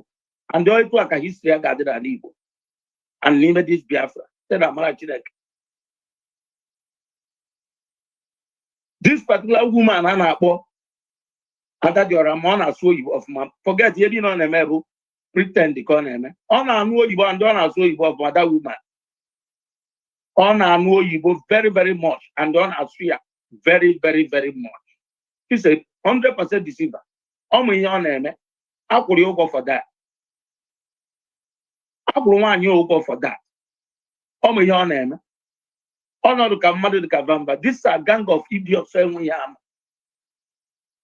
And we value for human. You have the value where go above the goes. So Obi-Wan, my brother, I am very, very disappointed. Never been by even use the idea of that woman where they are not judge. People where they are not judge their name. Or the very, very, very bad. Ị ga-atakwa na mụta ebe ọ bụ onye mụrụ nwa wee na-atazi onye na-echekwa nwa ya bụ ajọ nwa onye na-echekwa ajọ nwa bụ onye a ga-ata ụta ka ọ bụ onye mụrụ nwa. My brother, they gave back a job. I'm highly disappointed. So everybody never believe in you. I don't think so. Even from time, even you don't think so. We are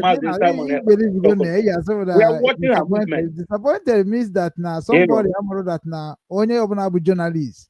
Also, someone who independent journalist. I have what does he have independent journalist? If I independent journalist, then I'm here. Now. So to get now, you need to this struggle as a journalist. Only open up only again to my fan email, email, or marifanalo. Ọ ma na ife ọ ma na ihe m na-azụ bụ okwe ka m na-azụ na onye amara okwe m na-azụ ọ bụ na egwu na-agụ bịa mgba gị ị mara ihe na-adị ka na-eji wee nọrọ ebe ahụ apụta because anyị chere na-ebu ofu nwere ihe dị iche Nnamdi Kanu so I will carry everybody along. I am following the Nnamdi Kanu template.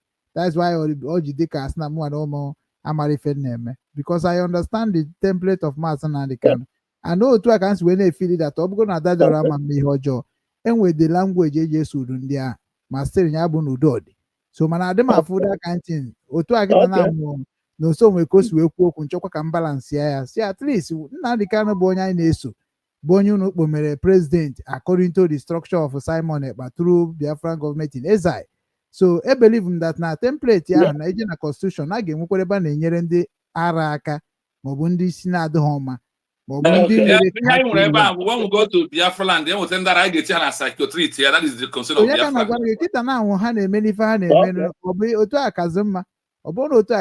So that is why I am appealing that now only onye the government and then when the reconciliations team ewepụtara fa na anyị na-afụ but otu amụ apụtagoro fully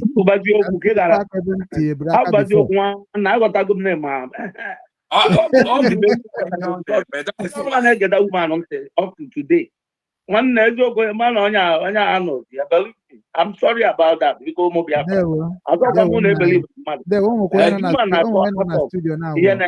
go to not Batanya, now run up Batanya, jealous against jealous. This is complete purpose to be distracting our movement.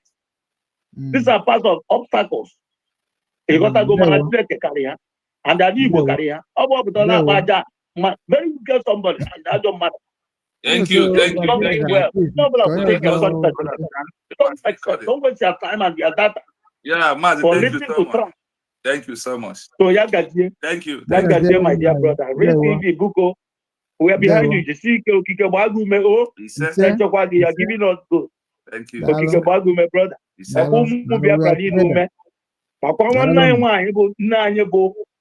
Dr. Ngozi Orabueze, yana team ya niile na pharmacy no way you know, because I've been very proud of them. And everyone Biafra na good support in this great vision. Oga bela me. Brother. We have another call. When the call is coming too much. Okay, okay. Onye no na screen. Ka onye no na screen ka okwu ka anyị mara onye ọ because in this screen na. Okay, let me silence him. No na screen ka okwu. Bring him up. Okay, onye one I Osen master. Ocean master. Ocean monster, yeah. Ocean monster, yes. Yeah, no permission because I'm on Moza now. Okay. Then maybe in the next 10-15 minutes, you cook mana one naked and green Mazisuna and green because we take it as the spirit lead. We will achieve our aim. We cook in the next 10-15 minutes. Thank you very much. No problem. You're welcome. Yes. Let me return the calls. We have a lot of missed calls. Let us return one from one of our sisters.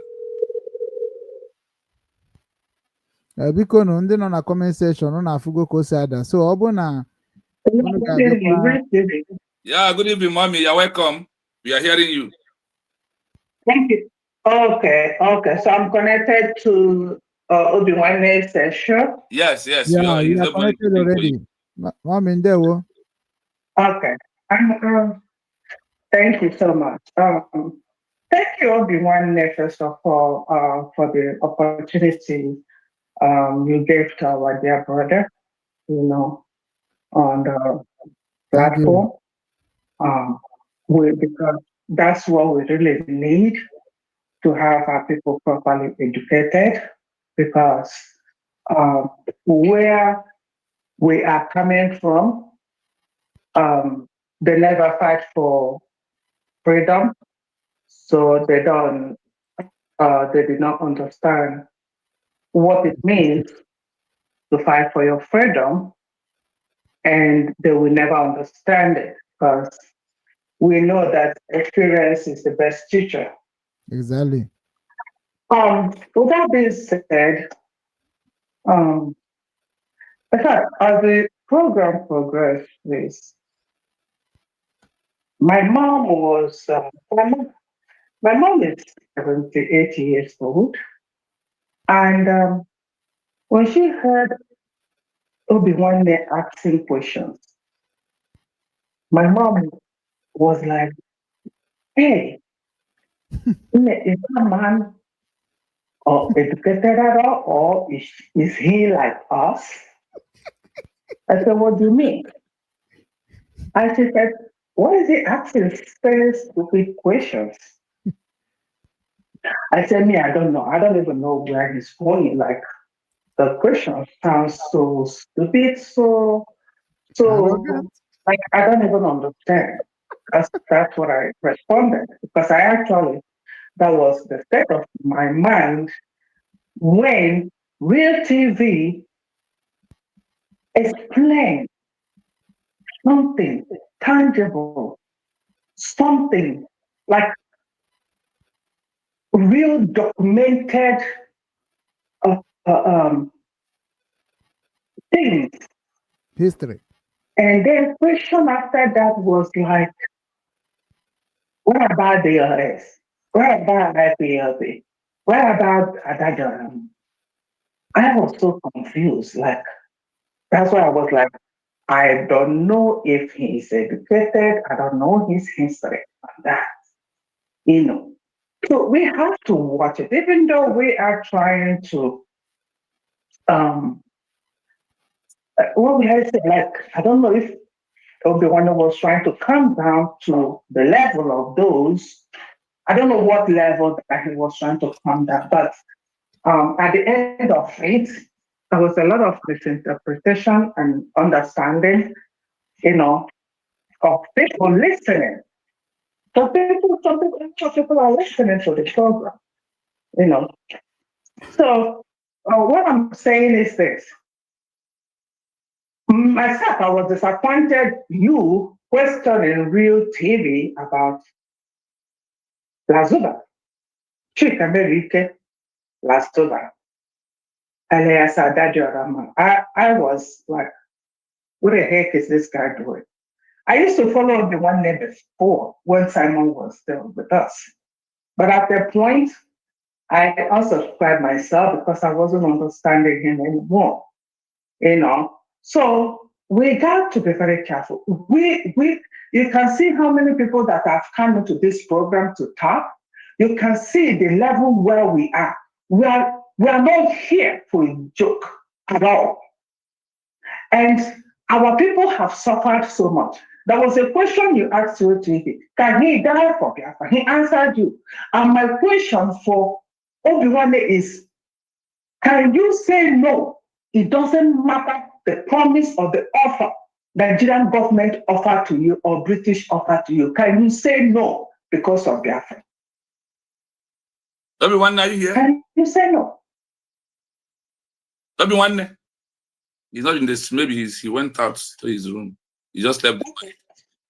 Okay. So that's what the question. I'm not telling if the government can help rescue how many amount of money.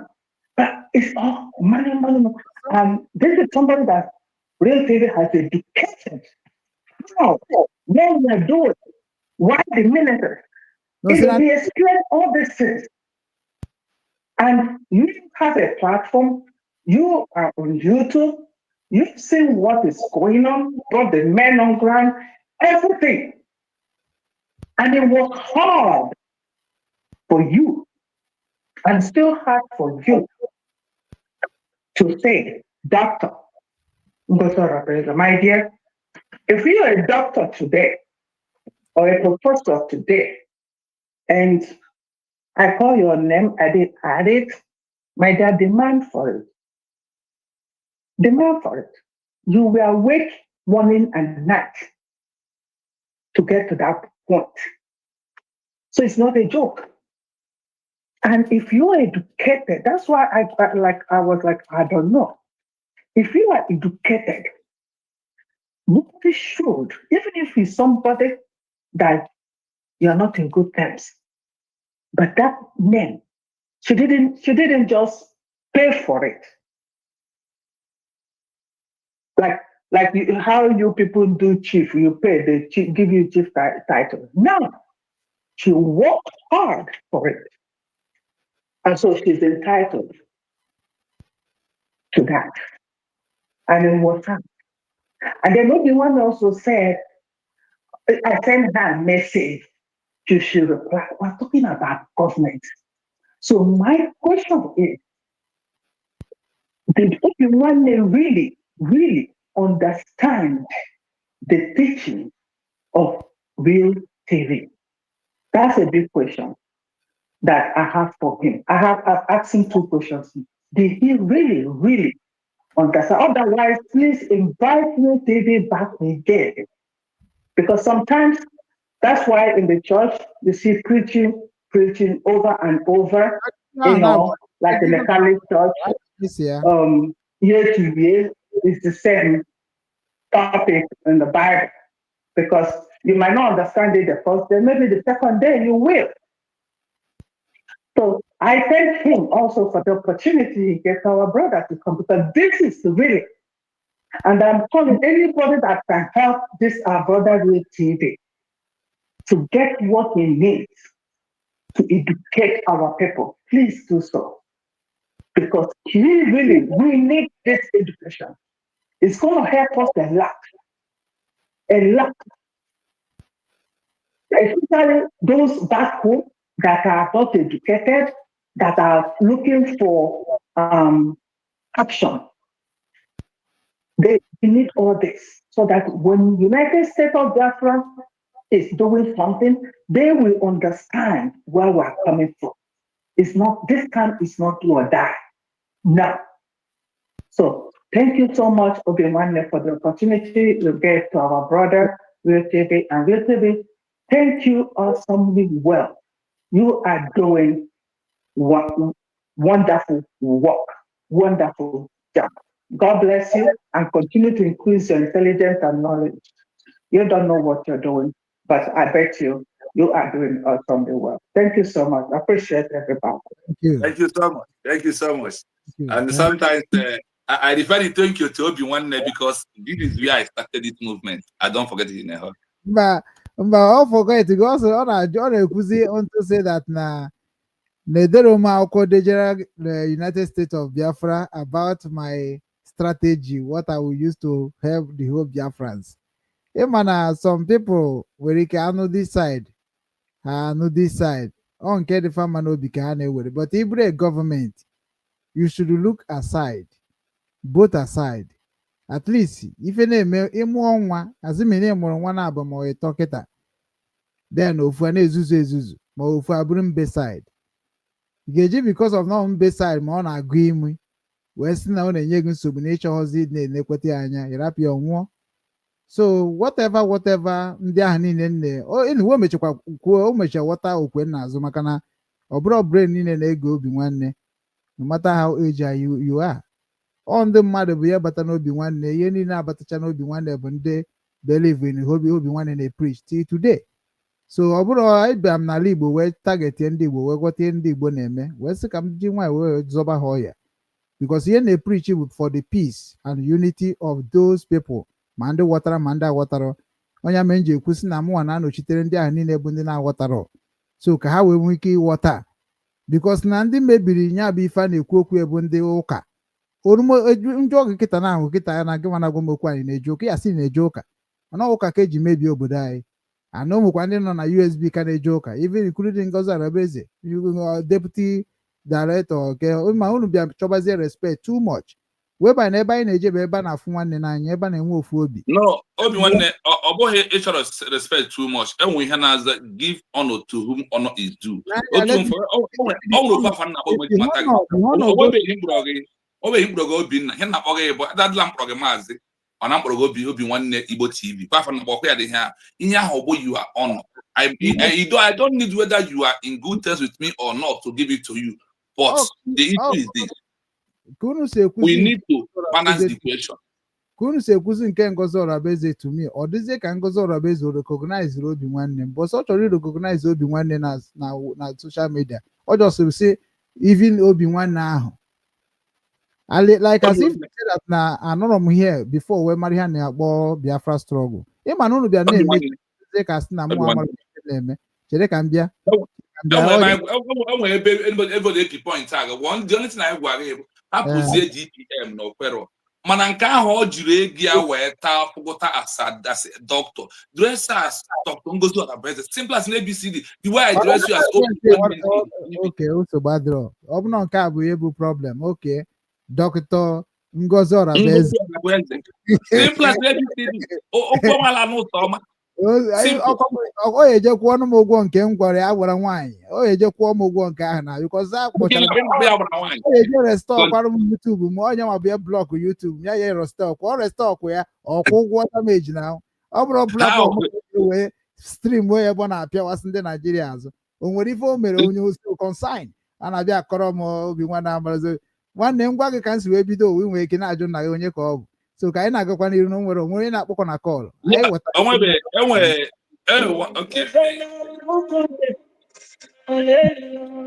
yeah, she called back again. She called back again. Actually, it's Obi one. Okay, let's take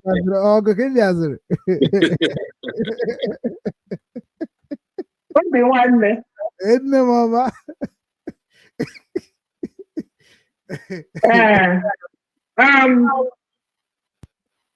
Oh, I kiss his sound. It sound all like onye be jealous. Na kaisi apozi afa. Kaisi emisi. Count. No, Obi one. Eh? And my jealous ni enka. And that time they me agara Finland. Egokwari ndị ka ga-eburu nwoke. Yata. Mana eburu n'ọnwụ nwere ife Dr. Ngozi Orabeze mere on that November 29. Efria. Amakwara m onye na-ekwu na ọkụ mana ya agwarakwa ya na-ekwu. O nwere ndị dị anointed na this struggle. Na-eso Maazị Nnamdi Kanu m wee sekwabara ya because oge m batara is pretty much of PM. Nnamdi Kanu himself, Ohamadike, said that Biafra will rest from US and a woman. It's a prophecy. It's a prophecy. But the woman can. I think it's like a Bible. People choose what will favor them and what is true for them. I think that's something that we're doing here. Yeah. Well, but we are taking what is comfortable for us and not what his prophecies. If we are following his prophecies, we will not be where we are today. Afia, Chika Merike Lazoba, Adado Alama. It's a project of POS. Yes. It's a project of POS.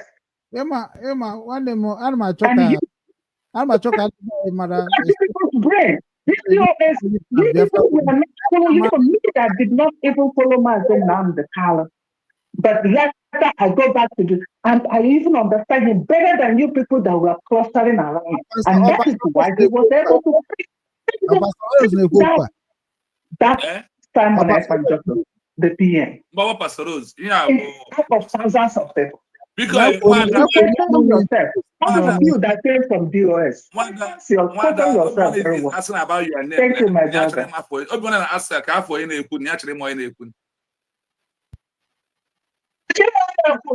Yes, everyone is not trying more in give my address by your name. No, the whole people now. My name is Doreen Odug. I'm calling from Texas, United States of America, #1 country in the world. Thank you. Yes, so Biafra, if you come on, please give us your name first, then you go on to on the contribution. Yes, as we are waiting for the other call to come in, there is one thing I want to chip in. Okay, before the call, let me ship this thing in as we are about to before we start the conclusion. Okay. When I want this thing to sync.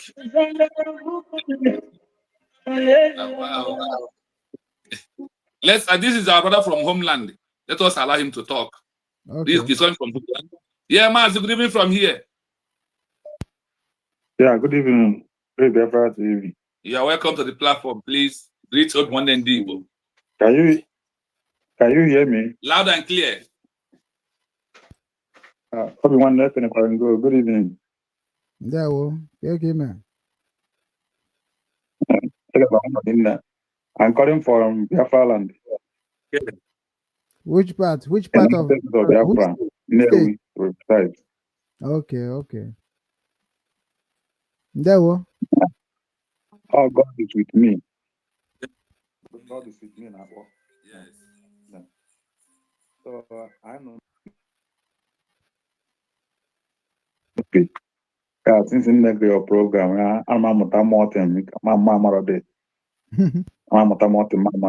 So you are doing well. They can go with one. Now, on a try one.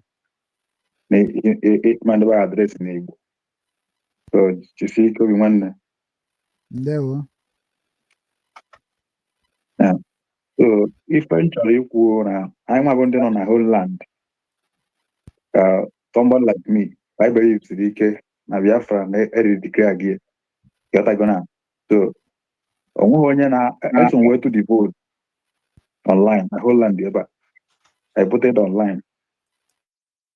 I voted online. I some way to the vote. So, Nandi Kano cannot come out against none of the way my state or Biafra again. Even Nandi Kano nature with recognition on nature. Nandi Kano cannot come out again tomorrow. They're gonna stand and do Biafra. The way a guy can open Kahagago. So Nandi Kano say we should listen to Simon Nether. See share his programs. And where we Simon, I friend Simon, my phone name, Ufunya that fight freedom. One person is not fight of a country boy and fight the freedom. And what you only call be the age then another person take you over. And what you're going then another person think about dealing with that freedom. Some of them I believe you know the carry away to Biafra. It doesn't work like that. If I need the Biafra, it doesn't matter what the end. So Biafra are they recognized. Yatagona. If you go abroad before Batakwana buy Yatagona. And then when abroad, Obona na go Biafra then. Man teba. Because even Jina teba abona Nigerian passport.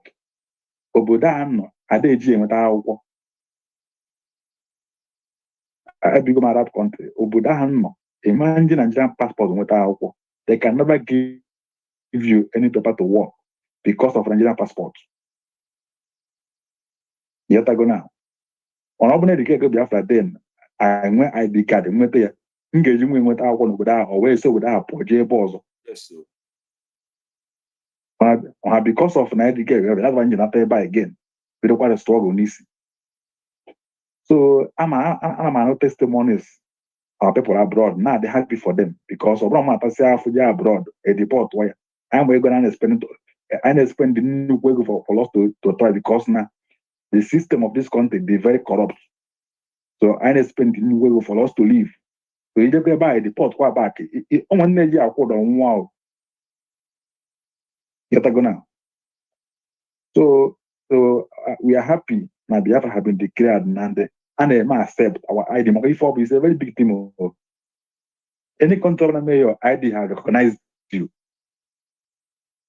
If one like up with them like open speech and car will come after or once they accepted your ID, they have recognized you. Yeah.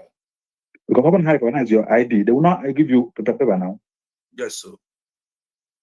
So Biafra TV and doing one like Snake or not try so much.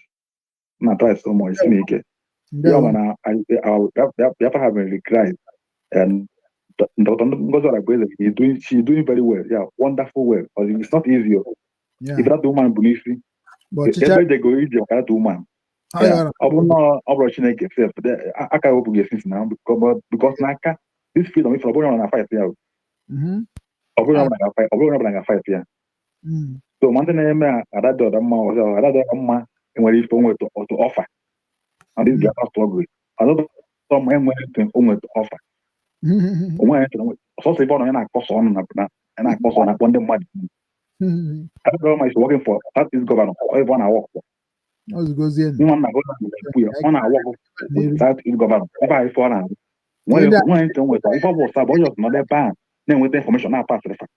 Thank you. Mgbe na atụgo someone ebe nga ụzọ nwa na-agbụ na platform ya a na-awọchi ala na-agba egwu. Yeah. We all know. Thank you so much. Very much. Thank you. Thank you very much. God bless you all. Everyone, Yeah. we just do me one favor. Maz Humble Lion is calling us. So let me just call him. He will be the last caller. Humble Lion ka na-eke ka ndị Sabat. Maz Humble Lion, onye amụma is on the let us call him by this is God. Anyị agwagwa anyị na nwanne nwoke na ọ dara ogbi ka ọ ya gwọrọ Yes, m nwanne nwoke kwuba okwu. Maz Humble Lion, good evening from here. Ndewo. Achọburu m itinye ọnụ maka isi na He needs him the program live. Wow, thank you so much. We are not live. itinye ọnụ maka ihe a this guy ọ na-achọ ka afọ ọzọ ya afọ ka ọ kọọ ọ respect nwaanyị ka nwaanyị which is very wrong. You know? Sinye nye power ya ka ọ bụrụ eji power eme. Okay. He has finally accepted now. God no one. I got more than count even the declaration. We have more guy Dr. Muzo Rabezi. No deserve. What one indeed. Maz Humble Lion kwari. Onye? Maz Humble Lion onye amụma lekele. Okay. I'm making a kwani ya na odogwu. Good evening, Maz. Ekele m gị. Asị m ka ọ bụrụ onye si ya eze. Ndewo ise na mochie daalụ jisikwa ike anyị bụ ofu ndị niile anyị achọkwana bụ ka anyị niile nwekwa pụwa n'ụwa niile bikos anyị atago afụ anụmụnwa na ụmụ bụkwana onye ghọtara ka ala Igbo dị bifo njem obodo oyibo anaghị akọrọ m ya akọrọ nwa otu nkwụ Ọnịcha so I understand what our people want and mgbe m bidoro join IPOB na akpọkarị ha na mma anọchitere ndị a na-anya ọkada ndị a na-agba taxi ndị a na-agba housemaid ndị a na-agba bọyị ọ ndị m ga-anọchitere because na I suffer those things I'm saying now so ọnya mere m ji ewe the low that is na onye pụmoto nwee ike iche na onye anwụrụma so ọ ka isi wee chọọ iso m ka ị ga-esi wee mara m because enwere many types of life and m bie ya ebe a kịta na ọsọ ndị dịka nna dịka na Simon Ekpa ka aghọta ya ọnya mere na mgbe m bịara na nke Simon Ekpa kedu ọ gwara m ọ sị m jisi ike na ọ bụrụ ya ọ kọrọ m ọnụ mana ana m ekwu na a lot of things before m bịa na the platform ebe m na-ameti before jebezi ebe o jere yotago the same thing before Nnamdi Kanu ejide a lot of people complain about me ọsọ ọ bụ obi nwanne nke Onege na obi nwanne nke Onege abụrụ ihe unu na-eche ka ọ bụ oles na onwekwana ihe ọzọ na-eme mụ amarozi mebi unu ji evidence wetana amarakwa m na-enyezikwara evidence ahụ wee jebezi ebe o jere so na ọrụ ka m na-arụ and onye ọbụla na-arụ ọrụ journalist you will not know about journalists ọ ga-ejidobe nke ahụ ga-eji wee na-atageti gị ọ bụrụ imeghere ọgwa gị ya ị na-anya na Nigeria journalist na-efu na ọda wọk mana ije na CNN ọ na-wọkụrụ ndị obodo ahụ because na CNN na-anọchite ndị American BBC na-anọchite ndị Britain and Al Jazeera na-anọchite ndị Arab country then kedu nke na-anọchitere anyị Channel TV na-anọchite ndị Boko Haram and Arising na-anọchite Nigeria so efu na onwe ebe anyị kwụ akwụ so now ife ndị anyị na-eka mụ afro wee sị mba we need to go to inside them to help them anọ ndị a bụ ndị na-ekwugheri ka ha ji enyere anyị aka wee na-emezi ọ dịzie ka ya mara ihe anyị na-eme weta onye ma ihe ọ na-eme ga-ejisi ike dịka nsi ejisi ike n'obi nwanne wee na-emekwenye bụ ihe ọ na-aga aga without it complain ọ ego m ka nja sports ya a lot of people withdraw because of kere ihe na-akpọ ya controversion batara ka controversy batara mgbe ihe niile after Finland declaration a anyị na-ebelieve by the time na anyị agabago n'ihu mana ịfụ na ka o si wee dị aghasasị ihe niile ebe asomunu wee mee ihe no more call we have ended of call we are making some arise to ihe m na-arụ bụ because ihe na ndị ka hapụrụ m before even Simon abata onye ka na-ebugharị n'obi nwanne onwere onye ejiri m obi nwanne achọ mmadụ okwu sometimes nkwujo Ngozi Orabaeze the reason ji kwujo Ngozi Orabaeze mebi na ana m afụ ụsọ m ihe ndị be anyị na-eme mebe afụfụ a na-ata maka ha si eme so m believe na ọ bụ na anọrọ into government in action those people cannot be doing those things because anyị nwee media control imagine that na anyị nwaga report which ana m ekwu everyday si na ndị a niile bụ ndị na-ekwu nke ha marọ na nke ha ejiri evidence ya uche ha dịkwa ya because when Biafra government will take action automatically you know what is the consequences be in that country reside so anyị niile kwesịrị inye respect to our government ka anyị na-agasi ike so ụmụnne m aghọtara m inu na-ekwubete achọrọ m iyi unu nwụọ ayịyọ ka anyị hapụ ịdị na-ewere ihe mere na ka anyị hapụ iwere ihe ebe n'abalị ka ọ bụrụ anwụnta ka anyị hapụ na ihe ochie a otu ada dị ụra mmadụ ma ndị nke ọzọ ma kedu ya na-akpọcha ma ndị na-akụwa akwa ma ọsị ya ma ọsị gị ndị a niile na-enanya kịta na o nwere aka eji eso uru ndị a and ọ bụ na anyị niile jiri aka ahụ sobe ndị a ịma na anyị ga-eju ebe anyị na-eje but achọrọ m ka anyị niile na-aghọta na onye ọbụla nwekwara egwu ọ na-agba na dị strọgụl and egwu ọbụla ị na-agba na onwe nke iche eri na nke ị na-agba ka mma mana ịma ha na nke onye ọzọ na-agbakwa dịkwa mma mgbe ọ ya agwakwa gị nke ya dịka nsa gwanụ nke m efụkwadịkwa ka o nwere ebe o si abịa mana anyị mana ọ bụrụ mmadụ niile ma ihe mana ọ ndị ma ihe ka anyị na ha na-achọ ka anyị na ha zụọ so ndewo nwanne m nwoke ana m ekene wee na-asị onye ọbụla nabatara m anabatakwara m ya onye ọbụla na-ekwunyekwara m ana m ekwunye nwegoro nke m kwuru na-adịrọ mma it is time for correction ndewo. Yes, so thank you so much for that. Maazị obi nwanne nna ndewo nne Maazị Sino Ocho Master Odogwu, I greet you. Ndewo my brother. Anọ m n'ụzọ oge m ihe na the signal na-aga n'apụ because ị na-agwa na highway ọ na-adị enye nso so now I'm just getting home. No, yeah, we bring them up. Better you bring them up. So first of all, I want to thank both of you, Mazi Chino at Real TV. You're a wonderful man, and God will continue to bless you. You don't know what you're doing, how far it's going, and I want to thank you. You see, you've done very well. You ask some critical questions because after me, it's about 10 questions. So it is very nice. This program is a very good one indeed. Everyone knows where. Okay.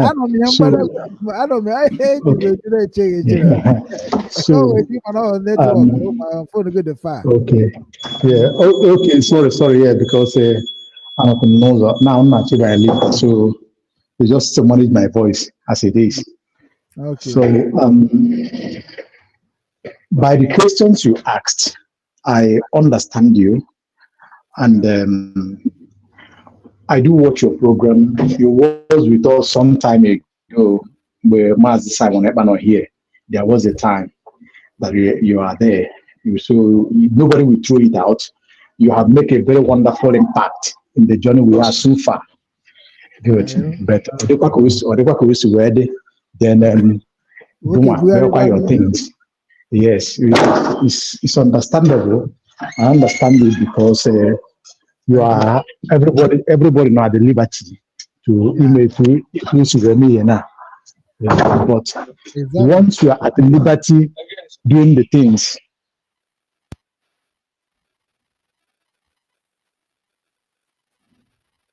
hi network. Okay. The truth, the truthfulness, the genuineness, and every other network here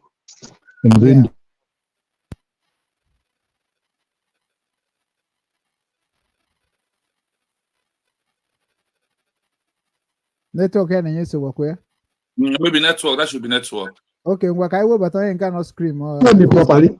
Can you hear me? Can you hear me? I'm talking. Okay, I'm hearing you. We are hearing you now. Good. We're hearing you now. Anytime of that you found out my network is not good again. Martino, can you hear me? We are hearing you. We are hearing you. Yeah, okay, because I'm yeah. So anytime you found out a truth, no matter the pressure you may be in, no matter whom you know before, who is your friend, who was standing with you. Exactly. What matters at that point is what is the truth. If you found out the truth, stand on the truth. That is what makes you what makes you a man, a true man that you are. Stand on it, on that truth, because that truth will be save you in life. Apart from our consort, even no men and he believe you on. More believe no men. I'm talking about genuine men. And when that one brings asadile. Nzobu na asadile na Igbo na Mbulubu adi asi.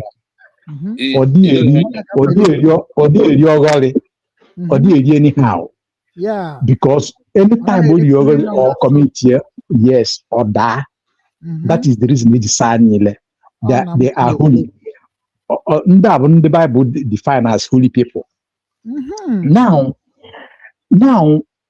you see, this journey I know near so far.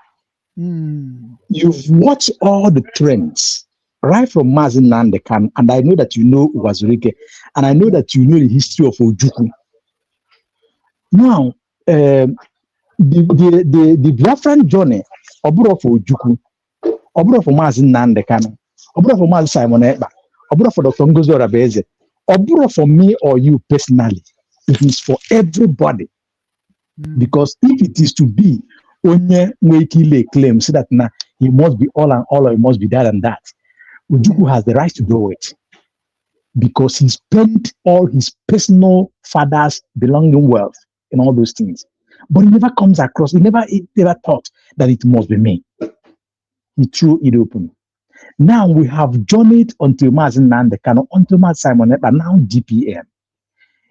Biafra was redeclared on 24th of November 2024.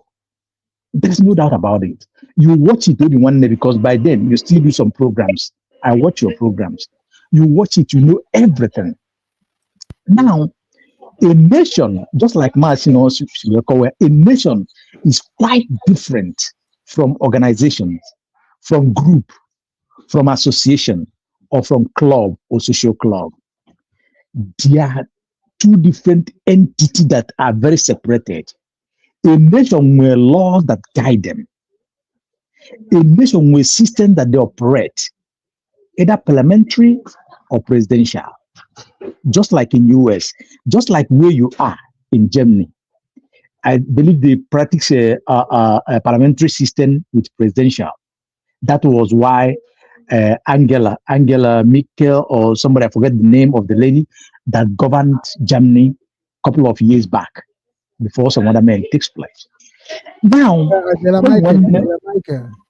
yes, now everything equal in order. Your questions, I understand them. And I like the name, the caption you give it, Hard Talk. And make it to be like Hard Talk. Now, good. The only place in where the issue with you is when you brought the name of Adadioramma. When you mention that and begins to talk what you said, oh, I was so disgusted. Wow. It pains me so much. I'm just trying to, cut it short and short because you say that you'll be going to work tomorrow and you have some issue already. Now, you see, you talk about unification, you talk about unity, you talk about the time of way together. It is a well-built idea. It's well-built idea, well-welcome development. But any man, any woman who dance on your father's grave is your arch enemy. Any man or woman who dance the dance of mockery on your father's or your mother's grave, that person is the worst enemy you can think about on this planet Earth. So now, Adadioramma you are talking about, she was in Finland. She knows everything that happens there. Adadioramma turned back today. I'm just cutting it short. She called our deputy prime minister, Ndobunigwe. I told me, we know you. And just hold on, because I just never for the sake of the nege ukwa now, the platform ga. And then you're if that everybody now disgusting so much because of her attitude to exhibiting. And then you're have proven herself. Number one, will be three good Biafrans. Now, Biafrans in Dobunigwe. Not only about ABA, not only Dr. Ngozo Rabeze, Muma Joma, any other person. So, people like her, with the character she have, Adadioramma is from Isufia. I'm not trying to You know, I just knock like a man. And Adabiora is a woman who was a prostitute right from the age of 12, 13 years. With different men. Okay, now let me not go there. Let me not go there, please. Back here with evidence. I'm just the rare. Yeah, So what in that day may have a program. Anya Bokanonya and Oyan Ebu Gazaronia. And then sometimes I need work with one side. Onya Bukanayan or does it kind of struggle. The government to have a way they do things and how would they say some things. What I go so to I go to government don't work Okay, good. I buy it from you. I take it from you. Because we're in government. Now, let me leave it as that.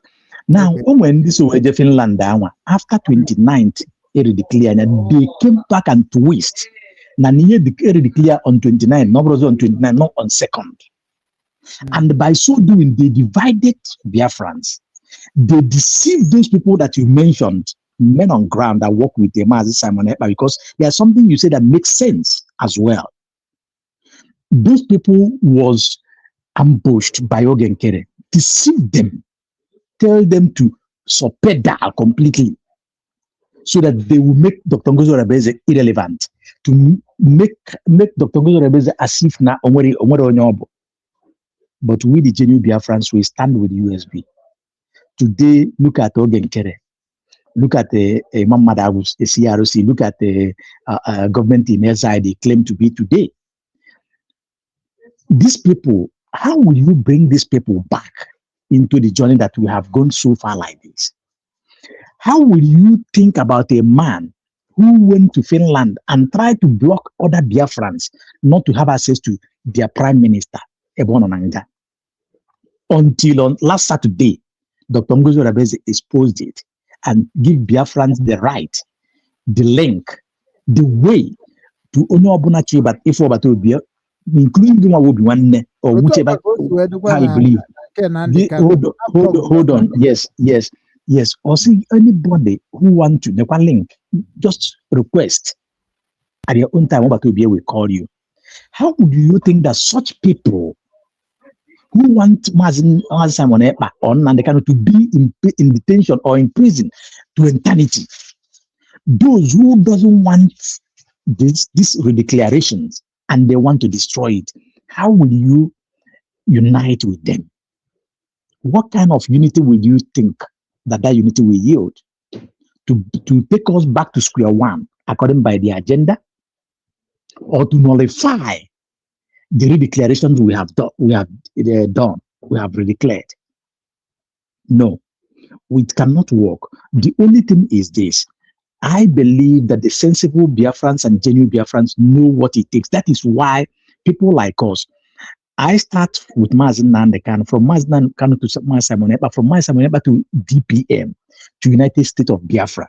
I never miss these steps.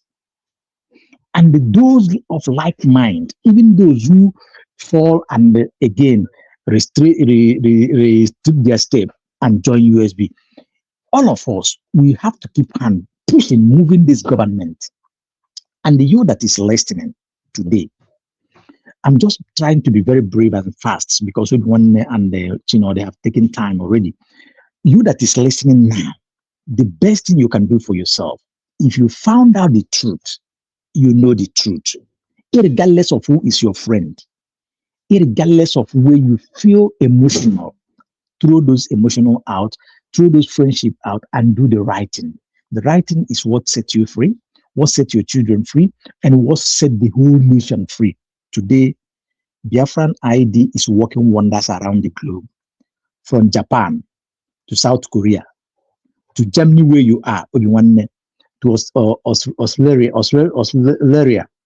to Austria, to the Netherlands, to Northern Ireland, and so many other nations you think about, to Italy. People are using it, getting their documents, meaning that these nations have recognized and welcomed Biafra already declared. How does it sound that to you cannot use your number 6? How is it that to you cannot use your right senses? all of us, you know what is right. Go and do it. Nobody can stop this journey. You see this redeclaration, you see this Biafra we have gotten now. Nobody can stop it. Not now, not forever. Nobody you think about can stop it. Already it have happened. And we will achieve everything just in no distant time. Watch the trend of politics today and how it's going. That will tell you how everything is fast working.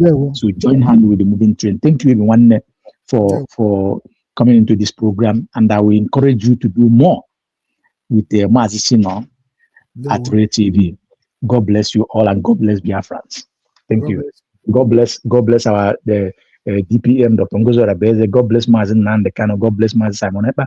And God bless USB, United States of Biafra, as declared, and the government and their cabinet. Thank you. You see, there were. Dalo, Darina, oh, here Kurkaneme. I have a gonna siki. So, Ocean Master. Yeah, midi kamidi. Abi, Ocean, no, I. We'll come up with you, I'm just okay, one do okay. So no, ask about you do very clear. No, on our phone. So that look, you know, yes, we have 3 people who even on message they are begging, they want to contribute. I want to start calling them according yes, after not no other person. But I told them I will call them back. So let me return the call. Okay.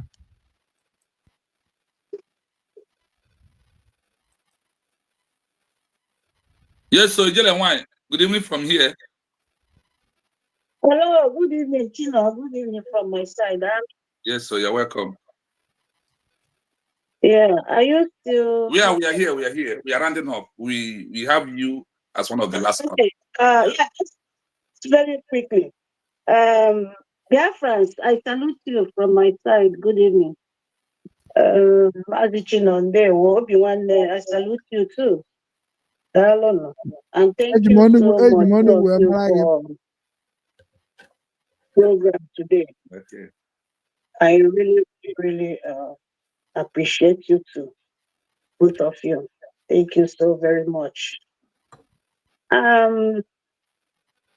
Actually, why I came up here is just to remind us why this program,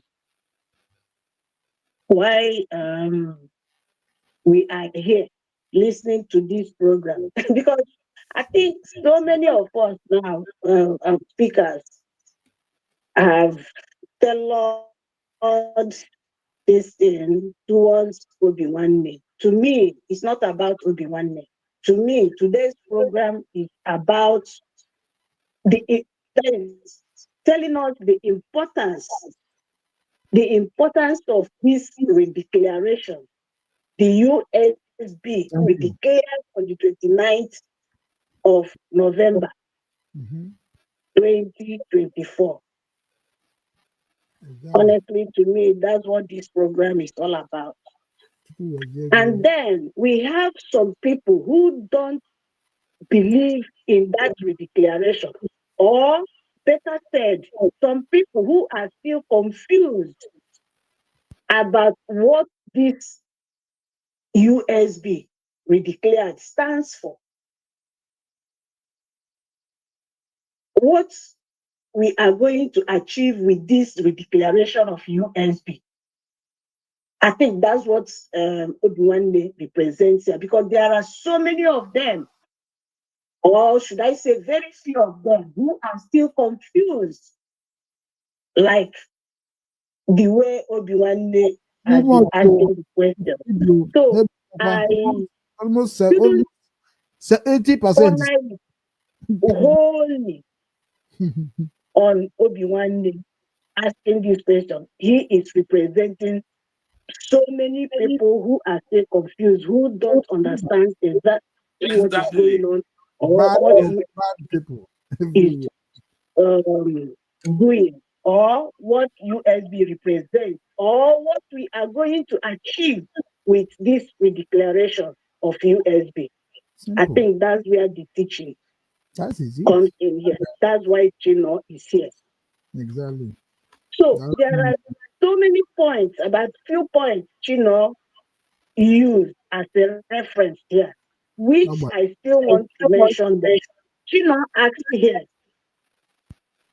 is there anybody who is still using Nokia phone? I'm very sure the answer will be no. Nobody in this nation is still using Nokia phone. So once the smartphone is out, that smartphone, it may go so many people and drop or what? Nokia now using the smartphone. Don't take it back. Bring it into this our struggle. We started, so many people started with myself. And I got as the year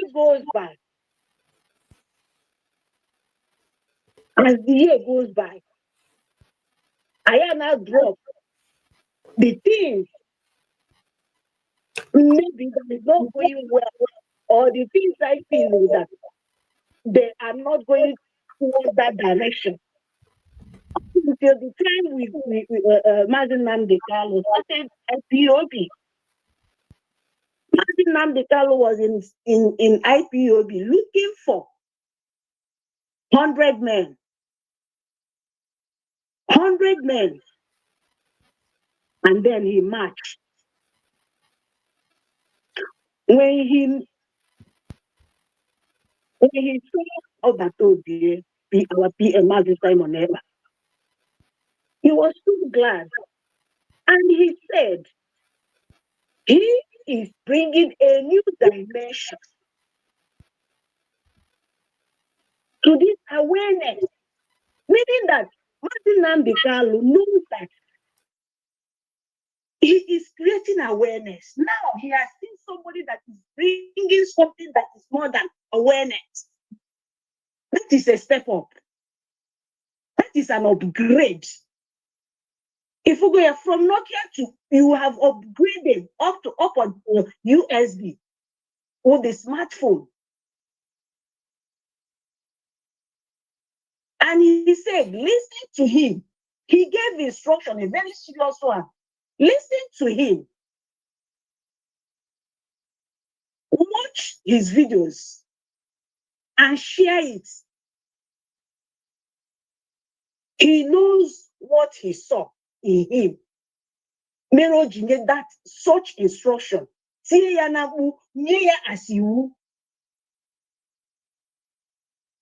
But then, so many people did not believe in what Mazi Simon Eba was doing. But Mazi Nnamdi Kanu saw the thing that is hidden in that man, Mazi Simon Eba.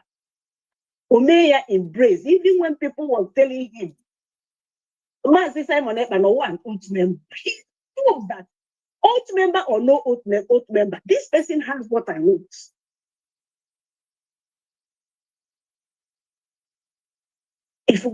So now, whether I remember the Igbo language or something like that, and some people said that they believe in Mazi Nnamdi Kanu. Mazi Nnamdi Kanu don't believe in Igbo nation. Mazi Nnamdi Kanu offer 5 states, Igbo speaking 5 states. All no may accept today. That is because he knows that is not what he wants, and that is not who we are.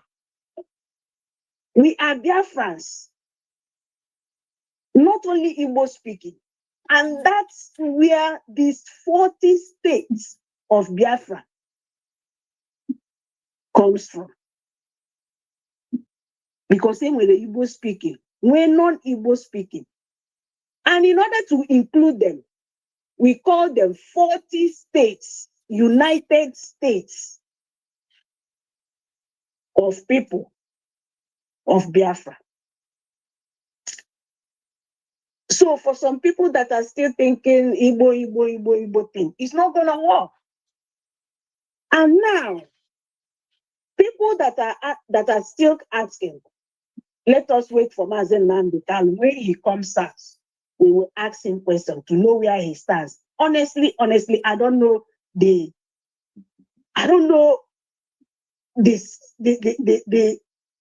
kind of question that one is. I don't know the angle those people are coming from. Because if you want Biafra, just like Mazin Nambekalo wants Biafra, just like my very self wants Biafra, and Agazi waited that thing and you are still waiting for somebody else to come out to tell you more. Na Biafra he waited more no way. Mazi Chinore Biafra TV have said everything for you to know that USB redeclared, led by Dr. Ngozi Orabezi, is actually doing that right thing a new nation supposed to do in order to be recognized peacefully according to 21st century. From the document Mazi Chinore read here. So what else is making us to be confused? What else is making us to be confused? People that are still asking for unity, let us come together. First of all, you have to know where you are coming together to. Are you coming together to join in IPOP? Like so many people said they will still be in IPOP until Mazen Nandikano comes out. Know it very well. We the declaration. That's what the document already here. So, hello? I said, well, what you said, without declaration, you are just making noise in social media. And they said you are causing civil unrest. Exactly. Okay. Yes. So now, who are the people that have done this declaration? Not IPOP, of course you know that. Not CRC, of course you know that. Not BASOB, of course you know that. There are so many of them who are still claiming that they are fighting for Biafra.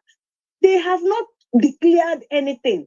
And because the law, international law says that for you to become a nation, you have to declare, otherwise you are just ordinary organization. For how long are we going to remain answering organization? Now, our struggle from MASOP to IPOP, from IPOP to autopilot to bring it, now the real deal has been done. We have gotten what Mazin Nandekalu is looking for. We have gotten what Mazi Simon Ekpa is looking for. We have gotten what every Biafran that wants freedom is looking for. What is left is for us to come together in that thing all of us have as a common thing, which is USB redeclared. That is what makes us, unites us. That USB redeclared should be that thing that will unite everyone. So if anybody is talking about unity, what should come into your mind is unity in where? In which place? It should be in USB, because USB has thing everybody is looking for. So in that place is where people should be coming to unite themselves in that USB. No other place. And how do you do that? By first of all, going for your ID. Go and apply for your ID card. Applying for your ID card shows that you have recognized yourself as a new nation. before looking for outside recognition. It's very simple. This is not time for, explaining to some people that are still dancing Thomas. It's very, very simple. Using that Nokia and smartphone, it's hard to know. And the following YouTube, common YouTube guideline is also an evidence in the 21st century law. Exactly. That's another point you raised. I love it so much. Community guideline from YouTube is also a powerful one. They have rules and regulations set out that if you violate it, they can go as far as closing your page. So also, there is 20% international law. If you don't meet it, they will not give you that recognition. It's as simple as that. There's no two ways. And they have that power. Otherwise, why are you dropping letters? They have power. So we have to abide to that law. Abide to that law. And it gladdens my heart that military or no military now is no more a criteria. Yes, sir. To get that recognition. Because this is the part so many of confused, so many of confused people are still holding so tight that nobody is taking care. No, men on ground. No, there is no man on the ground. That is the part so many people are still holding so tight to say that they will not support the USD. Now, we bust your memory or bust your brain, rather. That men on ground, that military is not a criteria anymore for you to get recognition. Rather, peaceful declaration and getting that signature is what will give you recognition.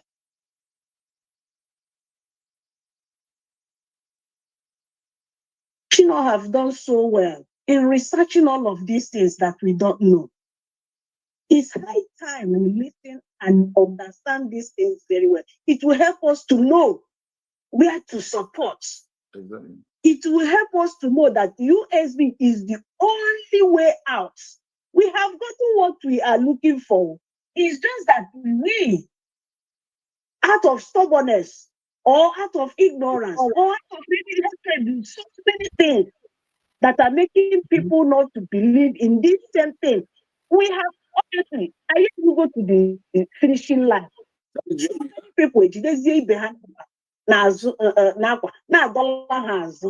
for us not to cross that line, that finishing line.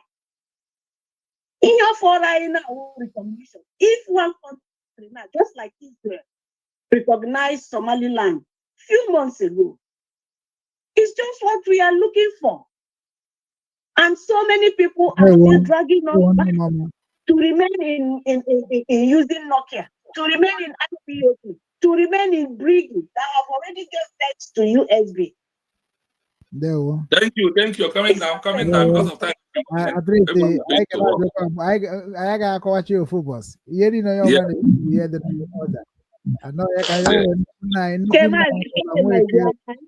Victoria, no here. Well, anyway, everything has been said. And thank you so much, Mazi Chino. Thank you, Mazi Obiwane.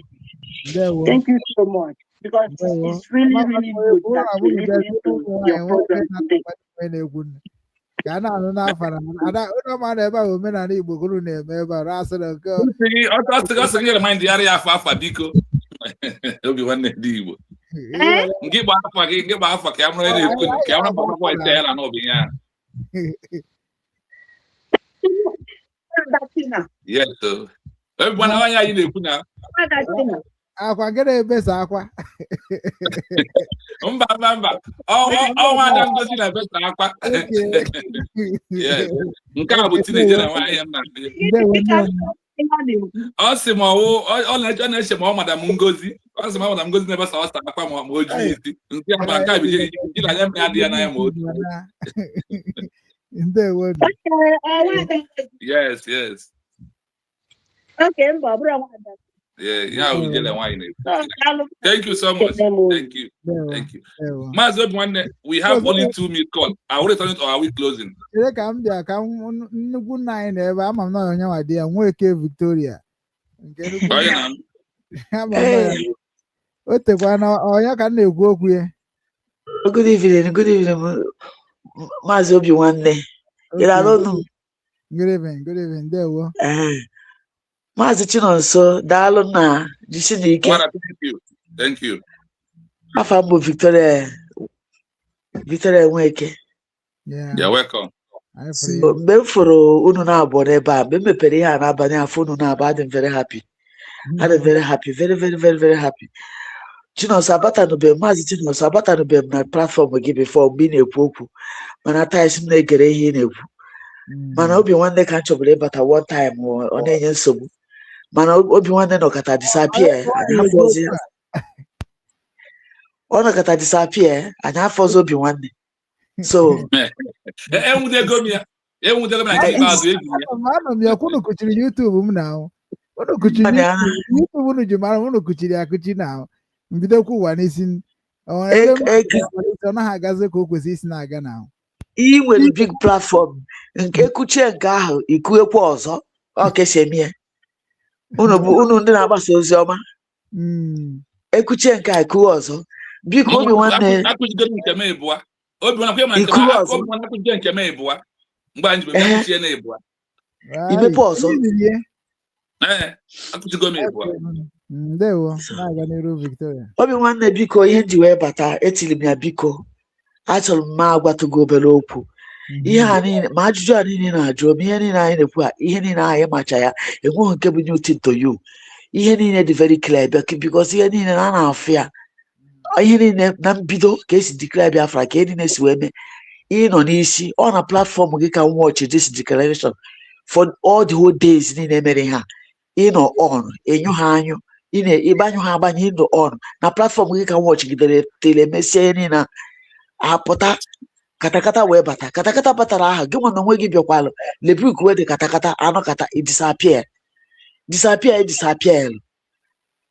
anyị weli abịara ka ewere gị iwe one time mana afọ m ma ga-ewere gị iwe because ihe anyị mere my sister mere ya ọkwa ifuru onye ọbụla focusụ na-ego adada ọra mma na-adị confuse n'ụzọ ọ dị problem ị na-ego ya mgbe niile ọbụla ịpụta ị ga-adị confuse uche gị abụrụ ọ gịnị ka a na-akọ ya edison n'eziokwu gị ya edison ọ bụrụ aghụghọ ịnọkọta ọnụọhụ ya abụ scam ịnọkọta mana ị na-ege ya o mere nwanne m nwaanyị je na Finland je declare Biafra pụta na ego adọdọ na mma kịta ọ na-akọzi aja mbere agwakọtara m egwakọta ya ọ chọrọ ịnụta ife na-agwụ ya ahapụgo m ya mebe ya gebe nke ọ chọrọ ebe ọ bụ na ọ si na onye a ga-eso ya sobie anyị agwakọta n'ihe o kwere so ife na-ayọ gị bụ Obiwanne kpofuo ihe niile mere eme ma recognize go mana anọkwa m mbọsị emesiri ihe a Dr. Ngozi Odabeze recognize all of you nnọkwa mbọsị o recognize all of you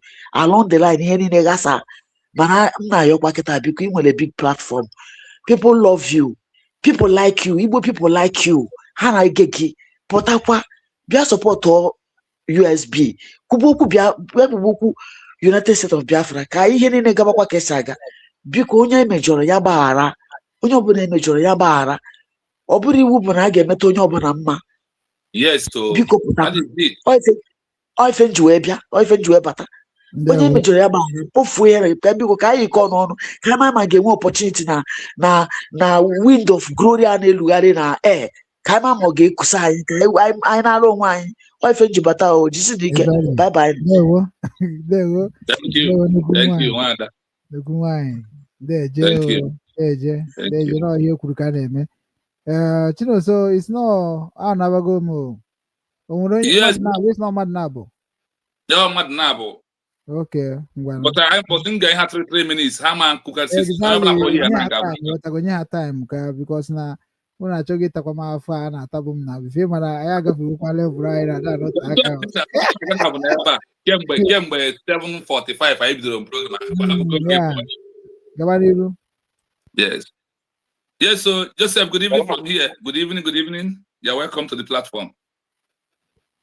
Yeah, welcome, Mazi. You're welcome. Carry on. Biafra nsị kene ike Ndewo. onye chiri ya zere akwa m na-apụta ọfụma Live and direct. Yeah, I know if you Clear. Okay. Alpha m bụ Joseph N. Okay. Ahụ m onye Anike nke si na Ezani State of Biafra. Yes, sir. Yeah.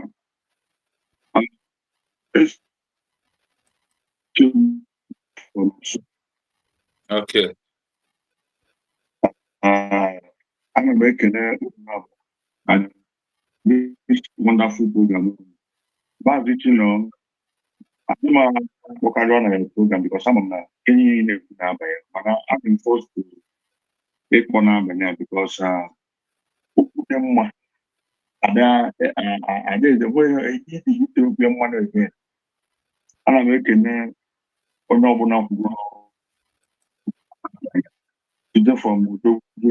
the last speaker. The last speaker before me. But then one particular thing to Mazubi because I wanted on our homeland. I had to the way some of our brothers and I feel like none of my to have also the Ethiopia. It was a very large platform. Who you know India. Maybe you have to know that there are more people who are with the knowledge of what we are doing. My remind me one question that which way that so that if the program gets starting from tomorrow night on, and I anchor your program towards that direction.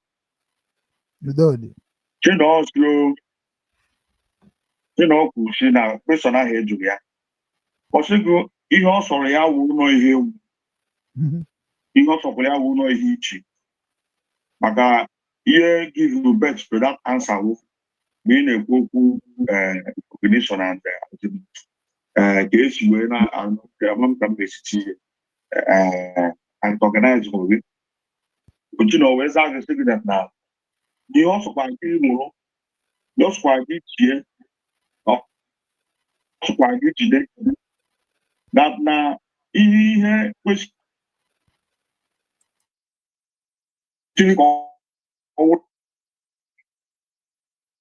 onwe ga n'ihu ejiri na nzọta na ahụ Biafra which is stage anọkịta and that Biafra recognition ahụ stage anọkịta achọrọ m site tata gawa n'ihu ka ọ wụrụ ebe ahụ ahụ ise ndị na niile discuss onye ọnwụ na-ekọ ọmụla klọs na-agba ya si ya inwetegokwe US declared ID because ọ kwụrụ ndị nọ na diaspora ka ji anwụ ndị nọ na homeland pushie Biafran ID card to homeland tata ana m ekwe within 2 weeks ha enweta more than 20 million registration biko na ụmụnne anyị onye ọbụla gbakọ n'ọnụ and etie gbakọ na-enwere ebe ị na-agbake only in USB we are declared. That is only we are now back on whatever. Declared. Ya ka ya back on. Eji back on adadọla okwu a gara iwe ọ na-agba m si n'ọnụ na-apụ ụzọ na-ese isi. Gịnị wu BGC and also the Afghan Governing Council, UGC, and CRC. What is that? But anyway,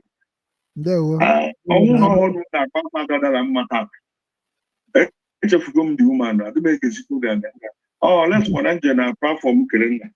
Na ebe a na-ekwu maka ya ma m onye a na-ebe exist. So biko ya wụrụ ụgwọ nwa ekedele gị n'abalị a ụtụtụ echi before chi a na-efu go and register for USB declared ID card. Biko ọ step forward for us for ya. Ekenekwe m unu. Thank you so much. Thank you, Joseph. Thank you so much. Thank you, my brother. Everyone, I too much to do honestly. Please, you read everyone I know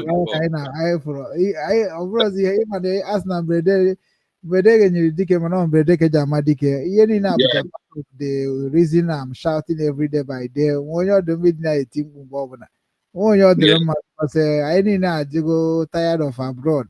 And I know go abroad, I know with respect.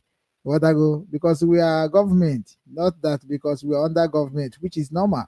We already have our own government, but we have a threat for our own land. So all the music can do the threat na actually, which is na ngozo robes in mekwa man fukwe na ekukwa maka na ihe niile okwete na ka nkwete because na when we declare a sit at home, that is now. Oh, even on my page now, Facebook. If you know more,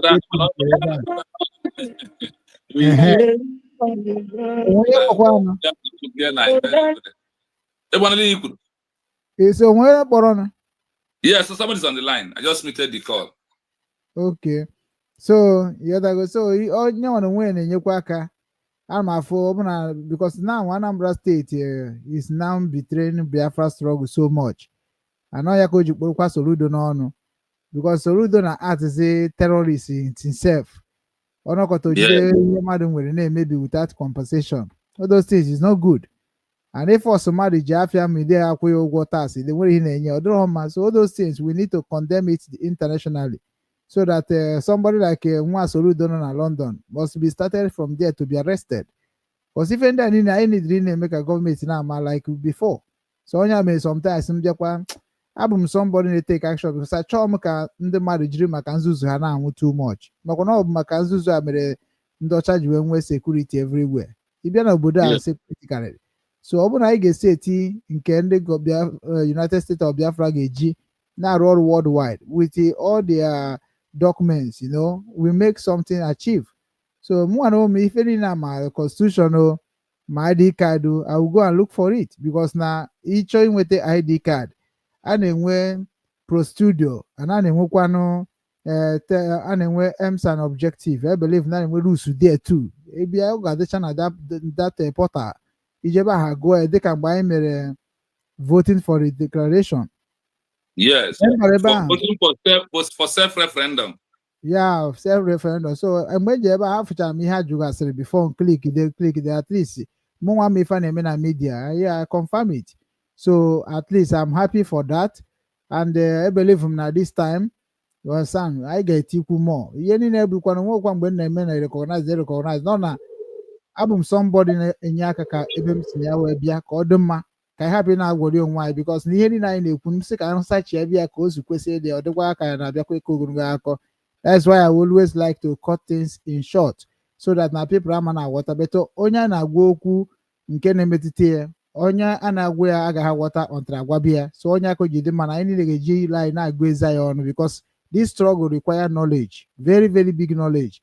Or just ekwu because now all of us are human.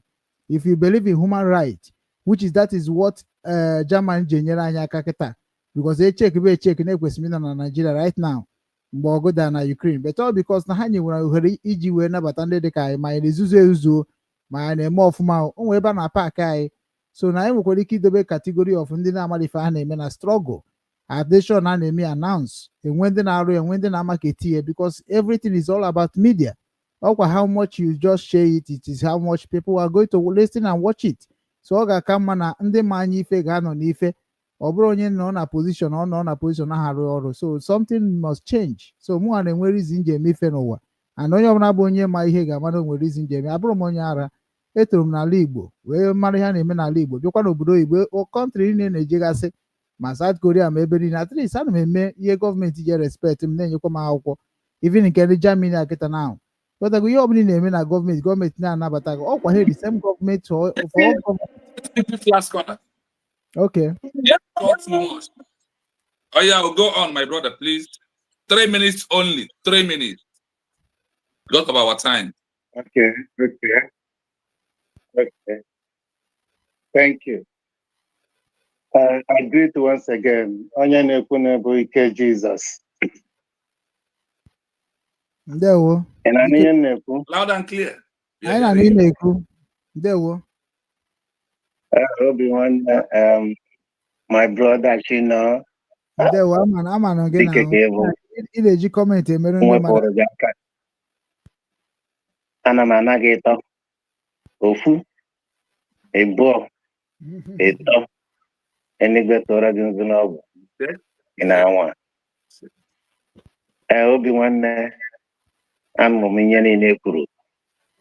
Ana m achọ enigwe tụkwara gị nzu n'ọgwụ. My brother Obinanne, Finye ka o mere ihe m chọrọ ịgba gị this night and achọrọ m ka ị kpọọ result a.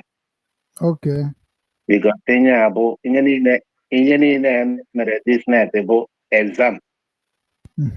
Instant result. Ihe a mere to this program emere today from beginning to the end. Achọrọ m ka ihe ka ekpogodina result. This result is showing from scale 1 to 10. Ndị be anyị ebe obi ndị be anyị nọ na-enye ndị be anyị na-eso. Achọrọ m ka ịkpọ result a n'abalị a. Ịkpọcha result a n'abalị a dị n'eshiri ile inyezi onwe gị assignment. Ihe abụnye m batara ka mgba achọrọ m ka ịkpọ result a. Ịkpọcha result a echiri ile ịlakpọ ụra n'abalị a inye onwe gị assignment. Udo dịrị gị. Dịkwara unu niile. Thank you. Ise ma gị onwe gị. Ndewo.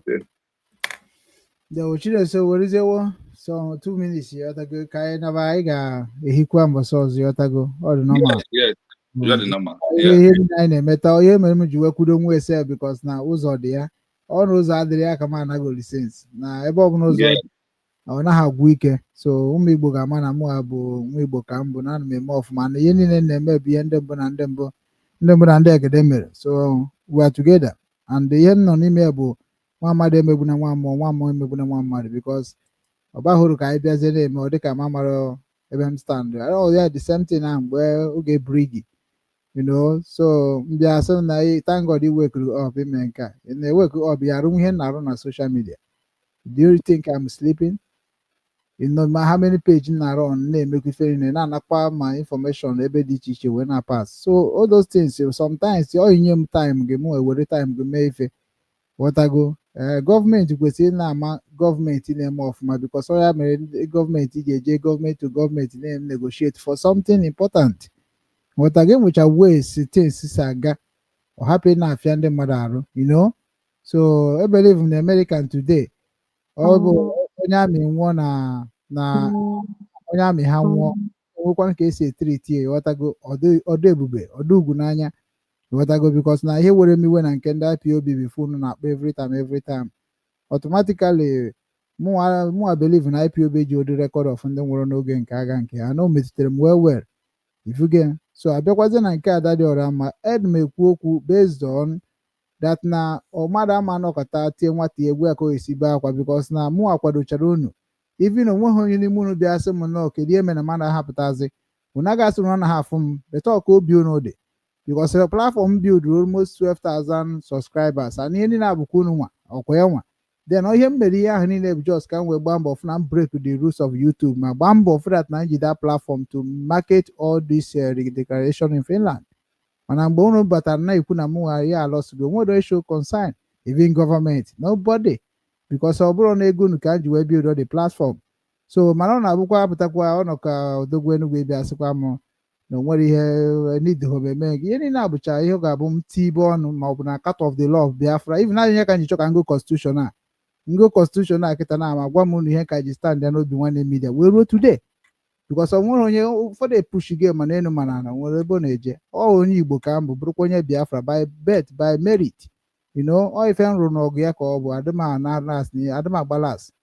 So Chinonso, I appreciate you for coming. Ọ mụ achọtara gị because na anyị na-achọ onwe anyị, but na ọ mụ decide sị ka mmarụgodi ife dị gị n'ime and the issue go need Biafrans and ịmagwara mma ihe ha na-arụ. So now ya ka iji enye m the opportunity. You are in group of Obi-Wan efukwa cancer hand over. So ọ bụ na ihe m na-achịf ebe ahụ na onye na-edu ebe adịrọ m, ọ gwa gị ga na-agwakwafa. So onwe ebe m gagide emejọ gị, ekwebe m gị kwa memezuru ya. I'm a person that in work for government, I work for good, not for bad, and not for ime mpako or ime nganga or ime na nwe ego or ime show. Those things are my lifestyle.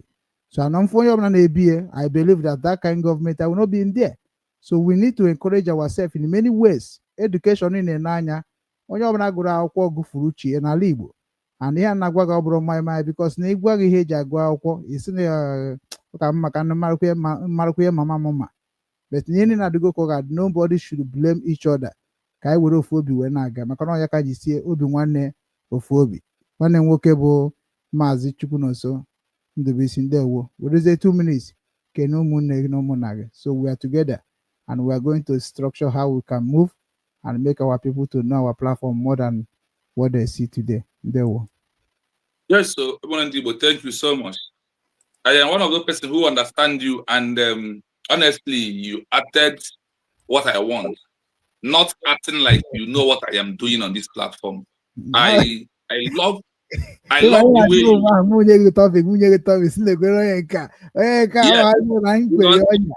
I wanted you to, when I said, give me topics that you want us to discuss, you said no. I said yes. Now I knew that Obi-Wan know what he wants and what he stands for. So on that junction, Obi-Wan, I appreciate you. I thank you as a brother, and we must continue. The truth remains that Biafrans should know that the real page of Obi-Wan was blocked after our declaration. Yeah. This is a new page he opened. They blocked that page, and the people of the so-called the Bridgie people was the one who masterminded reporting Obi-Wan's page until they brought it down. So sometimes he's angry. And you know, I know that time I called you and I asked you what is said that they blocked your YouTube page. I said, sorry, my God. You know, I am somebody, I don't forget it in a hurry. I keep records seriously. Everything about me. So the issue is this, my Biafran peoples. For those, we are doing this program today, and all the questions Obi-Wan asked because of those who are following him that are not following us. That is those he represents today. He does not represent himself. He represents those that was not following our page and those who never even know the meaning of the declaration. Like this Igbo youth president is following Obi-Wan. He's not following of us. So the question Obi-Wan asked, we also trigger something to him to know that Obi-Wan understand questions that people are yelling to ask. So Obi-Wan, thank you so much for representing those people that never believe and never come across our page to understand what we are doing today. Thank you so much for that. Now, I want to let our people know this in this platform today. In Africa, between the time of from 1963 to 1993 in Africa, we have 8 exile governments that was in exile. Who are those countries in Africa? Today, they are a country. Ethiopia was in exile 1963 to 1941. Check it how many years. Ethiopia. This way that USB declared their own is how Ethiopia was living in London precisely and make their declaration. Algeria was in exile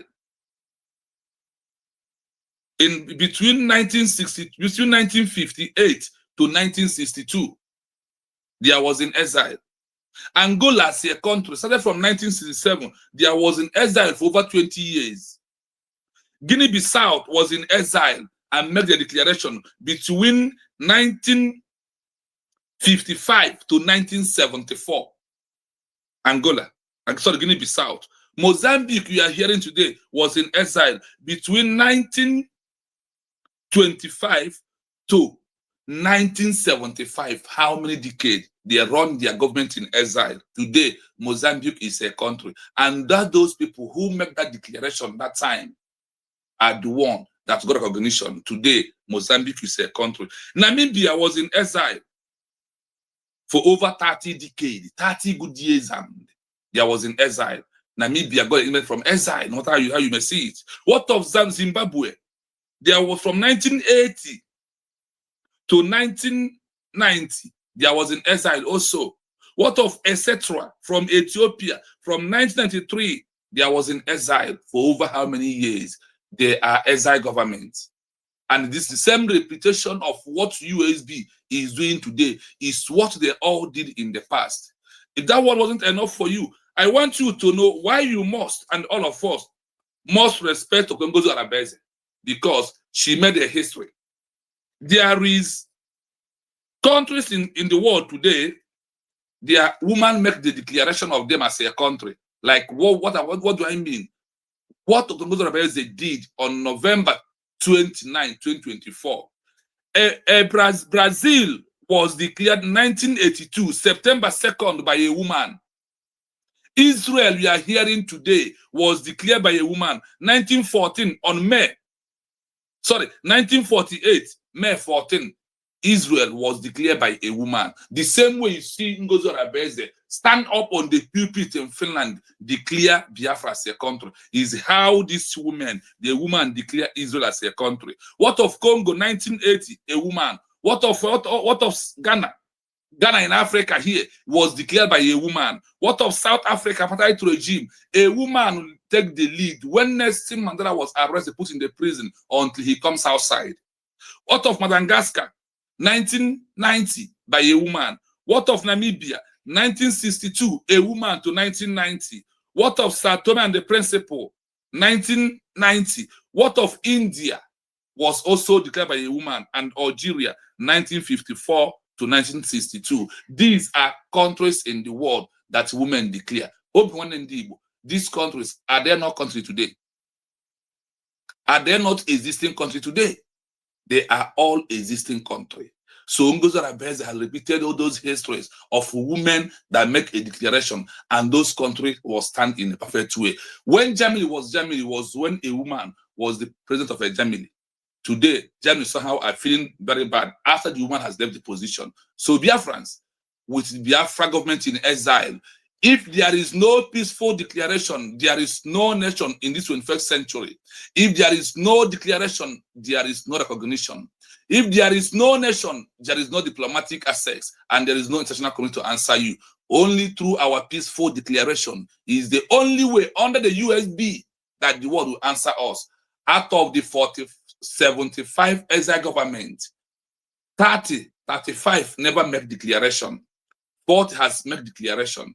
In this effective 40, according to the timeline of the UN, they said that these 40, that they also have their constitution that are controlling them in exile. When they screenshot the 41st out of the 75, they now went in there, scream another 10, first 10. In the first 10, USB we are declared is in number 5. And the USB was the latest one that was declared November 2029, 2024. And look at under how many, under 15 months, we are in number 5. In Africa, out of the 9 exile governments in Africa, USB is in number 1 as of this smash. Others are flowing. Ambazonia are second. Could you imagine that kind of a thing? And you think Ngozi is not working. She is working tirelessly. No sleepless night, sleepless hour to make sure that every document gets in appropriate authority. I must tell you, we must continue. We are the father of the USB we are declared. We must give our support. When we give our support in full and recognition, the government will turn back and said, you, Ebara Ball, Rachel Ruma, Obi nwanne agbasia ball ewera oroma. We must support USB until recognition comes when back to FINLAND in life and in full body. Then we will ask the government, don't you know about us? Give us our rights because we fight with you in social media and we are the one presenting the message of USB we had declared. Obi nwanne, thank you so much. I leave it here. Ndewo nwanne m nwoke Chukwu nọ nso Ndụbụisi ị na-agbalị ọfụma maka na ọ bụghị ụta ka anyị mara at least anyị arụgo evening ihe mere na mmadụ publish kwanụ ebe anyị discussịrị mgbe ahụ anyị mere program of Redclaration bụ na adịmalike ibunye onwe m ịma onwe ndị na-asị na sometimes ọ bụrụ na nchecha ka m si arụ ọrụ na-asị na ọ bụrụ mmadụ niile ga na-eme ife m na-eme because ana m ebu enu na-ebu ana because aghọtara m ihe ọbụla na-eme. Nnamdi Kanu kọwara ya one certain time ọ na-afara Ibekwe na be nne ya ka ọ na-akọwa ya. I remember am because I have all those things. Also that na ya enwe class na ọ ga-arụ ọrụ in 3 classes.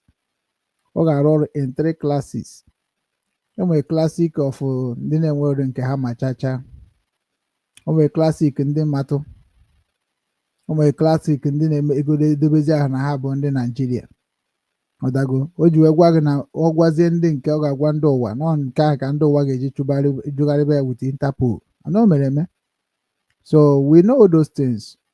And nwere nke m na-adị against na ọ na-abịa na-ekwu okwu iwere na-achọ okwu maka na onye amị ga na-agwa gị okwu ọ ga-agba na-agwa ka iwekwu eziokwu. Ọ ekwuchazi eziokwu amara ebe a ga-esi wee so gị. So thank you so much for honoring my invitation. And I believe that our people all over the world ntị m akara nkefa they have listened and ama m na ọ bụ na more question na-abịazi anyị ga na-ajụ mana at least ihe ị ga-emere m bụ ọ bụ na ị pụọ drọpụọrọ m website eji wee mara United States of Biafra drọpụọ m na my WhatsApp ebe a ka m ga-esi wee bịazie marazi ife nwere ike ime wee mara ka anyị ga-esi wee go no ID card ma go constitution gosi na-agwa na ndị be anyị ka ihe sa ada igwana ya ka o si atọ because na abụ m somebody represent the truth and honest and transparency which they know mana mụ ama bịa na mabana onye a ikpe wee hapụ onye a. So achọrọ m ka onye ọbụla follow constitution so that na mụ agaghị abịa dochie ebe ụmụaka clock azụ because our people are ready to follow me and I believe that now I'm here now to represent Igbo people under the United States of Biafra. And we must make sure that we carry everybody along. I only got a meeting with a young guy that is with the way sika o make Igbo niile ghọtakwa ife a na-eme. Nyanwa ọ bụrụ na ọ na-akwado Christian ọ bụrụkwa na ọ na-akwado omenala ọ just nọrọ onwe ka chi esike ya afịa bụ Ifeanyichukwu Justice Ozobi. So anyị amarakwa na ọ bịakwa n'ụdị ọzọ mana anyị ka na nenekwa ya akwụkwọ ka anyị mara na ọ ga-apas nwe exam ka ama na ga-eyuzukwa ya because 40 state of Biafra o kwesịrị ka ọ bụrụ ebe a niile ka a ga na-ekwu okwu maka Igbo maka na Igbo nọ ebe niile according to my record m nwetara n'obi nwanne. So thank you so much Chinonso. We are going to be seeing. So kedu ya na-akpọ ya nke Minister of Information Ugochi ọkwa Ugochi Ugochi bụ asị na onye nwa bụ ihe bụzi Minister of Information abi bụ assistant. Don't worry, I will get you the full details without where everything will be lined up. I will get you the full details. Mara gị fe na-achọ because ka ọ rapụ bụ na mbịa kwubekwe mana onye abụ ife niile na-ebu suppose bụ ịghọta na ma ịghọta bifo na amị agbụkwọ ọzọ. So ma ife kwesịrị ime na my inbox then let us know there. So thank you and good night. Igbokwara mbọ at least ọkwa ya eje ọrụ echi. No, I'm off tomorrow. But no, I went night tomorrow, so that is why I can be able to stay. Okay, no night tomorrow. Yeah. So no, so thank you so much. Yes, we thank all of you. You can hear about one time. Let us on the new plane note. That is what it is. Thank you. There were, so there were. Igbo ndị ọma na-ege m ntị ekenekwa m unu ọzọ wee na-asị nke onye chiri ya zere unu ma nọ na-abụ the Bible say that now ịgbazi mmadụ onu na-adị izi mana ọ imezi ihe ahụ na-agbaziri onye ahụ onu ka a na-ekwu okwu so onye ọbụla ghọtafere m nwanne nagide na onye na-ene anya ebe a bụkwa na onye na-azụ afịa m na-azụ abụọ na m na-azụ ya ka nzụta uru ana m azụ ya ka ụmụnne m nwere onwe ha so and ekele dịrị Chukwu na after everything that we are together in my own Obi Nwanne Igbo TV so ana m asị onye ọbụla bụ onye na-wọchị m ma ndị wọchịkwuru m many years ma ndị si na ha ma m ma ndị m amahụ maka na nwoke nwere ihe o menwuru so na ihe anyị nọ n'ime ya bụ na anyị ga-agba mbọ ka anyị jee n'ọfisi Dr. Ngozi Orabaeze, the Deputy Prime Minister of Biafran United States. So we are going to go to her office to know if what we are asking for, is it in the office or maybe na okwu ka bịa gwa ya ebe a because mana nke anyị bụ afụnanya ekwe na nna anyị arapụrụ anyị oche ka anyị were wee kpobe nsị ọ rapụrụ ya ka anyị were wee mebe ife ka ọ gazie ọfụma na onye na-amarakwa n'okenye na-akpụ ya nwata ịma na ọ bụ na mmadụ kawa nke omebe ka nwata na ahụ ịda ahụ ya ka o si eme na bayo mama gị atụrụ gị okwute mama gị ọ bụ na ịghọta n'ihe Okechukwu na-eme madat na gọọmenti nke anyị na-achọ kịta bụ gọọmenti anyị ga-eji na-enwe anwụrụ na ọ bụrụ gọọmenti anyị ga-eji na-anụ ọgụ so we are going to preach about love, about unity and about togetherness and we have got the Biafra. Seriously, we have got the Biafra. Because imagine what IPOB, I know my IPOB is common IPOB. I'm a behind me there. The Abruzzian cast no government kaibozi. Ha. Nah, senior with that oche ka m gaa n'ime ya na ọ bụ na m bụrụ the special CID Biafra government in all over the world. Onye ọbụla zuzuru ezu na social media ya gwana ya na anyị nwa bie bụ ụzọ bata na social media ọ ga-ekwunu mgbe ọ batara kwuo mmadụ onye ya na ya sign go contract na social media so maka na mụnwa na home na partner with India IT with a lot of companies anyị na-arụ with ndị workers nna ha na-arụ ọrụ because onwe ha ihe ọ bụrụ ọsọ m na-arụ ihe niile a even na mgbe m jekwuzi ndị gọọmenti anyị akpọ ọfụma because na they can never beat us. Who is Arise News? Anọ m Arise News pụta ekerete na London eziokwu na obu Obi Nwanne ụzọ krete bọt ana m onwe ihe makwana ya and mgbe o bidoro jee bidogo na-ekpobata ụmụ Igbo dịka BBC ụna amara mgbe ha bịara ka ha ghọrọ ya kpobetebe ndị Nollywood na-ekpobete ndị na-ajụ ha rubbish question na-enye ha na-achị ọchị si ya na Nnamdị ka na-azụgo anyị nwere ebe ọ ka nkọ na-ewetakwu nwa jai sọpọt tinyere Obi Nwanne otu a tugor ihu mbedime anyị onwekwu ya ga na-ekiri na abụrụ chanel anyị niile anụ onwe ka anyị ga-asị anyị na-eme ya otu a kịta nwanne anyị nwoke na ebe a onye ọbụla kpotesie YouTube ya enwe ka arabịa ikwue mụọ wetago nwanne anyị baa live ịma na ndị mmadụ aghọtara na anyị kwadoro ọfụma na midia ọ midia ka anyị ga-eji gosi Naijiria na Yoruba midia ọkwa Sunday Igbohu arịkpuo na nna ya n'akụkụ nna ya bụkwa onye 419 na-achọ achọ na American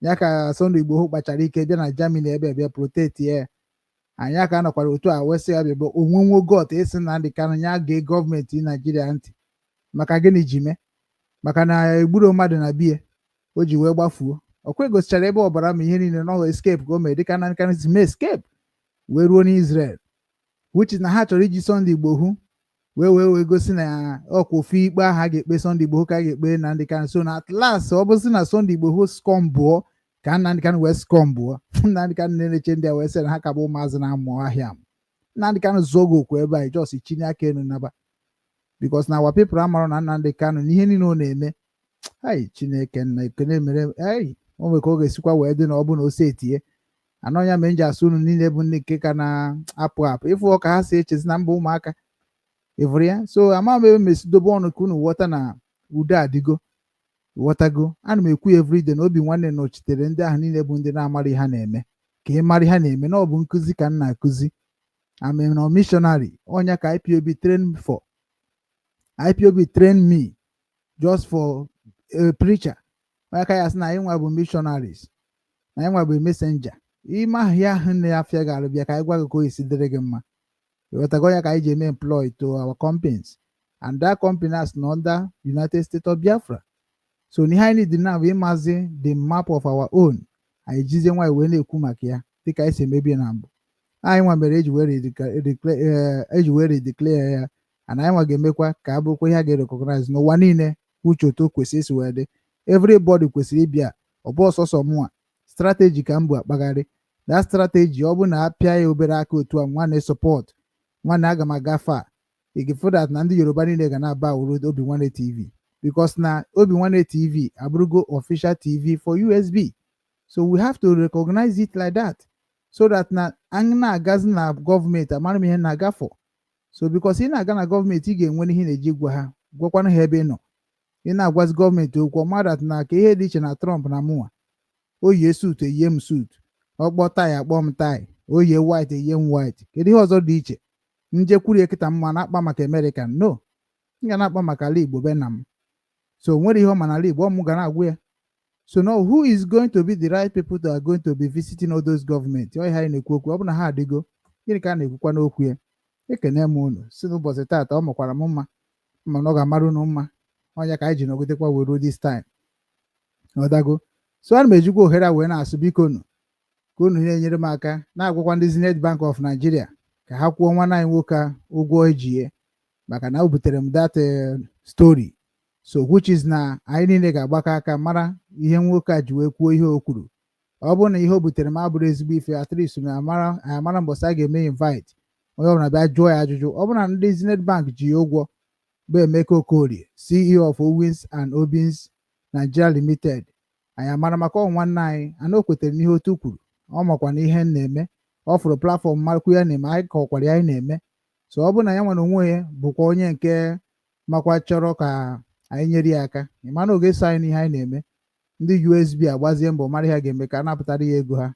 Whatever, we need money to invest in our land and also in the knowledge of our people, maka na ọ dịghị izi ndị be anyị ghọta ihe a na-ekwu o. And anyị ga-enyekwa aka rụtụkwa aka n'ebe ndị ụka nọ, because Simon Ekpakwukwara ya, Nnamdi Kanu kwuru, eji m vidio ebe Simon gwara ha sị na ndị pastọ anyị na-ada emezikwa ka ha na-eme o, na ọ bụ na ha emere ihe ha kwesịrị ime na ọ ga-agbanyekwara ha fim. Eji m vidio, ejikwa m vidio ebe Nnamdi Kanu kwukwa sị that all the pastors in Nigeria are criminal, no one is good pastor, and onye ọbụla na-eje ụka na-eje to hell. Ihe niile abụ okwu onye ndu anyị kwuru, o nwere reason o ji kwuo, ọ bụrụ onye ara.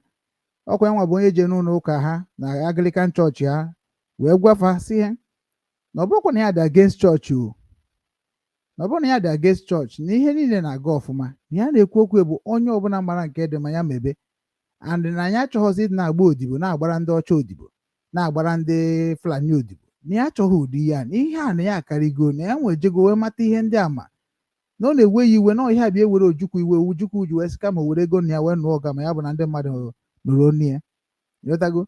Si na ọ bụrụ na ihe dị ka ụka niile anyị na-aka mebi ebe a na-akpọ Roman Catholic akpọbazi Igbo Catholic ọ Biafran Catholic, si change everything ka ọ bụrụ na be anyị ka ọ na-ana dịka Mbakasi wee nye example.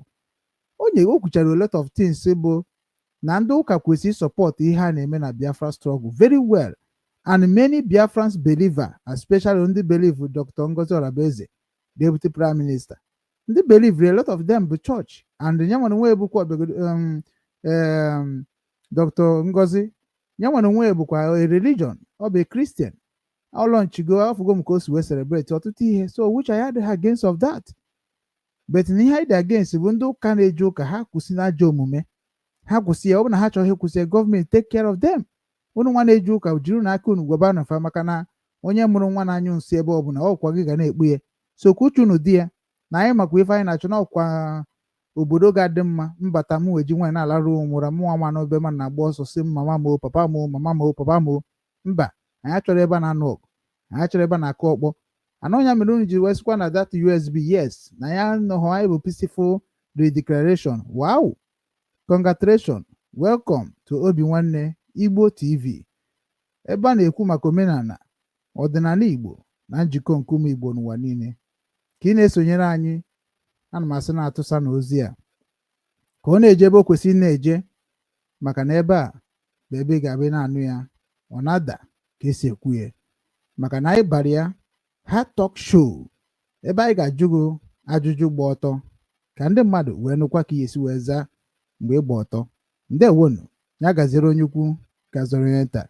Ọ bụ na ibido taa so ebere m ọ ka na-akpọ Maazị Ugwu Okechukwu, onye ndu Obi Nwanne Ndị Igbo Global Cultural Movement Foundation, nke anyị nwa kreatiri iji wee promote our culture and tradition and the unity of Igbo people, including Biafra nation in general. So ana m ekene unu sị nke onye chiri ya zerekwanụ, ka anyị gaa na anya na ọna n'ụbọchị taata ọfụma dejenu.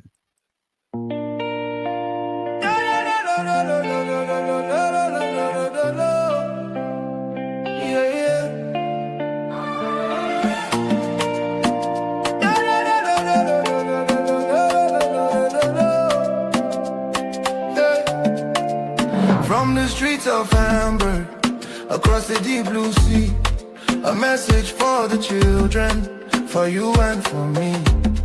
Hoping when them is calling, can you hear the sound? The roots of our fathers are being found. We know they forget where we come from. The strength of a lion, the beat of the drum.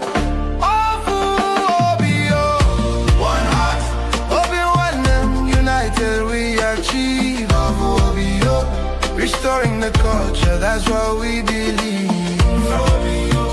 From the Ordinala to the Azusu we speak, lifting the fallen, helping the weak. Obi-Wan and worldwide, the movement is Umo Global. Raise your head high. Our Menala will never, ever die. It's more than a page, it's a spiritual loan. No matter how far in this world you roam, we're bringing back the wisdom, the tradition, the grace, putting the smile back on the Igbo face.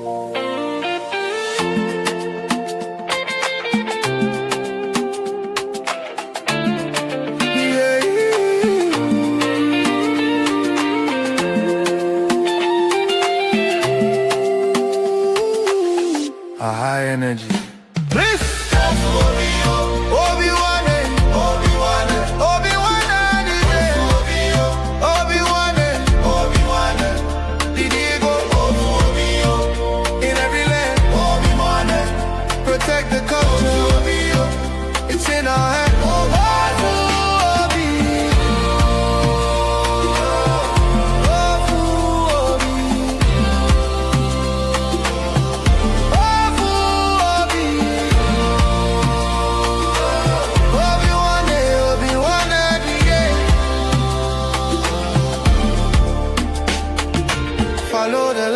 Follow the way, Obi-Wan is leading the day.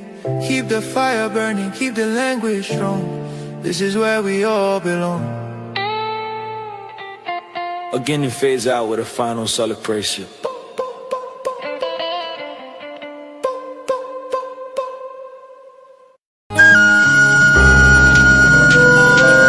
Obi-Wan Global Radio, promoting the culture and traditions of Igbo nation.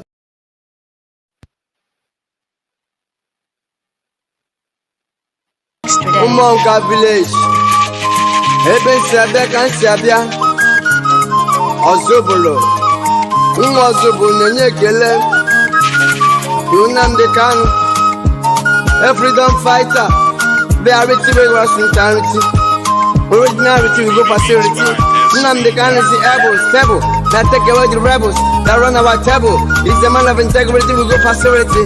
No be today, don't take his spin on this game. Over his dead body to take a bride. Yeah. Nnamdi Kanu. Ekele mu Nnamdi Kanu. A man of freedom fighter. Ekele mu Samalaba. A man of freedom fighter. The chief commander in army staff of Biafra. Ekele lingi. Anamekuzi Kemaka. Ugwu Okechukwu. Ugwu Okechukwu, ayi. Ugwu Okechukwu, the CEO. Ugwu Okechukwu, the CEO of Obi-Wan.com worldwide. And I'm making Ugwu Okechukwu from Amaji from Umukachi Kedi na Suka. Unsuka Enugu State. Big baller, based in Hamburg in Germany. Also, Kwanonu Nekwe Biafra. Hi, Onu Nekwe Biafra. Set us free, let's go home and develop our land. Set us free, let's go home and develop our land. Reality, we're going to eternity. I don't care what the government mean. Purchase your tracks today.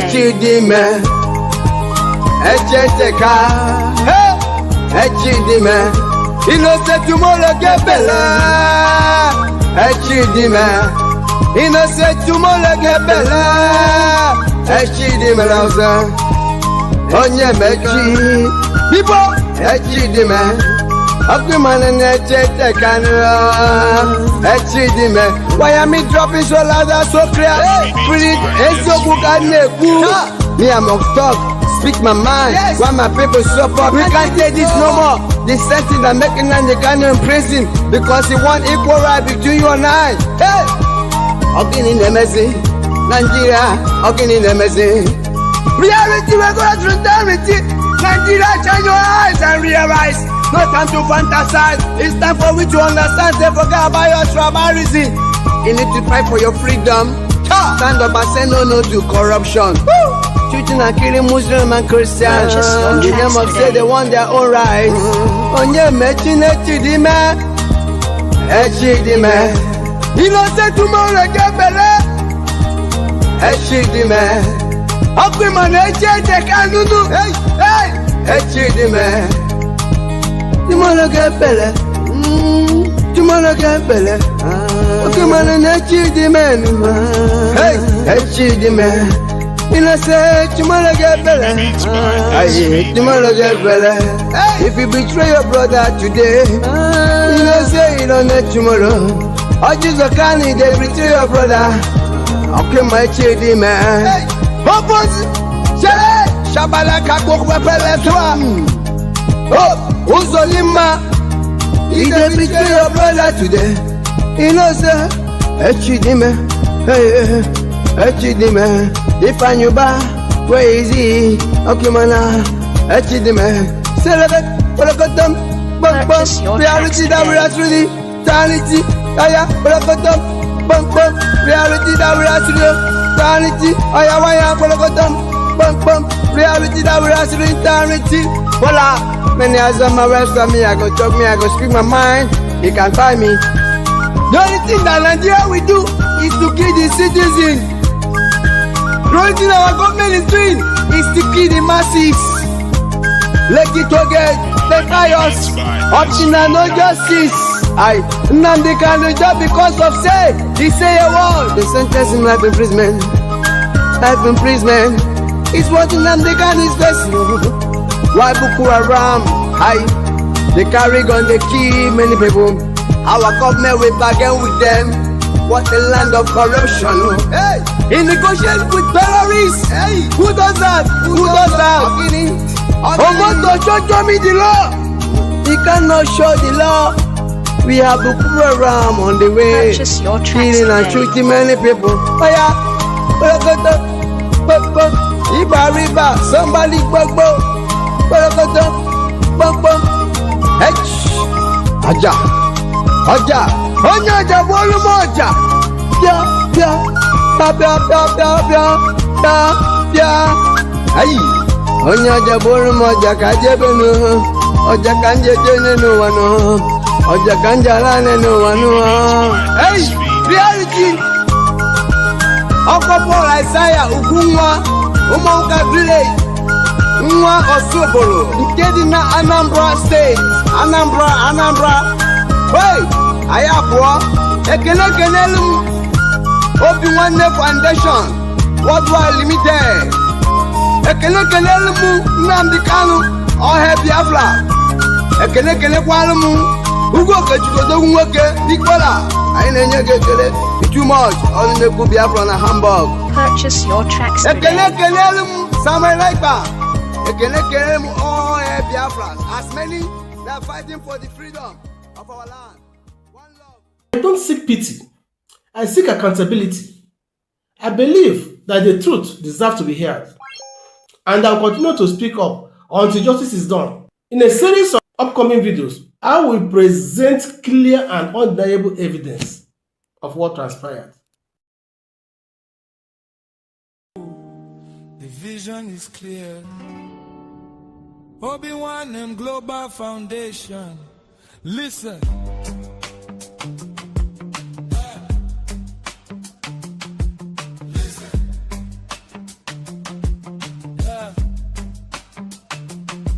They say Gidi Gidi Bugwe is a unity, is the strength of a king.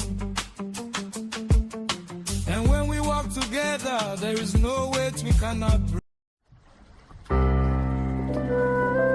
Obi-Wan Global Radio, promoting the culture and traditions of Igbo Nation. Obi-Wan Global Radio, the unity of culture of Igbo Nation.